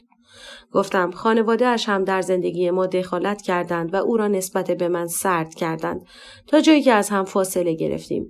حتی خانواده‌اش برای اینکه من بچه دار نشدم، البته این را بگویم، به همراه همین آقا به پزشک مراجعه کردیم و آزمایش دادیم و هر دوی ما سالم بودیم.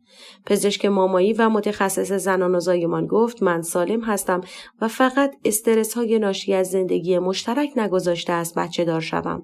گفت با اتمام استرس‌هایم بچه دار خواهم شد. ولی خانواده شوهرم و خود شوهرم صبوری نکردند، عجله کردند و ایشان همسر دوم اختیار کرد. در یک منزل با هوو و 2 جاری زندگی کردم. استرس‌هایم چندین برابر شد. به من اهمیت نمیداد. عدالت را هم بین من و همسر دومش قائل نبود. تا اینکه همسر دومش باردار شد و دخترشان به دنیا آمد. نگهداری و پرستاری کردن با من بود. حدود 1 سال پیش شاید هم کمتر به اصرار همسر دومش از من خواست طلاق بگیریم. گرچه من به دلیل سلامتی روحی و جسمی خود حدود 12 تا 13 سال پیش به او گفتم دیگر طاقت ندارم طلاقم دهد که مخالفت کرد. با هر کلام من مرا کتک می‌زد. برای دوام و بقای رابطه از او خواستم از آن منزل نقل مکان کنیم. زندگی با هوو و 2 جاری در یک منزل سخت بود. مرا دیوانه‌وار کتک زد و سپس پرتاب کرد به طوری که بیهوش شدم و به کما رفتم. به هر حال با کتک‌هایی که از او می‌خوردم توان حرکت کردن نداشتم تا به پزشکی قانونی بروم و یا به کلانتری بروم و از او شکایت کنم. خانواده من هم بد می‌دانستند، به خصوص پدرم که آخوند بود. از نظر پدرم نباید صدای زن در بیاید. باید بیچون و چرا اوامر شوهرش را حتی اگر خلاف و یا غیر منطقی باشد انجام دهد. چرا که مردان برتر از زنان هستند. چرا که مردان بر زنان مسلط هستند. زنان باید مطیع و فرمانبر باشند. پدرم می گفت با لباس سفید رفته ای خانه شوهر با کفن سفید برمیگردی. مادرم هم مجبور بود از پدرم تبعیت کند و علاوه بر این پدرم می گفت برای حفظ آبرو چیزی نگو. طلاق بد است. عرش خدا با طلاق می لرزد. اگر زن اخلاق بد و تند شوهرش را تحمل کند جهاد کرده است. از طرفی مردم چه می گویند؟ مشاور حرفای مرا یادداشت کرد و گفت اگر حرفی نداری که اضافه کنی برو بیرون و به شوهرت بگو بیاید و منتظر باش. او وارد شد و صحبت‌هایش را کرد. با شناختی که از او داشتم و دروغ‌هایی که در دادگاه گفته بود و در همان دادگاه گفتم جناب قاضی دارد دروغ می‌گوید، مطمئن بودم حقیقت را به زبان نمی‌آورد. هرچه من در کلامم صداقت داشتم او نداشت. حرفای او را هم یادداشت کرده بود. مرا صدا زدند تا به داخل اتاق بروم. مشاوره گفت آیا حاضرید به زندگی مشترک برگردید و به هم فرصت دهید؟ من محکم و استوار گفتم نه. من به ایشان خیلی مهلت دادم. آقا سبحان گفت من همسرم را دوست دارم ولی در شرایطی قرار گرفتم که مجبورم او را طلاق دهم. خدا شاهد است. مشاوره گفت تمرینی به شما می دهم. جلسه دیگر همراه خود بیاورید. بر روی یک کاغذ خصوصیات اخلاقی و رفتاری مثبت و منفی طرف مقابلتان را بنویسید. تکلیف‌هایتان را حتما انجام دهید. جلسه اول مشاوره تمام شد. برای جلسه بعدی برگه ای را برداشتم و آنچه را که مشاوره خواسته بود را انجام دادم. در قسمت خصوصیات اخلاقی و رفتاری منفی این موارد را نوشتم. کتک زدن، نادیده گرفتن، بی‌توجهی به من و زندگی مشترک، دروغگویی، نارضایتی جنسی، بی‌اخلاقی فرهنگی، کنترل نداشتن بر عصبانیت، نداشتن تعادل روانی، آشنایی نداشتن با مهارت‌های اجتماعی، مسئولیت پذیر نبودن، ناتوانی در حل مشکلات زندگی مشترک، چه معیشتی و اقتصادی و چه عاطفی و احساسی، نادیده گرفتن نیازهای مالی، جسمی، روحی و جنسی، ندادن نفقه در هنگام حضور این جانب در منزل مشترک، قرار دادن این جانب در مضیقه و تنگ دستی به دلیل ازدواج دوم و آوردن هوو، تهدیدی برای سلامتی روحی و جسمی من، انجام دادن انواع خیانت‌ها به خصوص خیانت کلامی، خیانت عاطفی، خیانت جنسی و خیانت در امانت. در مقابل خصوصیات اخلاقی و رفتاری مثبت او هرچه فکر کردم چیزی به ذهنم نیامد. چیزی ننوشتم. در جلسه بعدی مشاوره از هر کدام برگه ها را گرفت و آنها را بررسی کرد. به من گفت: خانم بنی حکیم، شما چیزی در مقابل خصوصیات اخلاقی مثبت ایشان ننوشته اید. گفتم: اینقدر از ایشان ظلم و ستم دیدم و به من بدی کرده است. بعید می‌دانم در ذات ایشان چیزی به عنوان اخلاق و خلق و خوی مثبت باشد. مشاور گفت: ولی آقای طاهر خصوصیات اخلاقی مثبت شما را هم نوشتند. می‌خواهید بدانید چه نوشته‌اند؟ گفتم: نه، برایم مهم نیست. من طلاق می‌خواهم. از ایشان متنفر و بیزارم به سبب انجام آزار و اذیت‌های روحی و جسمی و جنسی. بارها آقا سبحان به من گفته بود: چقدر نق می‌زنی، چقدر غر می‌زنی. می‌دانستم در آن کاغذ چه چیزهایی نوشته است و حتی به دروغ‌هایی هم متوسل شده بود. مشاور دوباره با هر دوی ما صحبت کرد. به من گفت: خانم بنی حکیم، اگر من به شما و شوهرتان برای نجات دادن زندگیتان مشاوره دهم، حاضر هستید به زندگی مشترک برگردید؟ گفتم: قرار بود خود را تغییر دهد و دیگر دستش را روی من بلند نکند. انتظارات و توقعات بیجایی از او در زندگی مشترک نداشتم. فقط می‌خواستم یک زندگی نرمال داشته باشم. در کنار هم آرامش و رفاه داشته باشیم. کنارش امنیت مالی، امنیت جانی و امنیت عاطفی داشته باشم و با هم خوشبخت باشیم. ولی همه اینها را از من و خودش و زندگی مشترکمان دریغ کرد. دست به کارهایی زد که به معنای واقعی زندگیمان متلاشی شد. مشاوره گفت: اگر شوهرتان معذرت خواهی کند چی؟ به زندگی مشترک برمیگردی؟ گفتم: با معذرت خواهی چیزی درست نمی شود. ایشان برای همسر دوم و دخترش حاضر شد مرا طلاق دهد، آن هم طلاق توافقی، و چه حقهایی از من چه در زندگی مشترکم و چه در جریان طلاق و طلاق توافقی توسط این آقا پایمال شد. مشاور گفت: برای جلسه دیگر یک برگه کاغذ بردارید و منصفانه خصوصیات اخلاقی و رفتاری مثبت و منفی خودتان را بنویسید و برای من بیاورید. پایان جلسه دوم. برگه ای را برداشتم. خصوصیات اخلاقی و رفتاری مثبت و منفی خودم را نوشتم. خصوصیات اخلاقی مثبت: صداقت داشتن، کمک به دیگران، محبت کردن به دیگران. خصوصیات اخلاقی و رفتاری منفی: سادگی به نحوی که از مهربانی و دلسوزیم سوء استفاده می شود. با اتفاقات تلخی که برایم افتاده است نسبت به بقیه شکاک و بدبین و بی‌اعتماد شده‌ام، به طوری که قبل از ازدواج اینگونه نبودم. کسانی که از اخلاقیات من خبر ندارند مرا به حسود بودن متهم می کنند که به نظر من همه افراد در درونشان حسادت را دارند که در بعضی کمتر و در بعضی بیشتر است. خلاصه که شخصیت و اخلاق و رفتار خودم را آنالیز کردم. روانشناسی شخصیت. جلسه بعدی هم برگه را به مشاوره دادیم. مشاور آنها را بررسی کرد و گفت: خوب است که از شخصیت خود آگاهی و بصیرت دارید و این یعنی خودشناسی. به خصوص شما خانم بنی حکیم هم تحصیل کرده هستید و هم به خودشناسی رسیده اید. هرچند هنوز هم می توانید روی خود کار کنید و بهتر عمل کنید. آقای سبحان طاهر، اگر شما قدردان همسرتان بودید، همسر دوم اختیار نمی کردید و زندگیتان را متلاشی نمی کردید. با پذیرفتن یک فرزند بی سرپرست زندگیتان را نجات می دادید. گاهی گوش کردن به حرف پدر و مادر زندگی ها را از هم گسسته می کند. آنها هم به دلیل دلسوزی و محبت دخالت می کنند. کاش شما زیر بار نمی رفتید که ازدواج دوم کنید و می گفتید همسرم را با هر عیب و ایرادی پذیرفتم و دوستش دارم، و یا اگر خیلی خواهان ازدواج دیگر بودید ایشان را طلاق می دادید و دوباره ازدواج می کردید. جلسه سوم به پایان رسید. جلسه بعدی خود مشاوره گفت: با بررسی هایی که کردم شما 2 نفر دیگر نمی توانید با هم زندگی کنید و صلح و سازش در پیش بگیرید. 3 جلسه هم کافی بود. دادگاه‌های خانواده به کجا می رود؟ اگر در داخل دادگاه‌ها از خود مشاوره و روانشناس‌ها مدد بگیرند بهتر است.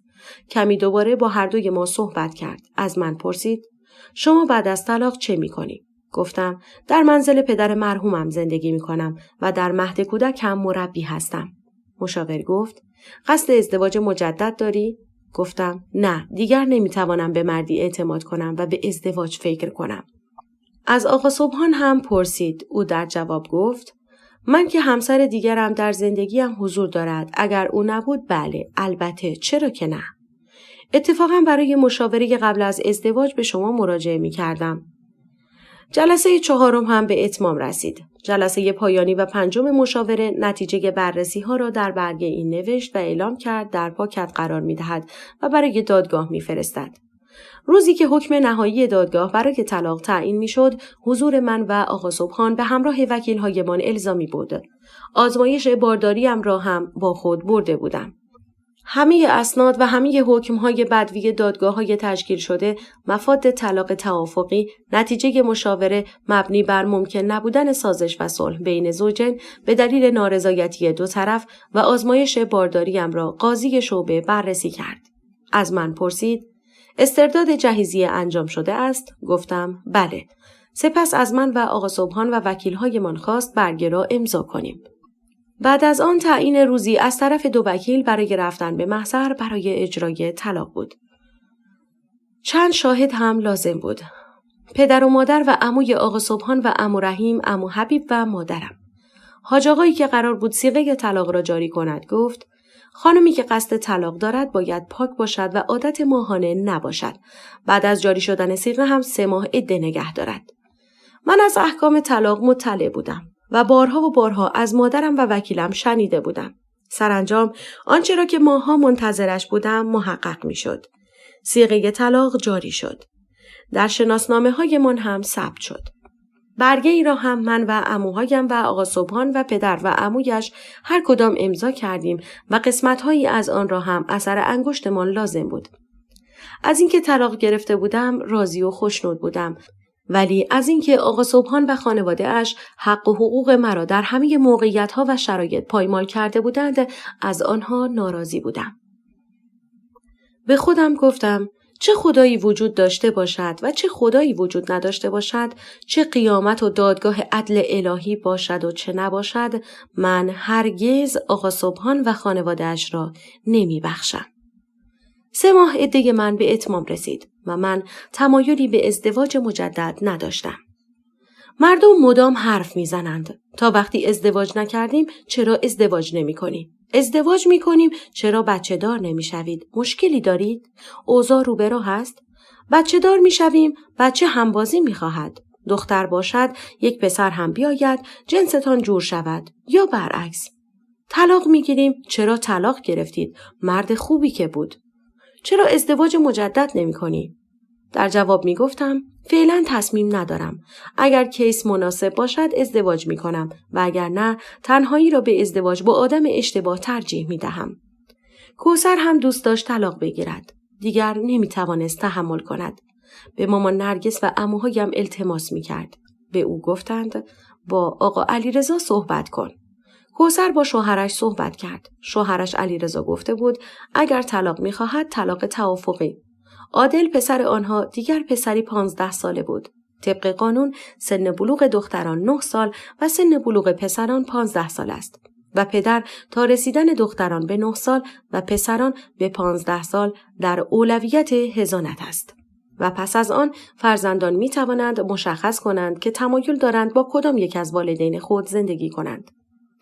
عمو رحیم با وکیل صحبت کرد. آقا علیرضا هم وکیلی برای خود اختیار کرد.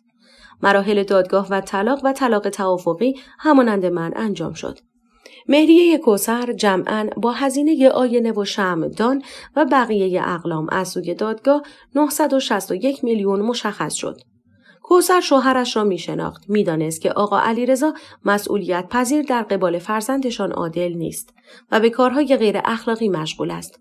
پس از شوهرش مهریه و نفقه نخواست. در عوض خواست تا عادل در کنار او باشد تا زمانی که خود او بخواهد.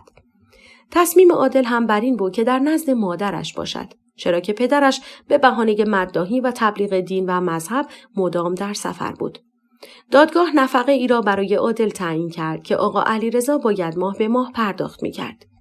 اقدامات لازم برای طلاق و طلاق توافقی مثل استرداد جهیزیه، آزمایش بارداری، دادن مبلغی به عنوان فدیه طلاق برای رهایی زن از اسارت به شوهر سابق و خانواده او، مشاوره زوجین و خانواده، حکم دادگاه برای طلاق و در نهایت هم محضر و جاری شدن صیغه طلاق انجام شد. کوثر و عادل هم با من و مامان نرگس در یک منزل زندگی می کردند. من و کوثر در فکر اجاره کردن جایی برای سکونت بودیم. روزی کوثر به مامان نرگس گفت من از قول خودم می گویم. زینب مسئله اش با من فرق می کند. من یک پسر 15 ساله دارم. در این مدت هم خیلی شرمنده شما شدم. به دنبال اجاره کردن جایی هستم تا با عادل نقل مکان کنیم. مامان نرگس گفت کوثر جانم، اینجا منزل مرحوم پدرت است. تو و زینب جگرگوشه های من هستید.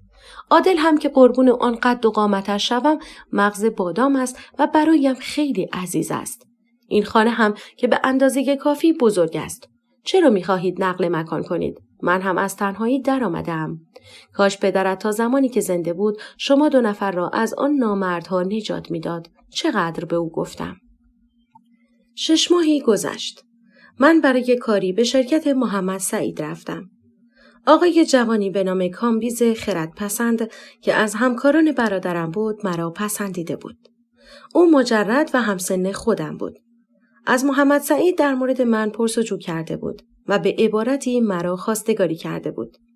محمد سعید موضوع را با من مطرح کرد. گفتم من مطلقه هستم. او با این مسئله مشکلی ندارد؟ محمد سعید گفت نزدیک شرکت ما یک کافی شاپ است. تو و آقا کامبیز بروید آنجا با هم صحبت کنید. با مامان نرگس هم در میان میگذارم. اگر همدیگر را پسند کردید، خانواده ها با هم آشنا شوند و ما بقیه کارها. از مامان نرگس اجازه گرفتم و در کافی شاپ با آقا کامبیز قرار ملاقاتی گذاشتم. محمد سعید تا حدودی برای او ماجرای مرا گفته بود، ولی لازم بود مواردی را هم من مطرح می کردم. به کافی شاپ رفتیم. من میلک شیک با طعم شکلات سفارش دادم و آقا کامبیز هم میلک شیک با طعم قهوه. با هم صحبت کردیم. از بیوگرافی، سبک زندگی، علایق و سلایقمان حرف زدیم. آقا کامبیز قصد داشت سفارش مرا هم حساب کند ولی من قبول نکردم. هر دو سفارش‌هایمان را حساب کردیم و از کافی شاپ بیرون آمدیم. قرار بر این شد چندین جلسه با هم گفتگو کنیم. سپس خواستگاری رسمی. در این جلسات لازم بود همدیگر را بهتر بشناسیم. چند نمونه از سوالاتی را که مطرح می کردیم به شرح زیر است.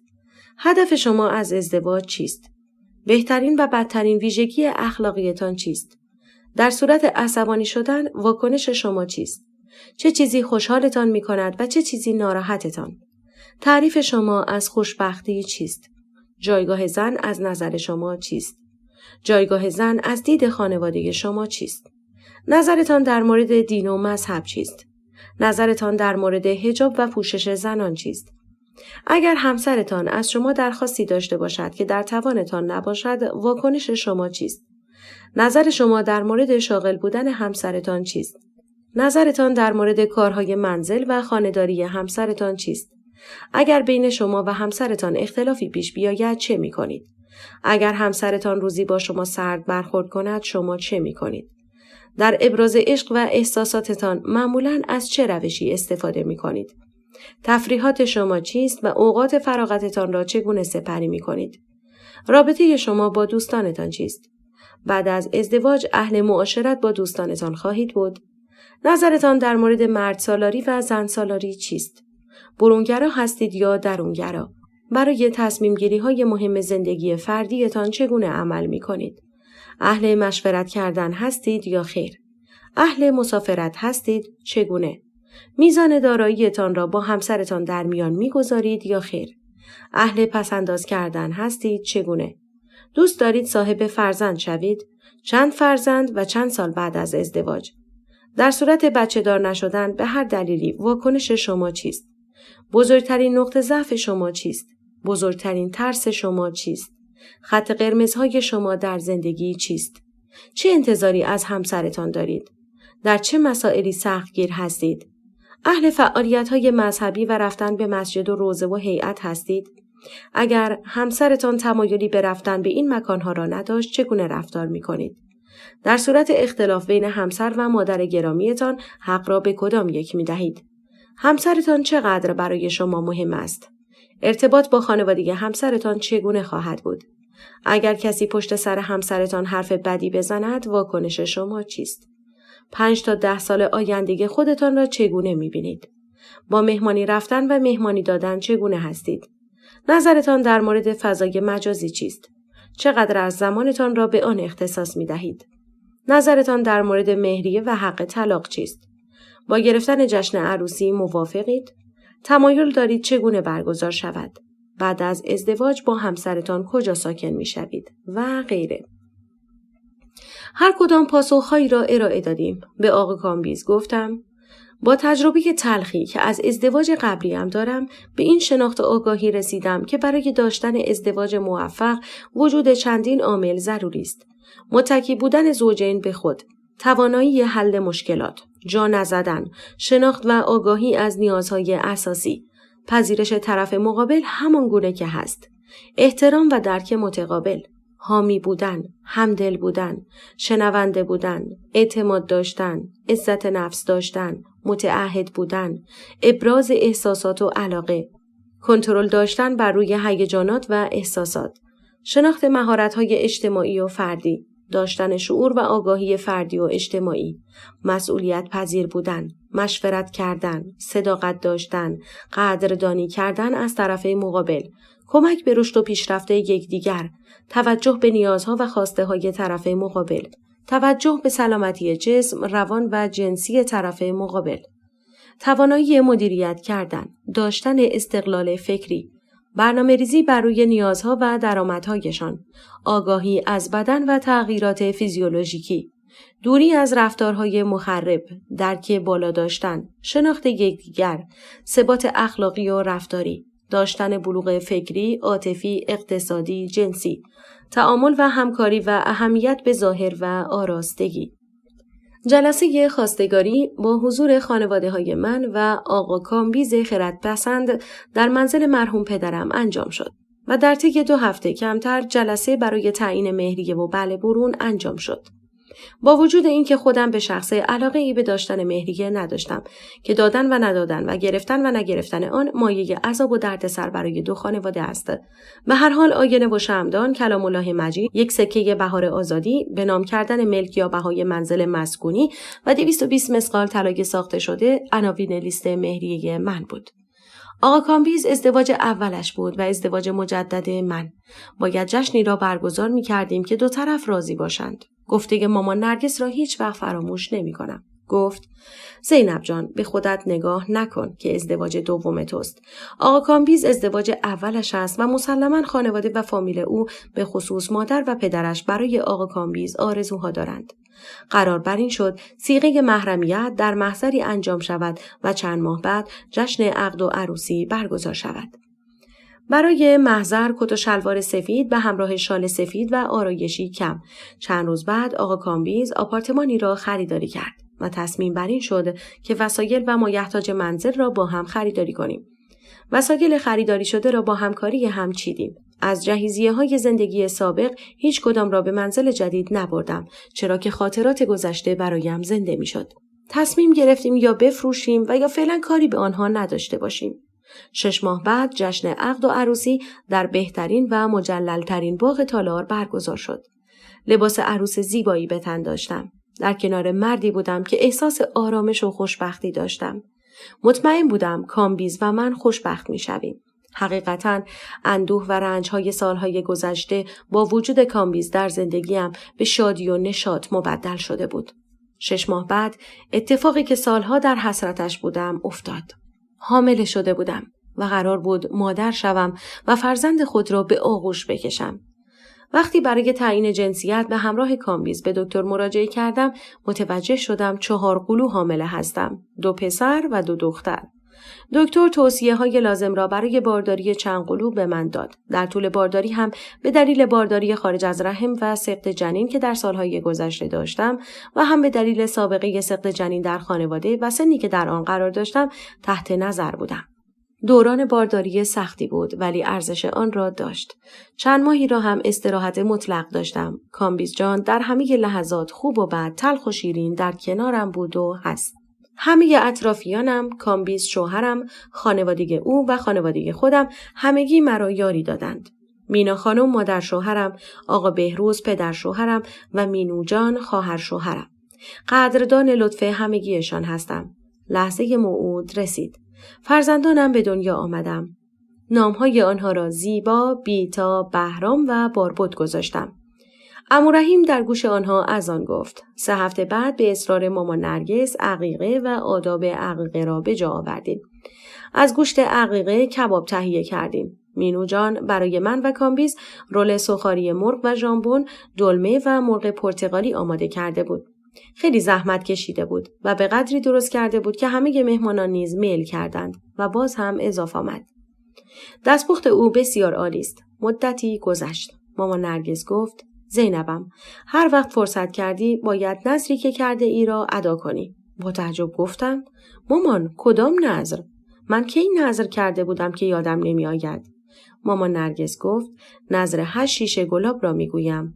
گفتم: مادرم، اولا نذر من نبود و نذر شما بود. دوما نذری که کردیم این بود که اگر از آقا صبحان بچه دار شدم 8 شیشه گلاب را به آستان قدس رضوی برای شستشوی حرم امام رضا تحویل بدهیم. من از آن آقای نامبرده جدا شدم و پدر بچه های من شخص دیگری است. من به این نذرها اعتقاد ندارم. اگر به جای استفاده گلاب برای شستشوی ذریح خادم‌های حرم شربت گلاب درست کنند و نوش جان کنند تکلیف چیست؟ باز هم نذر ادا شده است؟ مثل اون بیچاره ای که برای سفره رقیه شکلات نذر کرده بود. از بهترین برند شکلات خریده بود. قرار بود لقمه‌های نان و پنیر و سبزی در مکان دیگری گرفته شود. شکلات‌ها را به آنها تحویل داده بود و گفته بود این شکلات‌ها نذری است. لطف کنید همراه لقمه‌ها 1 شکلات بگذارید. به این افراد اعتماد می‌کند و می‌رود. در مراسمی که قرار بوده لقمه‌ها توزیع شود شرکت می‌کند و با تعجب می‌بیند شکلاتی در هیچ کدام از لقمه‌های بسته‌بندی شده نیست. وقتی پرسجو می‌کند متوجه می‌شود که هنگام لقمه گرفتن خودشان مشت شکلات‌ها را می‌خورند. چای و شکلات هم جداگانه. شکلات‌ها به اتمام رسید چرا که احساس ضعف و افت فشار داشتند. مامان نرگس گفت: زینب، دوباره شروع کردی؟ خدا جای حق نشسته است و شاهد و ناظر بوده است. گفتم: مامان نرگس، اگر خدا جای حق نشسته بود میزد پس گردن آنها که خلف وعده کرده بودند و به جای اینکه شکلات‌ها را همراه لقمه‌ها بگذارند خوردند. لقمه‌ها را می‌گرفتند و شکلات‌ها را در کنار لقمه‌ها قرار می‌دادند. اگر لقمه‌ها به اتمام می‌رسید و شکلات‌ها اضافه می‌آمد، از آنها میل می‌کردند. فقط این مورد نیست. در امور کشورداری و مملکت هم شاهد دزدی هستیم. مامان نرگس گفت: دوباره وارد سیاست شدی؟ باید نذری که کردیم را ادا کنیم. به هر حال خدا خواست و بچه دار شدی. 8 شیشه گلاب که چیزی نیست. چند ماهی صبر می‌کنیم که بچه‌هایت کمی بزرگتر شوند. می‌رویم مشهد به پابوس امام رضا و نذرمان را ادا می‌کنیم. با آقا کامبیز صحبت کردم. او گفت: 1 تا 2 سال صبر کن تا بچه‌ها بزرگتر شوند. به روی چشم مشهد می‌رویم تا نذرتان را ادا کنید. 2 سال و نیم بعد من، آقا کامبیز، 4 قلوهایمان، مامان نرگس، مامان جان مینا، مینو جان و شوهرش و پدر جان بهروز به مشهد رفتیم. من و آقا کامبیز و بچه‌ها و مامان نرگس و مامان جان مینا به وسیله هواپیما و پدر جان بهروز به همراه دختر و دامادش با قطار به مشهد رفتیم. به هتل رفتیم. 4 اتاق رزرو کردیم. 1 اتاق 1 تخته برای مامان نرگس و 3 اتاق 2 تخته برای بقیه. کمی استراحت کردیم. آماده شدیم تا برای زیارت به حرم برویم. در مسیر 8 شیشه گلاب خریدیم. از خادم‌های نزدیک صحن پرسجو کردیم که 8 شیشه گلاب را به کجا تحویل دهیم. به سمت آستان قدس رضوی راهنمایی شدیم. 8 شیشه گلاب را تحویل دادیم. برگه‌ای هم برای چگونگی نزورات مالی و گوشت نظری و غیره را به ما دادند. از ما تعداد نفراتمان را پرسیدند. سپس به ما برگه‌ای دادند که با آن 8 پرس غذای حضرت دریافت می‌کردیم. از صحن‌ها گذشتیم و در یکی از رواق‌های خانوادگی نشستیم. زیارتنامه، دعا و نماز را خواندیم. به خاطر بچه‌ها و البته مادر بچه‌ها زیاد نماندیم. برای گرفتن غذا به سمت سالن غذای حضرت رفتیم. هم می توانستیم داخل سالن غذاخوری حضرت غذا را میل کنیم و هم می توانستیم ببریم. غذاها را به تعداد گرفتیم و به سمت هتل به راه افتادیم. مامان نرگس گفت: قربون امام رضا برم. 8 شیشه گلاب دادیم و 8 تا غذا گرفتیم. اینجاست که میگویند خدا به دل افراد نگاه میکند. به مادرم گفتم: چرا آن موقع که من نیاز داشتم تا خدا به دلم بنگرد نگاه نکرد؟ من کسی بودم که با یک ذکر یا ذوالجلال و الاکرام به گریه می افتادم و اشکم جاری می شد. مگر همین آخوندها نمی گفتند هرچه آدم دلش پاکتر باشد اشکش در هنگام دعا جاری می شود و دعایش مستجاب می شود. به هر حال به هتل رسیدیم. همگی به اتاق مامان جان مینا و پدرجان رفتیم و آنجا غذا را میل کردیم. 3 روز و 3 شب در مشهد به سر بردیم. در هنگام برگشت همگی با هواپیما به تهران بازگشتیم. کوثر به واسطه یکی از دوستانش با آقایی 45 ساله به نام فرشید شاهین مهندس عمران آشنا شده بود. 2 سال و نیم از مرگ همسرش می‌گذشت. همسرش را در یک سانحه تصادف از دست داده بود و دختری 6 ساله به نام گلشید داشت. بعد چندین جلسه گفتگو و آشنایی خانواده‌ها روزی را برای جاری شدن صیغه عقد به محضر رفتیم. کوثر مانتو و شلوار سفید گلدوزی شده به همراه شال سفید وارد محضر شد. با مهریه مشخص شده، آینه و شمعدان، یک جلد کلام الله مجید، یک سکه بهار آزادی و بهای منزل مسکونی صیغه آنان جاری شد. آقا فرشید یک آپارتمان و یک منزل ویلایی در شمال داشت. کوثر به عادل گفته بود در صورت تمایل میتواند با آنها زندگی کند. حتی اتاقی را هم برای وی آماده کرده بودند. عادل در سنی به سر می برد که فکرهای زیادی برای آینده‌اش می کرد. کنکور و دانشگاه، گرفتن گواهینامه رانندگی، چگونگی قانون خدمت سربازی برای آن دسته که پدر و مادرشان طلاق گرفتند، شغل آینده و ازدواج. عادل ترجیح داد در منزل مامان جان نرگس بماند. به این ترتیب مامان نرگس هم تنها نبود. در زندگی زناشویی من و کامبیز هم مانند هر زندگی دیگری مشکلات، کمبودها و کاستی‌هایی بود، اما هر دو در کنار و همراه هم از پس آنها برمی آمدیم. قاطعانه میگویم که کامبیز مرا از طوفان‌های سهمگین زندگی نجات داد. وارد شدن او به زندگی من نقطه عطفی برایم بود. این بود داستان زندگی من. از قبل از به دنیا آمدنم و پس از آن و آن هنگام که دست راست و چپ خود را تشخیص دادم تا به الان اتفاقات زیادی برای ایران و ایرانی افتاد. در این کتاب تا حدودی به آنها اشاره شد. یکی از این موارد انتخابات 22 خرداد 1388 و رویدادهای پس از آن است. من و کوثر به آقای میرحسین موسوی رأی دادیم و همین دلیل با سرزنش خانواده و اطرافیان روبرو شدیم. بعد از آشکار شدن ماهیت انتخابات در کشور و کشت و کشتار مردم، قتل ندا آقا سلطان، قتل افراد بازداشت شده زیر شکنجه، پرتاب کردن مردم از پل و زیر گرفتن آنان با ماشین پلیس و غیره، من و کوثر در هیچ یک از انتخابات کشور شرکت نکردیم. داشتن انتخاباتی آزاد و دموکراسی حق مردم ایران است. در همین ماه‌های اخیر زنان سرزمینم از حجاب اجباری، پوشش اجباری، بی‌عدالتی، نابرابری و تبعیض جنسیتی به سطوح آمدند. حکومت جو حاکم بر کشور را به رعب و وحشت رساند تا به قول خودشان بازدارندگی داشته باشد، بی آنکه توجهی به عواقب آن در جامعه داشته باشند. آسیب شناسی اجتماعی، بی‌اعتمادی و نارضایتی مردم، ایجاد مشکلات روحی و جسمی برای شهروندان جامعه، به خصوص مادران آینده، مهاجرت اجباری، افزایش آمار خودکشی، لطمه زدن به جان و مال و حیثیت افراد، هتک حرمت به شهروندان و غیره. من شاهد بی‌حرمتی به زنان در خیابان، مترو، اتوبوس و اماکن عمومی بودم.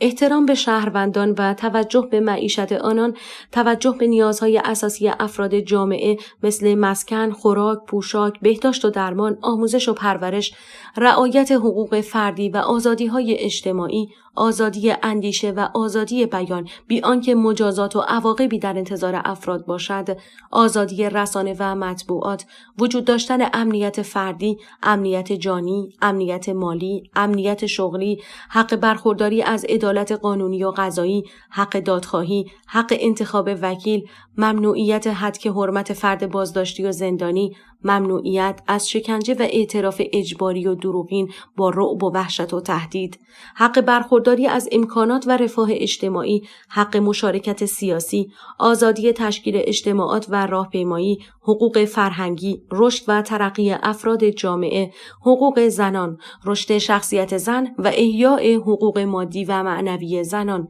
حمایت مادران، حمایت از کودکان بی‌سرپرست، توجه به زنان سالخورده و بی‌سرپرست، توجه به کرامت انسانی و انسانیت، حقوق مساوی و برابری اجتماعی، برخورداری از مراقبت‌های پزشکی و خدمات بهداشتی برای همه افراد و همچنین افراد بازداشتی و زندانی، آموزش و پرورش رایگان برای همه ملت از جمله مواردی هستند که به حقوق شهروندان در قانون اساسی اشاره دارد. قانون اساسی تعریف کننده اصول سیاسی، ساختار، سلسله مراتب، جایگاه و حدود قدرت سیاسی حکومت و دولت یک کشور و تعیین و تضمین کننده حقوق شهروندان کشور است. با توجه به اینکه نیمی دیگر از جمعیت جامعه را زنان تشکیل می‌دهند. به امید سقوط حکومت جمهوری اسلامی که از سال 1357 تا به حال جز ویرانی و تباهی برای ایران و ایرانی نبوده است و ایجاد یک حکومت سکولار، آن روز نزدیک است، خیلی نزدیک. عنوان با شبها با صدای تو اینجا هستی با آوای بوف، کتاب‌ها را به صوت در می‌آوری، ما همراه شب‌ها در همه رویاها، در حس خیالی دنیا را